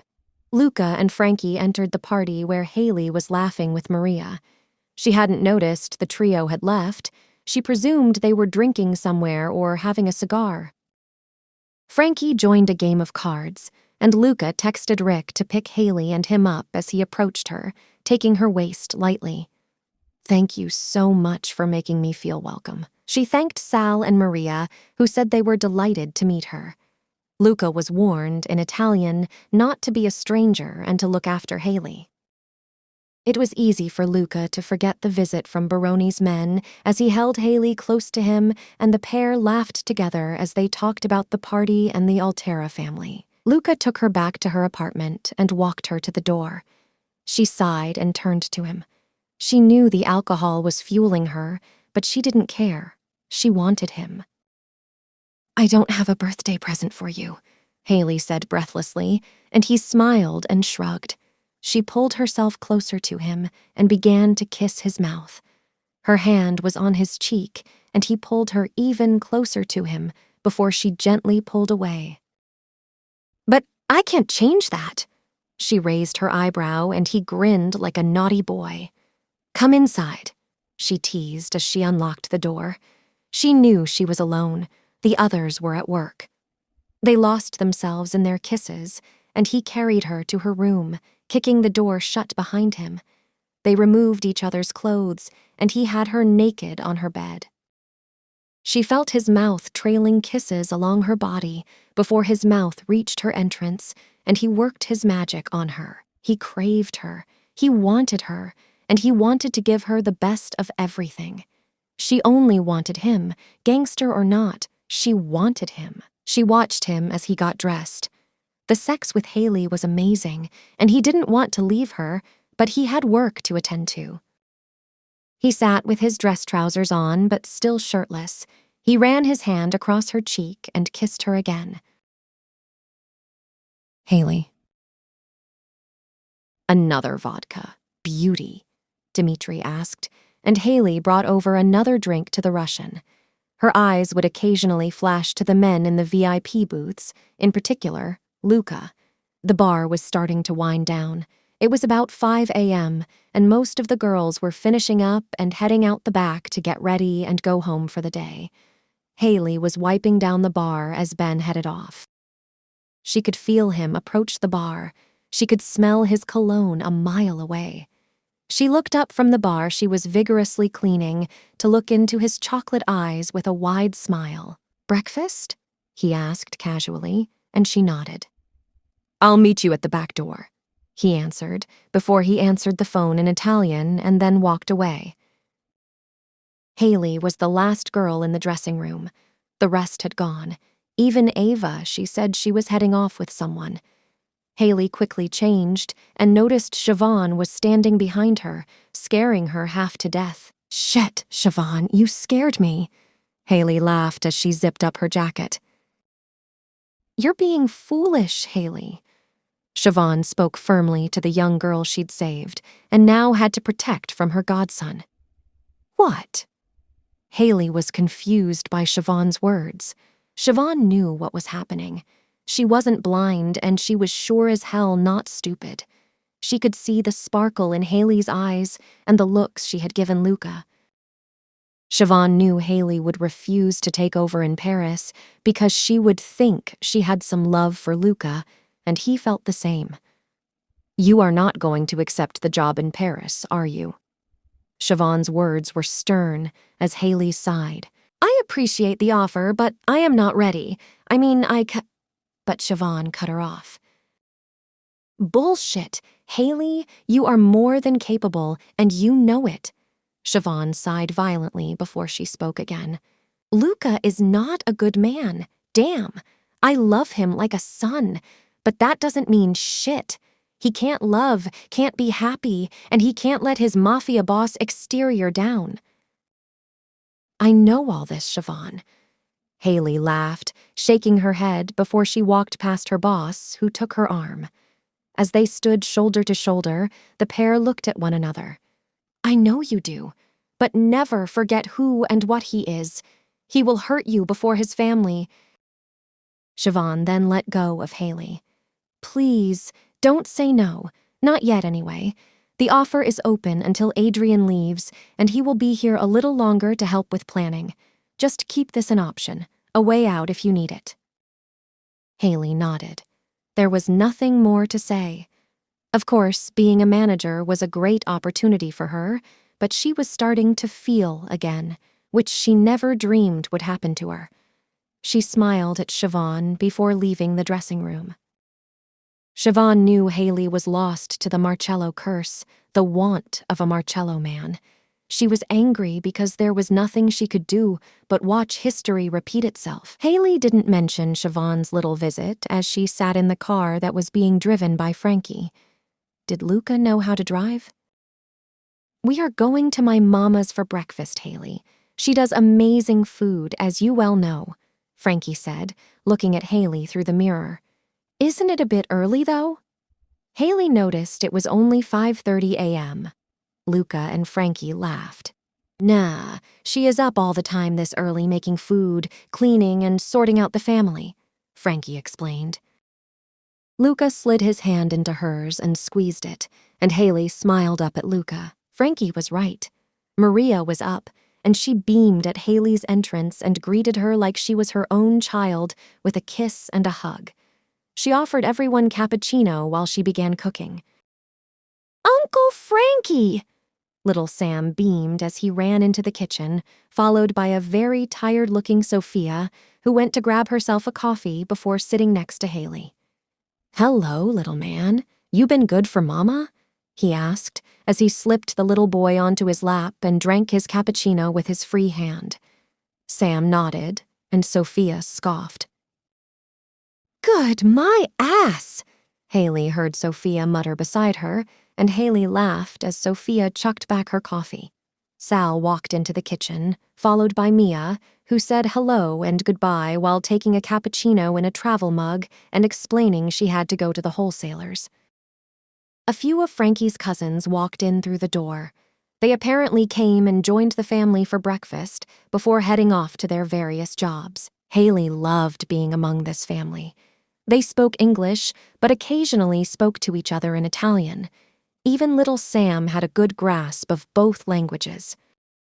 She silently sat and listened as Luca asked Frankie about the new drivers and security he was training, and Frankie said they were coming along and were working tonight. Luca loved how effortlessly Haley slipped into his world like she had always been there.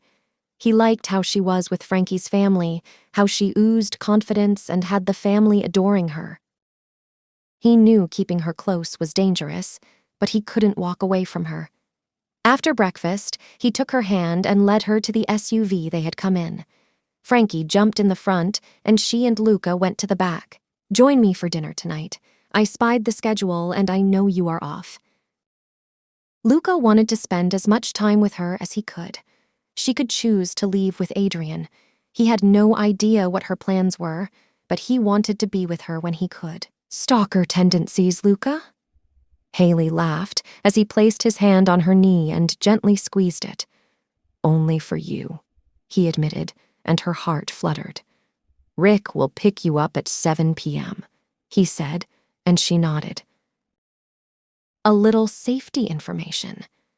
Luca sighed. He had to do this. She was going to be in one of his heavy SUVs, and she needed to know how to protect herself, just in case. Like Frankie has told you, these cars are heavy. There are weapons everywhere, under the seats, in the seats, trunk. I mean, everywhere. If you need to, protect yourself first. Also, if I am unable to make it, I will always let you know personally. I will always call, never text. Luca's voice was firm, conveying the reality of how dangerous he and his world were. Yet, she didn't run from him. Crazy girl. At her apartment, he kissed her goodbye before speeding off. She went to sleep before getting ready for her date with Luca Marcello. The wine was great. It was the only company Haley was getting tonight. The restaurant's clock above the dark wood bar ticked. Minutes passed, and soon she had been sitting for over an hour. Her phone lay on the table beside the wine glass. The restaurant was quiet, a couple in the corner, a table of 4 middle-aged women sitting at the window. The restaurant was one of Luca's. It had an old, rustic Italian feel. Of course, Haley's fingers drummed the table impatiently as she took a long swig of the expensive wine the host had gotten for her. Apparently, it was a personal favorite of Mr. Marcello. The host passed her table, and she caught the older man's attention. "Yes, miss?" he said with professionalism and warmth. "Has Mr. Marcello called the restaurant, or do you know when he is arriving?" she asked. He shook his head. Haley sighed. What was he trying to do? "I'm sorry, miss. Only heard from Mr. Marcello at lunchtime to confirm the table. I am sure he won't be long. Another glass of wine?" Haley fiercely shook her head. She was a little embarrassed and a little pissed. He hadn't called to say he would be late, and if he had forgotten, well, that was worse. "No, thank you." She grabbed her bag and rummaged for her purse. "I've had enough of waiting for him," she huffed in honesty. She wasn't going to be here when he did eventually show. "Miss, I will just put the wine on Mr. Marcello's bill," he explained to Haley, who nodded. She could see the sympathy in his eyes. She could have broken down in that instant. "I'll get your jacket." He smiled warmly and left her before returning almost instantly. Haley placed her phone in her jacket pocket as the host held the jacket out for her and helped her to put it on. Haley thanked him and then left the restaurant. She was about to hail a taxi when she recognized the black SUV that pulled in. A young man jumped out of the driver's side. "Miss Tate!" he called out to her. The man looked younger than Haley. She looked at the car. It had one of Luca's trademark license plates. "Haley, please," she corrected, and he laughed with a warm young smile. Seriously, he couldn't be old enough to drive. "Yeah, sorry," he said as he approached her. "Frankie said you prefer to be called Haley. It's just the boss called you Miss Tate, and he was pretty, graphic with how you are to be treated." Haley rolled her eyes. Poor guy. First night on the job, and already Luca had threatened God knows what. Haley shook her head, causing her loose curls to bounce. "The boss is held up. Business." He shrugged. This didn't surprise him. "He instructed me to pick you up and drive you home, and he will see you there." Haley just shrugged as she walked to the huge SUV. The young guy ran ahead and opened the door of the back passenger seat, and then he slipped into the driver's side. Haley put her head on the headrest. She was still fuming at Luca. All he had to do was call. He could have let her know he was busy. Perhaps he couldn't. It was then she remembered he said he would always let her know if he couldn't make it. He would never forget anything. Maybe he couldn't call. Maybe whatever business he had was too dangerous. Her heart began to race. Was he in danger? Rummaging through her jacket pocket, she began to search for her phone, but it wasn't there. She knew, in fact, she could swear she had put her phone in the pocket of her jacket, right before the host put her jacket on her. She felt sick at the thought of the kind, warm host stealing her phone. Her stomach churned. Something felt off. Her phone taken in the restaurant, Luca not calling to cancel, and now a new driver? Haley gently slipped her clutch bag off the seat.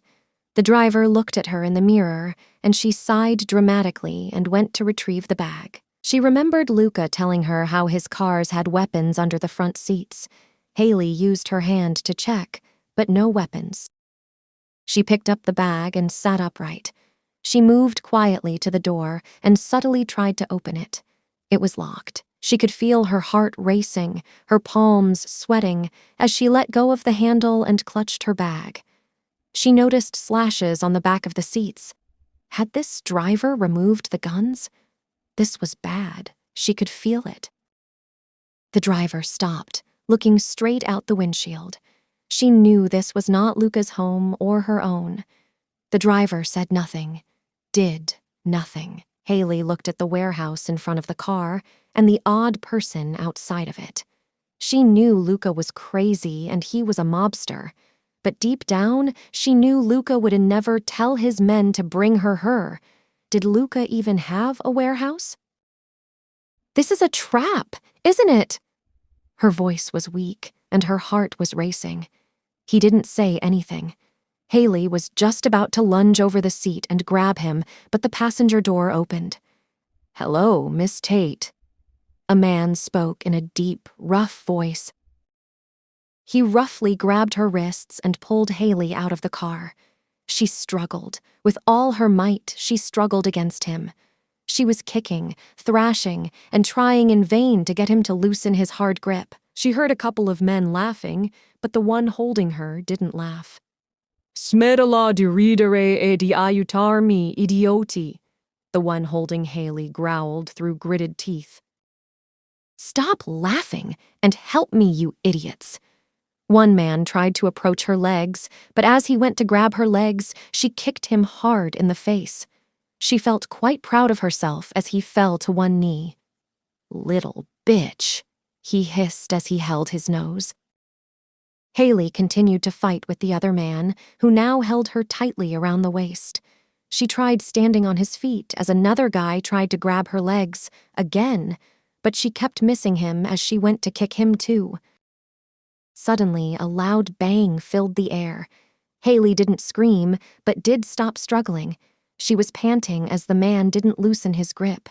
Haley looked ahead, and all the guys looked at the man who had fired the shot. He was dressed as smartly as Luca and had tanned skin and dark hair. He wore trendy stubble and a trendy hairstyle. She would have said he was about Luca's age. His eyes were a vibrant green color, and they were intent on Haley. "Un lavoro, e non puoi farlo." You had one job, and you can't get that right. His voice was harsh as he looked between the guys, and something told Haley he was in charge. Her heart was racing. The fact he spoke Italian made her even more nervous than if he had spoken English. He walked closer to the woman who was fighting against his men. She looked nervous, but he could see she was trying not to show fear or weakness. She watched as he got closer to her, and he smiled darkly and then returned his gaze to Haley. "You are the famous Haley." His tone was bright, and his smile showed his perfect teeth. Haley said nothing, just looked at his green eyes. He gripped her pretty face. Her eyes were a spectacular color of blue. He tilted her head to look at her beauty. Luca was a lucky son of a bitch if the rumors were true. Plus, she had balls. He liked that. "Posso capire perché gli piace." I can see why he likes her. He chuckled, and some of the men around them laughed as Haley roughly pulled her chin out of his hand. "Who the hell are you?" She was being reckless and stupid, but she wanted to come across as fearless, even when the fear was making her tremble. His smile never wavered, even though she had talked back to him. "All in good time, darling." he said, his tone still light and his smile huge. "First, though, this is going to hurt. Darling." He laughed as he furrowed his eyebrows, but kept his smile. Suddenly, he raised his hand and stabbed Haley in the neck. Well, it was more of a pinch. But with the force he used, it hurt like hell. She didn't scream. She didn't even wince, even though it hurt. And when he moved his hand, she grabbed her neck protectively. Son of a bi. But her words slowed. Her legs began to turn to jelly. She didn't fall as the man still had a grip on her waist. The world around her went blurry, and he was talking again, perhaps in Italian, but it was so jumbled it could have been English. Then her eyelids closed, and Haley was forced into darkness. Haley. Haley hesitantly woke, very briefly for a few seconds. She was inside a gray room. It was cold.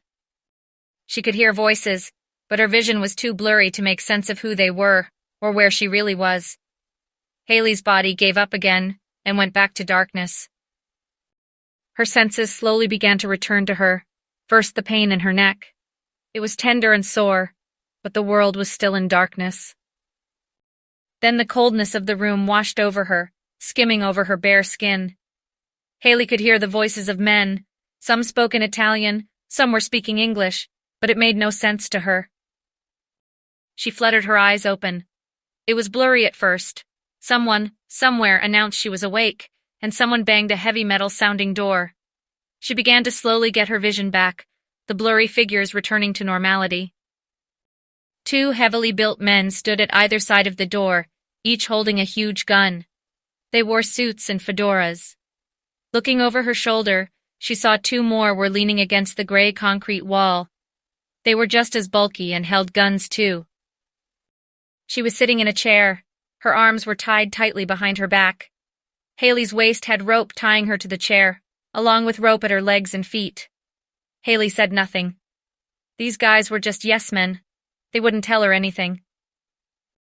The door flung open and banged shut behind the green-eyed man from before.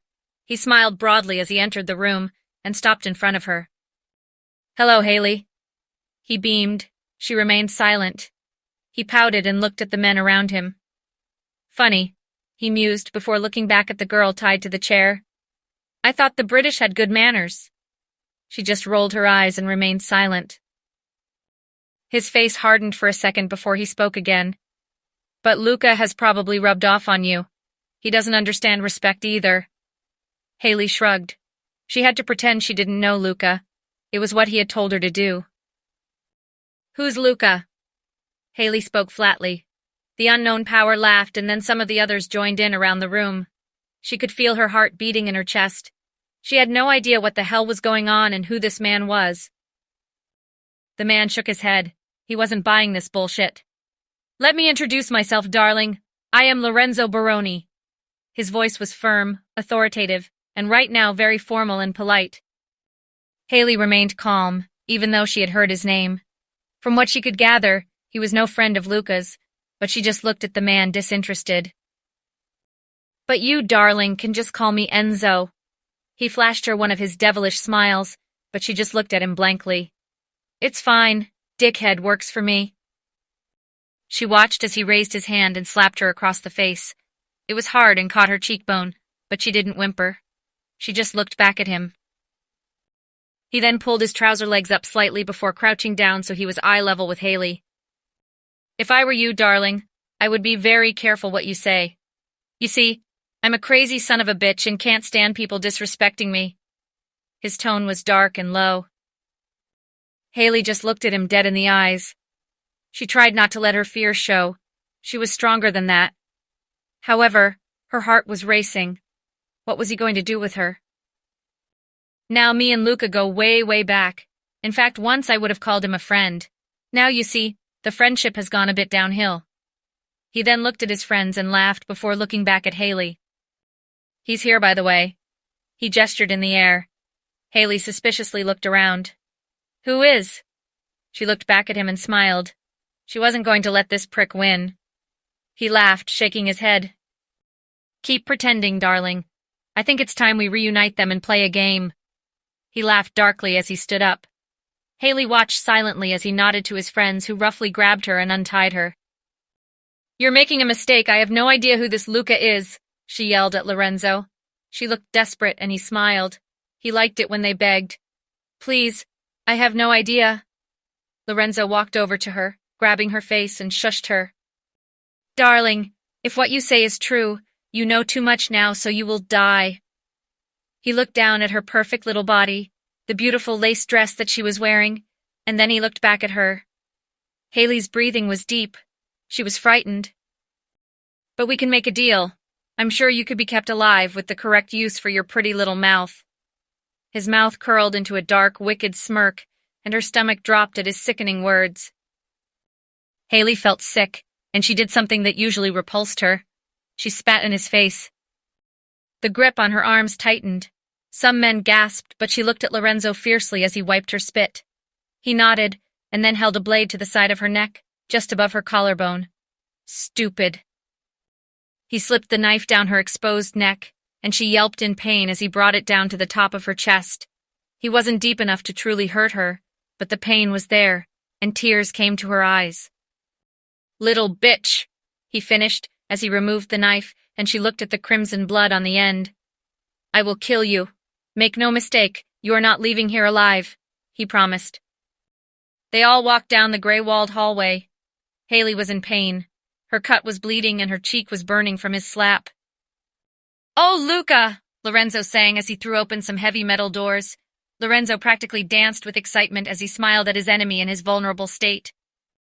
Luca immediately caught Haley's beautiful eyes, and she caught his. He was sitting there in his dress shirt, no tie. His face was bruised and cut, and he was tied to a chair with a piece of cloth in his mouth. His chair was at the end of a table, in the middle of which was the kind of metal domed plate cover they have in fancy restaurants. His eyes squinted as he looked at her.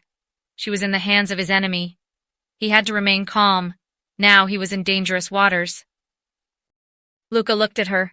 She stood with a bruise on her face and a long cut from her neck to her chest. She was a mess and in his enemy's hands. He was going to kill Baroni. Still don't know him, darling? Luca looked back at Haley as she watched Baroni walk around the table, place his hands on Luca's shoulder, and roll his eyes. No, she whispered as she looked at the mess Luca was in. Luca was surprised she was actually doing what he told her to do, but he feared this wouldn't help her today. Baroni tapped his shoulder harshly. You must be shit in bed, Luca. This one can't remember you. Don't worry, I can give her a better time. He laughed, but Luca didn't move. He didn't even try to say anything. You see, darling. Lorenzo looked at the beauty who stood looking just at him. Her eyes couldn't meet Luca's. I'm here for my revenge. You see, Luca is a bad boy. He fucks my fiancé. But before that, his fuck face of a father kills mine. Haley could see the anger in his eyes, but she just shrugged, feigning disinterest. Nobody fucks with me, he shouted. Then Haley surprised the whole room as she laughed. She looked at Luca, who was frowning. What the hell was she doing? Lorenzo was confused by her, but she didn't stop laughing. Clearly nobody's fucking you. They're all fucking him by the sound of it. She laughed as she motioned toward Luca. Within a heartbeat, Lorenzo had a fistful of Haley's brown hair. You're starting to piss me off, he hissed as he violently threw her into the chair opposite Luca. Luca's eyes were only on Baroni as he let go of Haley's hair. Baroni nodded to one of the men behind Luca, and they removed his gag. Perché coinvolgere la ragazza in questo, e tratte me? Luca seethed through gritted teeth, and Lorenzo laughed as he played with Haley's hair. Why involve the girl? This is between you and me. A beautiful girl, Luca, he murmured. Luca sighed, watching as Haley sat still as Baroni continued to stroke her thick hair. You see, I want my revenge, and I thought why not kill two birds? He was interrupted by his own hysterical, almost psychotic laughter. He moved to the metal-domed food cover and held the handle, looking back at Luca, then Haley. I was going to say two birds, one stone, but more like two birds and one bullet. Lorenzo laughed darkly as he thought of his little idea. a way to make things more interesting. They saw that under the silver dome was an old-fashioned revolver and a single bullet. Luca's stomach dropped as he understood what was going on, and he looked darkly at his enemy. Perche Giochi, allora utsidami? Luca growled as Lorenzo laughed and looked at Luca. Why the games just kill me. You see, Luca, you fucked Eliana. Now I was going to make you watch while I fucked Haley. But then I remembered your dad killed my dad. Now your dad is hiding in Italy, so you will have to take the brunt, unless you are going to get him here. Lorenzo sat on the table so he was facing Luca. Haley didn't have a clue what was going on. That won't happen, Luca hissed, and Lorenzo nodded. Lorenzo knew that Luca would protect his dad. Understandable. He then walked down the length of the table and sat on the table in front of Haley, smiling wickedly at her. Luca wanted to rip his head off, but the restraints were not letting him move. So, Haley, Baroni spoke darkly and slowly, we are going to play a game. Have you heard of Russian roulette? I know how good you are at normal roulette. Luca sucked in air. That bastard had been in his casino. Haley's eyes were wide in horror as she looked at the gun in the middle of the table, and she slowly nodded. She's not doing this, Baroni, Luca shouted. Lorenzo sighed dramatically. Shut him up, he demanded, and someone smacked Luca across his already bruised face. Haley looked past Lorenzo to Luca, then back at Lorenzo. Now, the game is simple. Between you and Luca, you will take turns. You see, someone has to die today, Lorenzo explained before standing up and moving to where the gun was on the table and looking at Luca. Haley, if you don't play, I will shoot Luca, and Luca, if you don't play, I will make you watch as I fuck her right here and then slit her throat. Luca stayed very calm as he looked at Baroni. You always were dramatic, Baroni. Luca laughed a little, and Lorenzo smiled darkly. What happens if I die? Will you let her leave? Luca asked, and Lorenzo looked at Haley, who was taking in everything that had been said. Why should you care, Marcello? You will be dead. Ma Haley è bello, sei stato un ragazzo fortunato. But Haley is beautiful. You were a lucky guy. Luca just looked at him darkly. Haley watched as Lorenzo picked up the revolver and placed the single bullet in it. Her heart was racing as he snapped it shut and spun the cylinder, then placed the gun on the table. A bulky man loosened one of Luca's hand restraints. Not that I don't trust you, Luca, but... Another nameless heavy man stood next to Haley and had his gun nearby, not pointed at her, but if Luca fucked up, he knew Lorenzo would kill her instantly. Lorenzo slid the gun to Luca. Luca looked at it, and then back at Haley. You're a fucking crazy-ass motherfucker, Luca spat as he picked up the revolver. Haley watched as he put it to his temple, and as if it was nothing, he pulled the trigger. She gasped as it made a little clicking noise, and Luca threw the gun on the table. All this over Eliana? Luca laughed, and he watched as Baroni slid the gun toward Haley. Haley looked down at the revolver. Her stomach churned and her eyes looked up at Luca's. He watched as a tear slipped down her face. He wished he could protect her. He wished he could get her out of here, but he couldn't. Eliana, Lorenzo sighed. Luca chuckled, causing Lorenzo to look at him and not Haley, who was staring at the gun. She was a decent fuck. She said she didn't give blowjobs, but she didn't mind giving one to me. Lorenzo flew at Luca, his knife at his throat. You can get another one off that bitch when I kill you. She might be waiting for you at the pearly gates. She begged for death in the end, just like you will, or perhaps Haley will.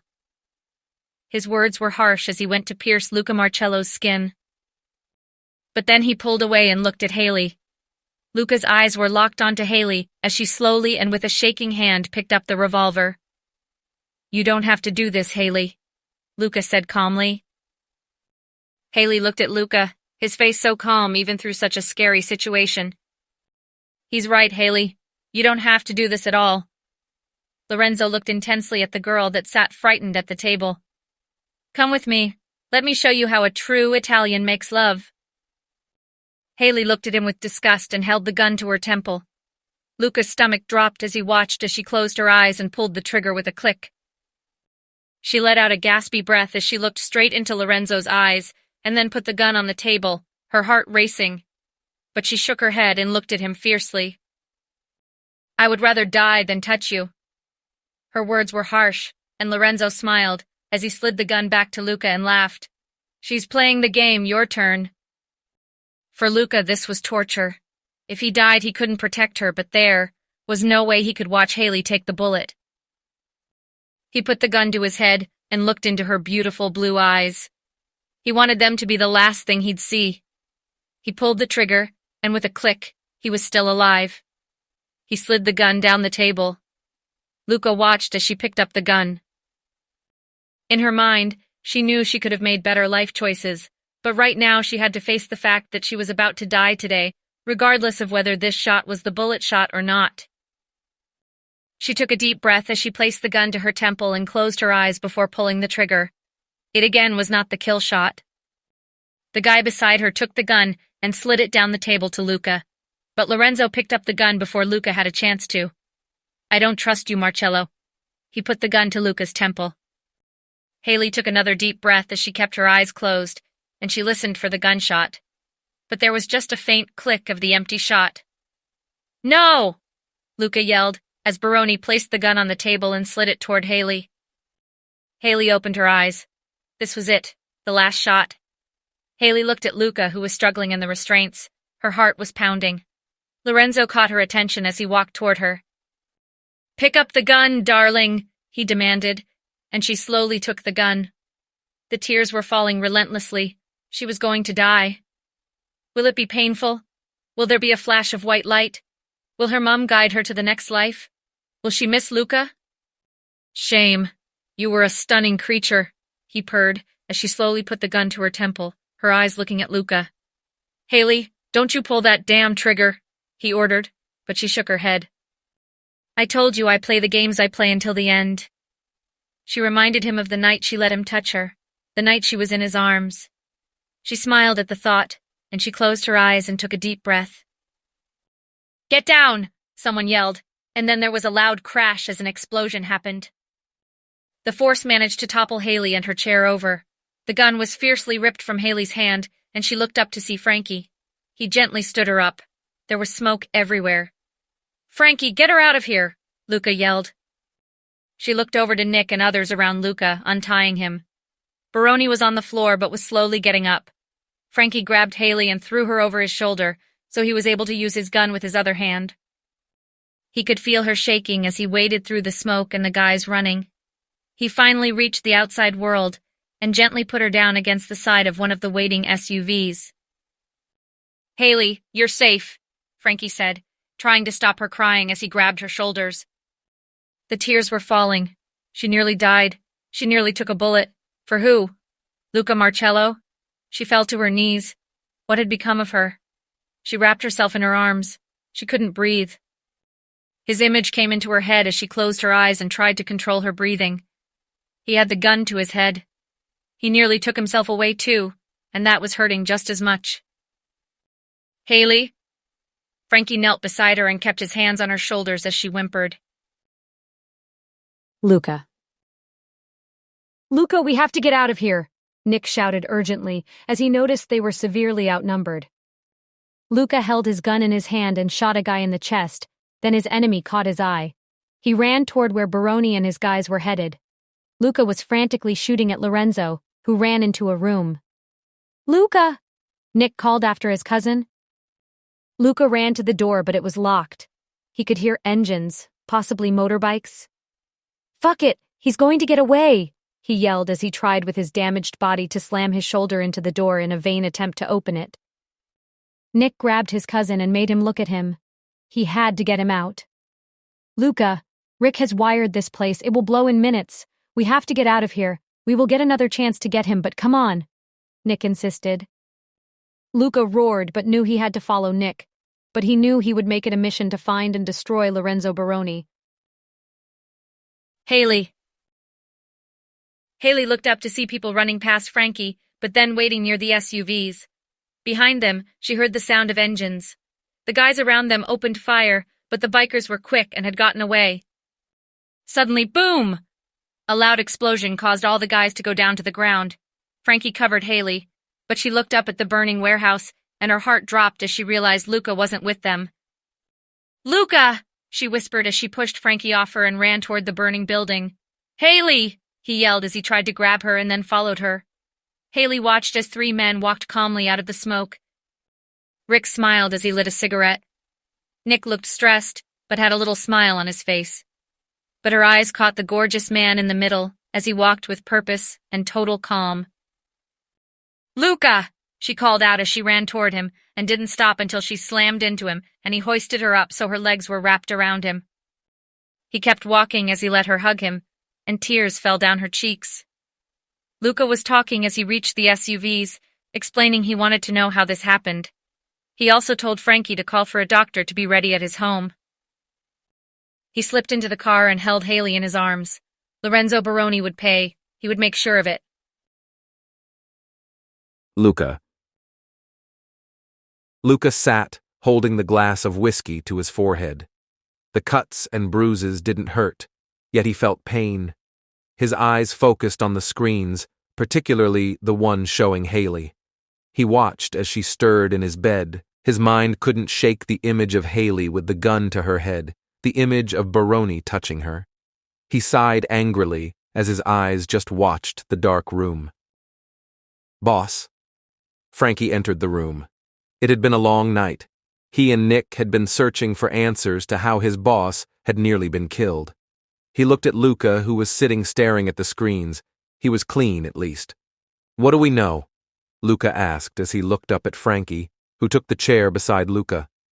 Luca had to find out the people who betrayed him. He wanted blood. "We have one of our rats at the lockup," Frankie explained. "Nick has made him sing like Pavarotti." Frankie had that evil glint in his eyes. Luca nodded as he took a sip of the brown liquor, then looked back at his friend. "Who?" Luca asked as he poured more whiskey into his glass after pouring a glass for Frankie. "One of our new drivers, Nate." Luca had heard of Nate. His mind wandered trying to place him amongst his men. He reminded himself of Nate's past and what had brought him to the family. Nate, he remembered, was once just a drug boy passing cash between them and dealers. Frankie had taken a particular interest in the lad and gotten him to train as a driver. This pissed Luca off. The boy came from nothing. He was welcomed to the family and offered a salary that couldn't be beat. Yet he betrayed the family and nearly helped to kill Haley. "He gave us another name. The waiter from the restaurant, Joseph. He helped." Frankie explained what Nick had found out during Nate's interrogation. "Rick and Dom have gone to pick him up." Frankie took a sip of the whiskey and looked at his boss, who turned to look at the sleeping beauty in his bed. "That's not the best bit. Nate told us Baroni has a rat among us, an informant, Jonas Leone. He knew where you would be, and he knew where Haley would be."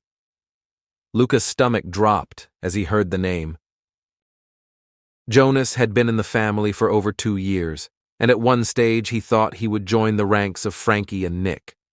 However, his wife had a child last year, and he had distanced himself from the family to help her out. His was a bigger betrayal than Nate or the waiter. According to Nate, Baroni wanted you and the girl in this photo.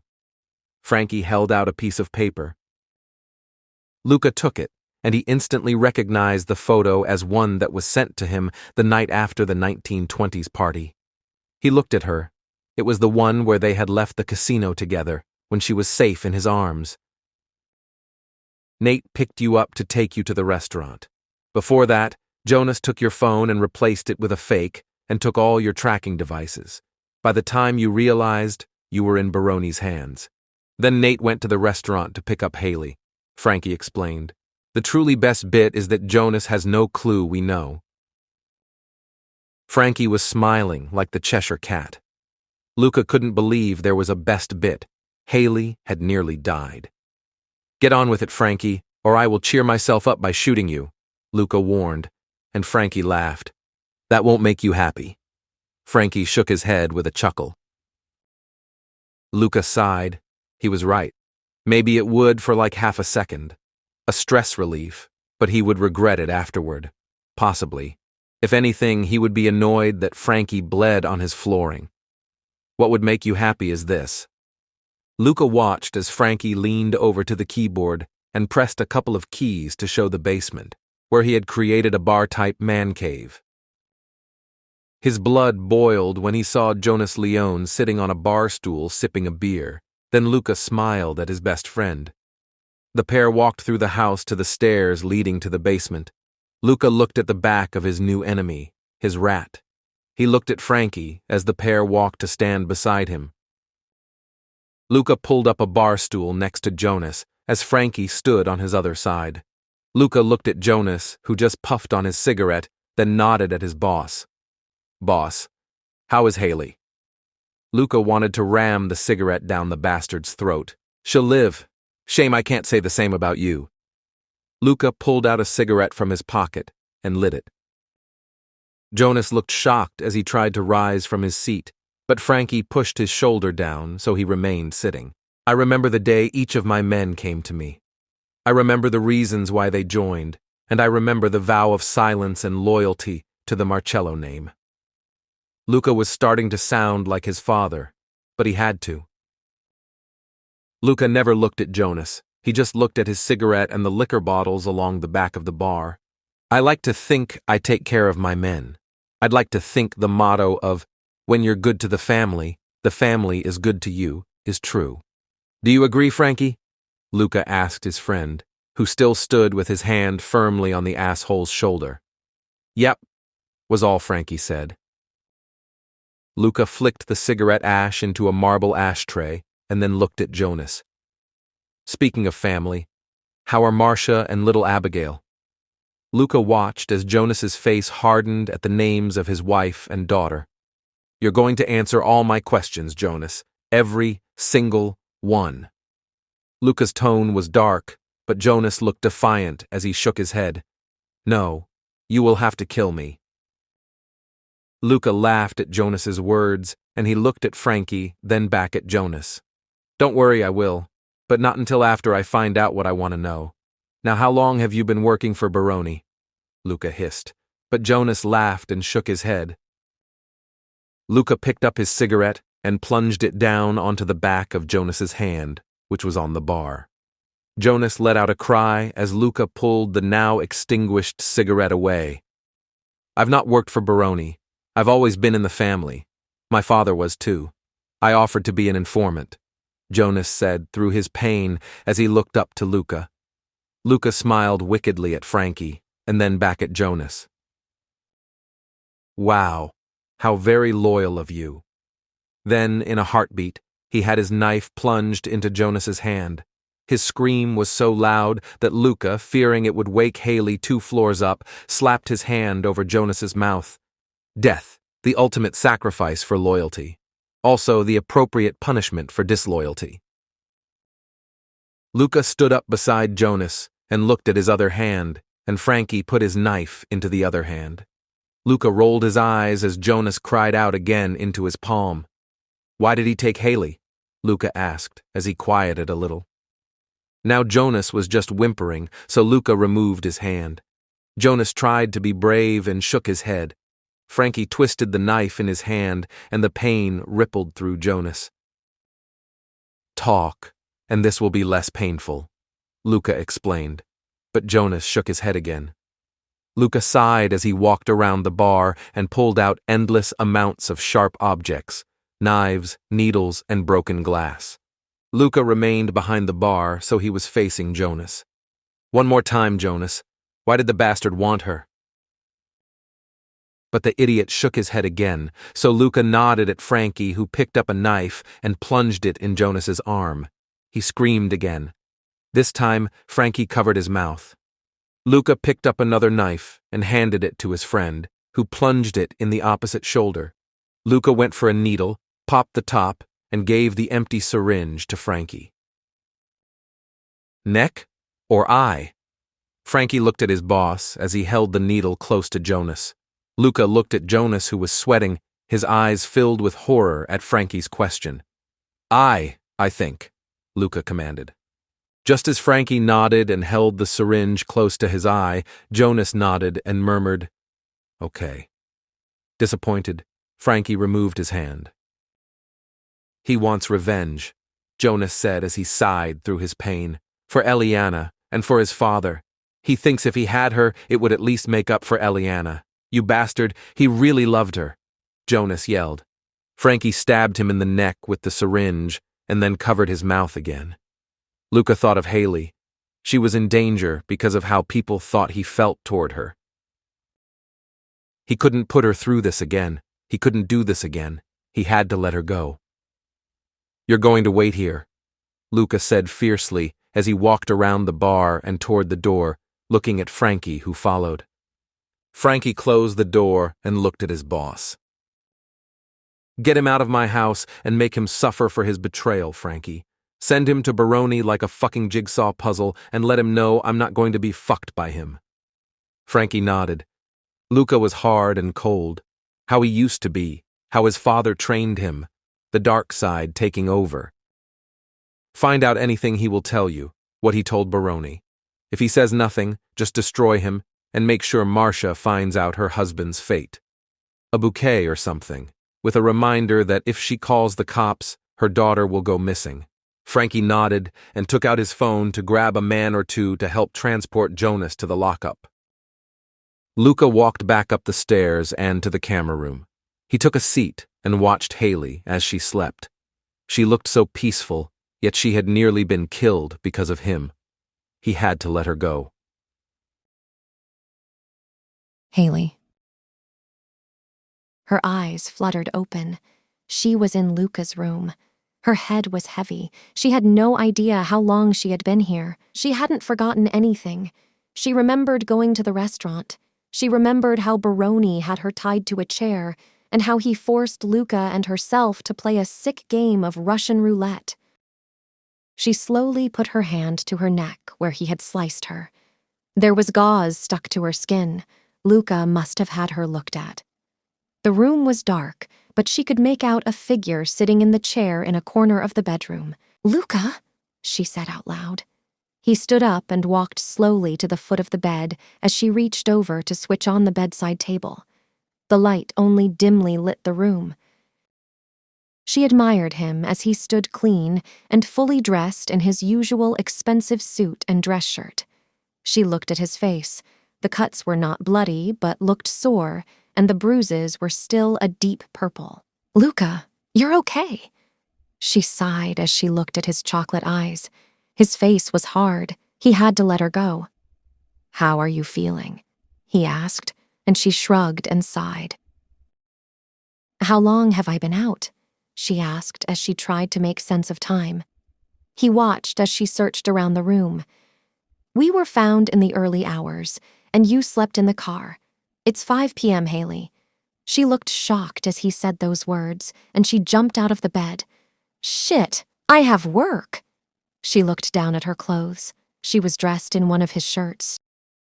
"Where are my clothes?" she asked him, and he slowly went to the dresser where her clothes had been carefully placed when he had stripped her for bed. He gave them to Haley and watched as she turned her back to quickly remove the shirt and put on her navy lace dress.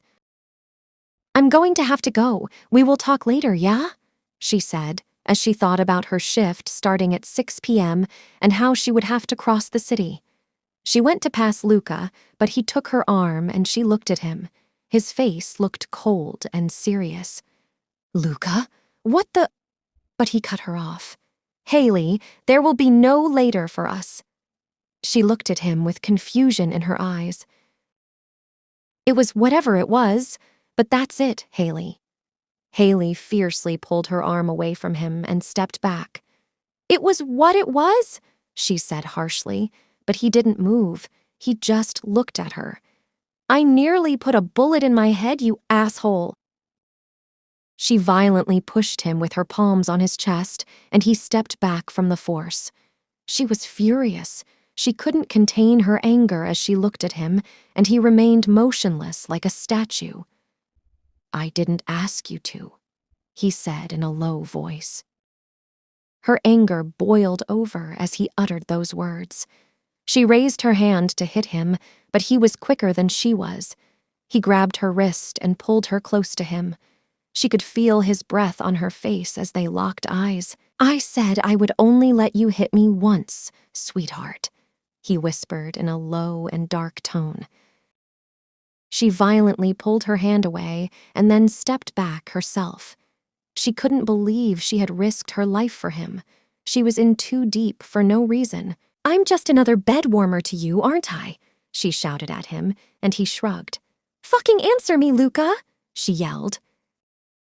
He could see the anger in her eyes as she spoke, and he stepped forward and grabbed her shoulders. It took her by surprise, and her body shuddered with fear, but she remained strong and defiant. What the hell do you want me to say? He shouted back. He was livid with her. He was trying to protect her, keep her safe. Yet here she was, shouting at him. I'm a piece of shit. I don't do relationships. I don't love, and believe it or not, Haley, I don't want you, he shouted. The words tasted vile coming out of his mouth. He did want her. He did want to feel something for her. But it was safer for her if she wasn't linked to him. She could feel the tears stinging her eyes, but she refused to cry. He wouldn't see her cry. But, she began, but he shook his head and chuckled darkly at her. What, Haley? Did you think you were special, like you were a girl I would commit to? He quizzed her. Something inside of her tore in two as she wriggled in his grip. She wanted to leave and get as far away from him as she could. He let go of her, and he watched as a tear fell from her beautiful eyes. You're right. You are a piece of shit, she said with all the hate in her body. He stood and watched her. She fiercely wiped her tears with the back of her hand. I did everything to stay away from you, she shouted. What had she done? She had put herself in a position like she had done all those years ago. I never believed I was special. I just thought you had some human emotion in that body of stone. He took a deep breath as she spoke. You were wrong, he said in a low tone, and she nodded and pressed her lips together as she heard his words. I wasn't I? She hissed as she walked to the door and slipped on her shoes. She fumbled getting the shoes on her feet as her hands were shaking and tears were flowing down her face. This is all on you. I warned you, Haley. She stopped and took a deep breath and turned to look at him. He slowly turned to face the door where she stood. I told you I didn't love it. I didn't want it to be like this. His words were harsh as they came from his mouth. Yeah, well, I didn't want this either, she lied, but she knew he hadn't bought it. Goodbye, Luca, she said as she pulled open the door and flew out of it. He watched as the door slammed closed and she was gone. What the hell had he done? It was the right thing, but his anger flared up. He wanted to rip heads off. His rage sent him into his dark spot, and the lamps, the ornaments, and even the chair ended up in pieces. Her tears were relentless as she flew through the house and out the front door. It was pouring rain as she stepped out into the evening air. She dropped to her knees on the gravel and sobbed. What had become of her? How did he manage to make her feel on cloud 9 and in the pit of hell at the same time? She slowly got up from the ground. She had to get away from his home and find a way to get home. A car pulled up, and she walked toward the 3 men getting out. The only one she recognized was Nick. Vai, dica al capo cosa è successo, he instructed his men, who walked past Haley to the front door of the house. Go, tell the boss what happened. Haley tried to walk past Nick, but he stepped in front of her and put his palms up, and she stopped.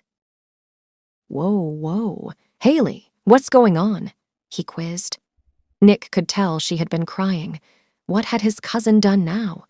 She took a deep breath and shook her head. Nothing I didn't see coming. I'm just another piece of skirt to him, another name in his little black book, she said as she rolled her eyes. Nick looked up at the window where his cousin stood looking at the scene. Luca looked calm as he puffed on a cigarette. Nick looked back at Haley. He told you this? She nodded, and he sighed.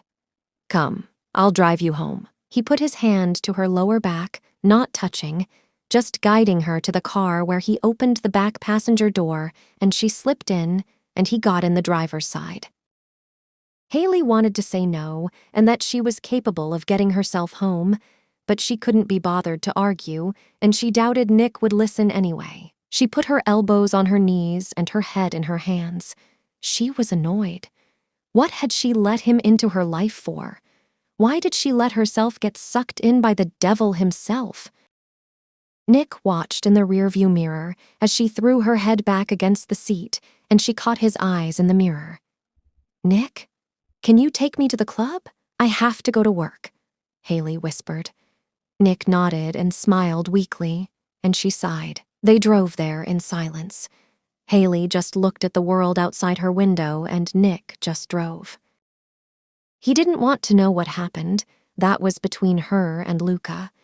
But he knew Luca was having a rough night as it was, and this was probably the last thing he needed. Haley thanked Nick as she got out and ran through the rain into the staff entrance of the club. She got some funny looks as she walked through the back door hallway. She was wearing a dress and was soaked through. "Haley?" Siobhan's voice called out as she appeared in front of Haley. Haley looked like hell, and she watched as the young girl began to cry. Siobhan ran to her and put her hands on her shoulder, leading her to one of the side dressing rooms and locking the door. She sat Haley on the couch in the room, sat beside her, and let her calm down. Haley told Siobhan about being taken by Lorenzo, the game he made them play, and, of course, how she was treated by Luca when she woke up. "I'm mad at myself," Haley huffed. Siobhan closed the door behind the waitress, who had brought 2 whiskeys, and returned to sit beside Haley, handing her a glass. "I'm mad because I knew he was a bad idea. I should have stayed well away." She sighed before she took a sip of the burning liquid. Siobhan knew the look Haley was giving her, the feeling of regret and anger at Luca. In fairness, Siobhan was angry at Luca also. Haley had done all that, and Luca just tossed her aside. Siobhan had raised him better than that, but she remained neutral and calm. "You two are like a hurricane and volcano." Haley just looked blankly at Siobhan as she spoke. "Both stubborn but filled with a passion, so when you come together, it will never end well." Haley shook her head. "Well, we won't be coming together again," Haley said with determination. "I have been burned by him before. I thought I'd learned by my first love to not be burned again." Siobhan held her hand. "Luca hasn't hurt you?" she pressed. Haley shook her head, and a part of her regretted talking to Siobhan about her first-ever boyfriend, Alex. "No, but I think what he said hurt more than any physical injury." Haley remembered how he told her she wasn't special, he wouldn't love her, and how she was just another girl to him. Siobhan saw this as a blessing in disguise. For how much she loved Luca, she knew he couldn't allow himself to be left vulnerable. Besides, his world was too chaotic and dangerous. Haley would get hurt, even if it wasn't by Luca's hands. "You are right," Siobhan sighed as she squeezed her young friend's hands. "Being in love with a mobster is no easy task, and the heartache outweighs all the pros." Haley nodded. She knew Siobhan was right. Siobhan gave Haley the rest of the night off, and, slipping into a taxi, Haley was looking forward to a bath, some wine, and a night away from Luca Marcello. Luca. It was after midnight when he walked into the Venetian lounge. He looked around at the room full of men watching women. His eyes scanned over the bar she normally worked at, but only Ben was there, with Ava on the pole above.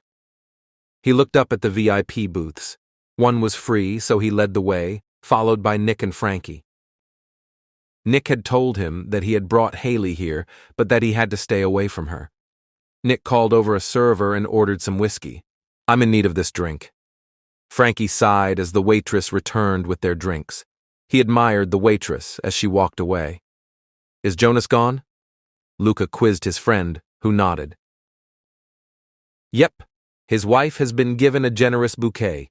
He never said much in the end, only that Lorenzo is growing in strength and numbers. Luca nodded solemnly as he took a sip of his drink, his eyes watching the club carefully. The waiter in the restaurant explained how Baroni threatened his family if he didn't help, Nick explained. I reminded him of how we can offer protection, but apparently Baroni already took his daughter. Luca didn't care. He didn't care about excuses.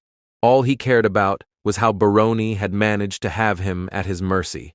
He didn't care about the threats. Everyone knew the Marcellos looked after anyone who looked after them. Where are he and Nate? Luca asked, as he thought of the young new driver who drove him and Haley to be tortured and nearly killed by Baroni. They are both at the lockup still. Rick and Dom are waiting for your instructions on what to do with them.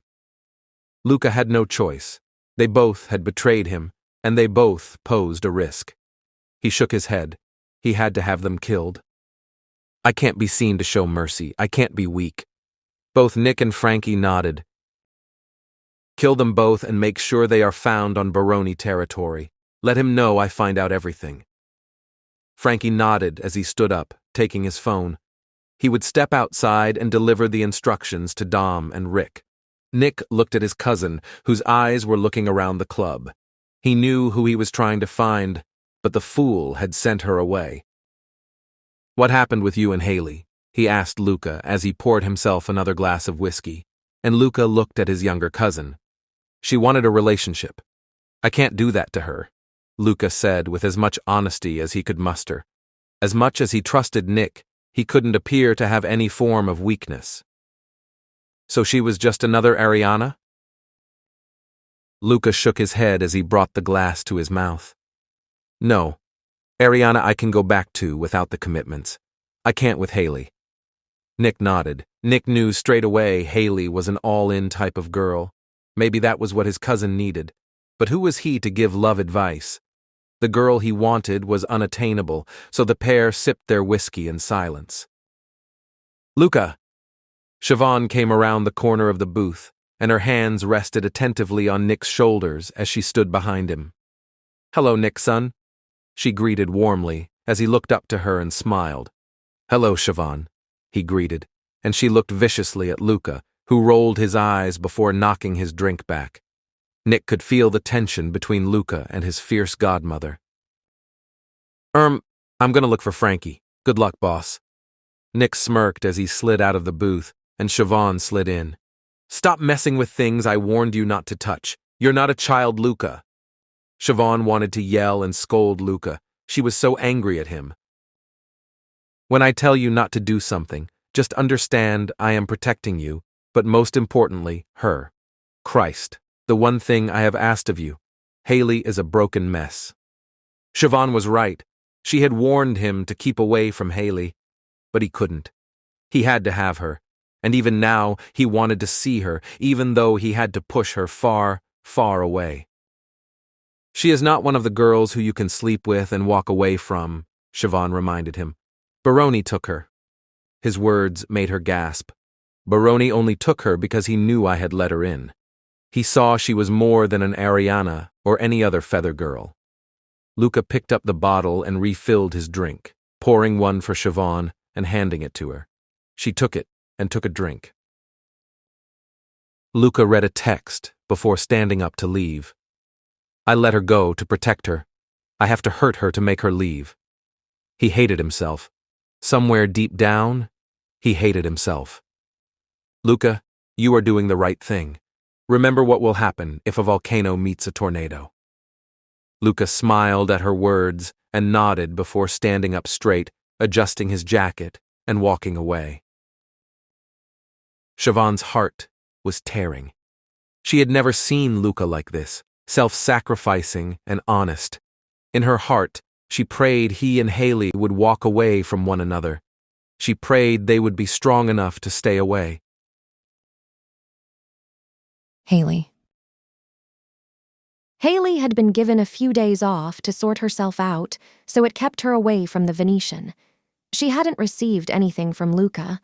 No flowers, no notes, and nothing to even suggest he was thinking or asking about her. He was done with her, and in her broken heart, she knew she had to be done too. Getting back to work would distract her. Luca and his goons were never in the Venetian. They were presumably dealing with Lorenzo. His name made her hands shake. She'd had time to think, time to evaluate her life, and she knew she had to go, leave New York, and take Siobhan's Paris job offer. "Ah, you're back." She heard Dimitri's Russian accent and saw him beam as she walked back behind her bar. Her emerald green mask covered her eyes, and she wore an emerald green satin corset and some black shorts and thigh highs. Ava had done a great job covering the marks on her cheek that Lorenzo's hand had caused. The cuts on her neck and chest were harder to disguise. She had taken off the gauze, and Ava had given her a black choker necklace that had lots of long black fringe that covered her chest, touching the top of her corset. "Hello, Dimitri. You missed me," she teased as she got him his usual, and he tipped her as he normally did. It was funny. Haley felt safe behind the mask, safe as she stood in lingerie with eyes ogling her. Her mind went back to how Lorenzo spoke about her, how he threatened to fuck her in front of Luca. She shook the memories from her head. "Evening, Haley." His deep, smooth voice made her look into his hypnotic eyes. "You are looking better." "Leave me alone, Luca." Her words were harsh, but she wanted them to be. "It's your fault I was looking like shit before." Luca deserved that. It was his fault. He had put her in danger, and he had walked away from her. "Fine, send up a bottle of whiskey. A good bottle, 6 glasses," he said, before turning on his heel to walk away from her. He had to stay away from Haley, the siren that unwittingly sang for him. "Yes, sir." Her words were harsh, but he didn't turn to face her. No, he just continued to cross the room up to the VIP booths. Haley used that as an excuse to go to the high-value lockup to get a good bottle of whiskey. She placed the bottle and the 6 glasses on a tray and proceeded to approach the booth where he sat with his usual crew of men, including Nick and Frankie. Her stomach dropped as she watched Ariana sitting on his lap with his face in her neck. His eyes caught hers, and she wanted so badly to smash the good bottle of whiskey over his arrogant head. She looked away and placed the tray on the table. "He doesn't do commitments," she reminded herself. "He's not a boyfriend guy." She began to walk away from them. "Haley." His smooth voice spoke, and she stopped and slowly turned to face him, her hands on her hips. Her eyes locked on his, with his hands on Ariana's waist. "Can you get Ariana a bottle of champagne?" She looked at Ariana, who beamed at his words and looked smugly at Haley. It was like a pissing contest, and Ariana was winning. Luca watched as Haley looked from Ariana back to him and gave a sarcastic smile. Luca had to hurt her. He had to carry on. "Yup," was all she responded before she turned and walked away from the asshole and his whore. She threw the tray on the bar, and Ava and Ben looked at her. "What's happened?" Ben asked as he watched Haley violently pull out a bottle of champagne and a champagne flute. "Mr. Marcello would like a bottle of champagne for Miss Ariana," Haley hissed. Ben looked up at the booths where Luca was looking down at their bar with Ariana on his lap. Ben thought he was sick. Why would he do this to Haley, flaunting his inability to keep his dick to himself? Ava took the tray from Haley. "Let me take it up. I could do with the tips." She winked as she adjusted her breasts in her bra and grabbed another flute. "I'm irresistible." She winked in her bright red feathered mask. Haley was grateful when Ava offered to take the drink up to the VIPs, so Haley didn't have to face them again. "Can I get another angel?" Dimitri asked, and Haley smiled widely at her regular and continued her job. It was hard. The night was hard. She tried to avoid looking up at Luca and Ariana. Ava, who was sitting with Nick, kept coming down for the drinks, which meant she didn't have to. It hurt her every time he touched Ariana, every time she laughed, and every time she kissed him. She couldn't do this. On her break, she sat on her usual perch. She hadn't been this fascinated with a guy since Alex Hunter, and that was something she didn't want to repeat anytime soon. But she couldn't watch Luca slobber over anyone else. It was too much. Haley knew it was best for everyone for her to go. She had to take Siobhan's offer, so she confidently marched past the VIP booths to Siobhan's office. "You want to go to Paris?"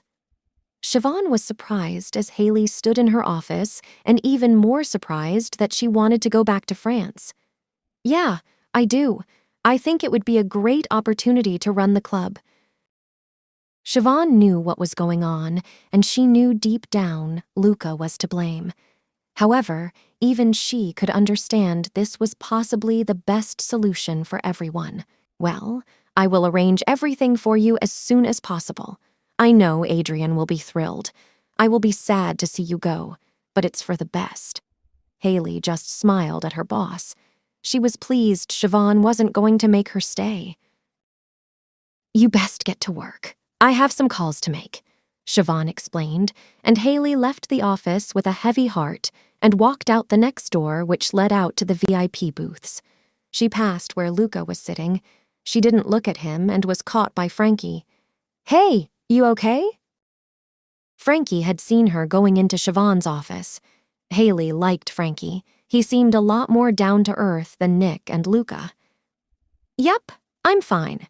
Just been discussing my career options," she answered honestly. Frankie looked at her puzzled, and she laughed. "I'm going to run the Paris Club." Frankie's face dropped as she said this. "Really? So you will be going back to Paris?" She nodded as she looked vaguely past Frankie to Luca, who was whispering in Ariana's ear. "I don't like the New York scenery." She shrugged. Frankie looked over his shoulder to what had caught Haley's attention, and he understood. Frankie looked back at Haley. He had 4 sisters. He knew that look that Haley had, and it crushed him a little. If this was his sister and a guy had dropped her the way Luca had done to Haley, he would have beaten him to a pulp. But this was Luca, and he was who he was, and unfortunately, Haley knew this.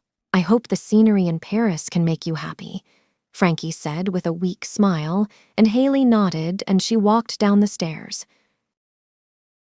Frankie. Nick appeared at Frankie's side. "She's taking Lambert's offer and she is going to Paris," Frankie explained, and Nick looked back at his cousin, then back at Frankie. "Do we tell him?" Nick asked Frankie, who shrugged. They had no idea what to do. Luca was adamant he didn't need nor want Haley, yet he did everything to contradict what he was saying. Nick watched as he kissed Ariana, and his eyes watched Haley, who was walking back to the bar. "No, I don't think we should. Let's play naive. We know nothing," Nick said with assertiveness. It made Frankie nervous. They never lied to Luca. But this wasn't business. This isn't a betrayal. This was Nick and Frankie protecting both Haley and Luca. "Haley. You're going back to Paris?" Ava said, as Haley sipped her cappuccino in the little cafe just down from their apartments. It was a new day, and Haley was ready to plan her move. Ava couldn't believe it. She and Haley had just become good friends, and she didn't want her to go. "Siobhan has offered me the opportunity to go and be the manager over there." Haley beamed, but she knew Ava would see through her as she gave her a puzzled look. "Well, we have a night off tonight." Haley could see the wicked look in her eyes, and she laughed. "Let's have one last night getting drunk in New York City." Ava was excited as the pair trudged through New York and bought new outfits and then went home to get ready. Luca. Luca was meeting his new business associate at the Venetian. He was part of a strong family in Italy and knew he needed this deal to go smoothly. Thankfully, with a drink and a pretty girl on his lap, the guy agreed to everything Luca wanted. He sat at a round table at the front of the stage, lusting over pretty Callie, who danced for him, thanks to cash from Luca's pockets. Nick also sat at the table, but was on his phone sorting out the night's work for the men. Luca's eyes caught the man that walked into the Venetian, his silver eyes and silver hair. What the hell was he doing here? His eyes flashed to Nick, who had to turn around to see the man enter. He watched as Luca's eyes darkened at the sight of Adrian Lambert. Nick knew why he was there, but he had prayed Siobhan would have some sense and just send Haley away. Luca looked at his guest with a smile as he stood up. "Scusa me." He politely excused himself and left the man enjoying Callie. Nick followed loyally as Luca followed Adrian, who had headed to the office. "Luca!" Siobhan shouted as Luca barged his way through the door. Siobhan was standing up, and Adrian had taken a seat in the chair opposite. He didn't look at Luca as he entered. "What are you doing in here?" She gave him the look she used to give him when he had done something naughty when he was 8. But Luca wasn't 8 anymore, and that look didn't scare him anymore. "I could say the same for our French guest. Hello, Lambert," Luca said, as he strode over to Lambert, who now stood up and held his hand out for Luca, who reluctantly shook it. "Hello, Luca. I've come for Haley." Lambert's face was beaming from ear to ear. Luca's fists clenched as Lambert said those words. Nick was ready for Luca's rage and braced for whatever he had planned or unplanned in Luca's crazy head. "What the fuck do you mean you have come for Haley? She isn't fucking object you can claim." Luca was furious at Lambert thinking he could do what he liked. Luca was the fucking boss. "Luca." Siobhan spoke calmly, but Luca just kept his eyes on Lambert. "She agreed to go. Last night she came to me and asked to go back to Paris." Luca then looked at Siobhan. "And you let her?" His voice was strained and filled with rage. Inside, he was breaking at the idea of Haley going to Europe. How could he watch over her? "Luca, she asked to go. I can't make her stay here, and at least if she is in Paris, I know she is getting a wage and is protected by the club." Siobhan knew this was hurting Luca. She knew he had felt something for Haley. However, she also knew that the pair had to be separated. Luca was pissed off with Siobhan. How could she do this to him? But he knew the only reason Haley was leaving was because of him. "I warned you, young Marcello. She is the butterfly you failed to catch." Luca's fist flew toward Lambert. He hit his jaw with a crack, and then he hit a second shot. "Luca!" Siobhan cried out as she rushed to stop Luca. By this time, Nick had gotten hold of Luca and pulled him away from Lambert. "Nick, get him out of here!" Siobhan yelled, and Nick nodded before he grabbed and pulled his boss out of the room. Luca was like a bull in a china shop. There was a shelf with empty exotic gin and bourbon bottles, and in his anger, he smashed the shelf up. He wanted to kill Lambert. He wanted to fly to Paris and burn the club to the ground. Then she would have nowhere to run to.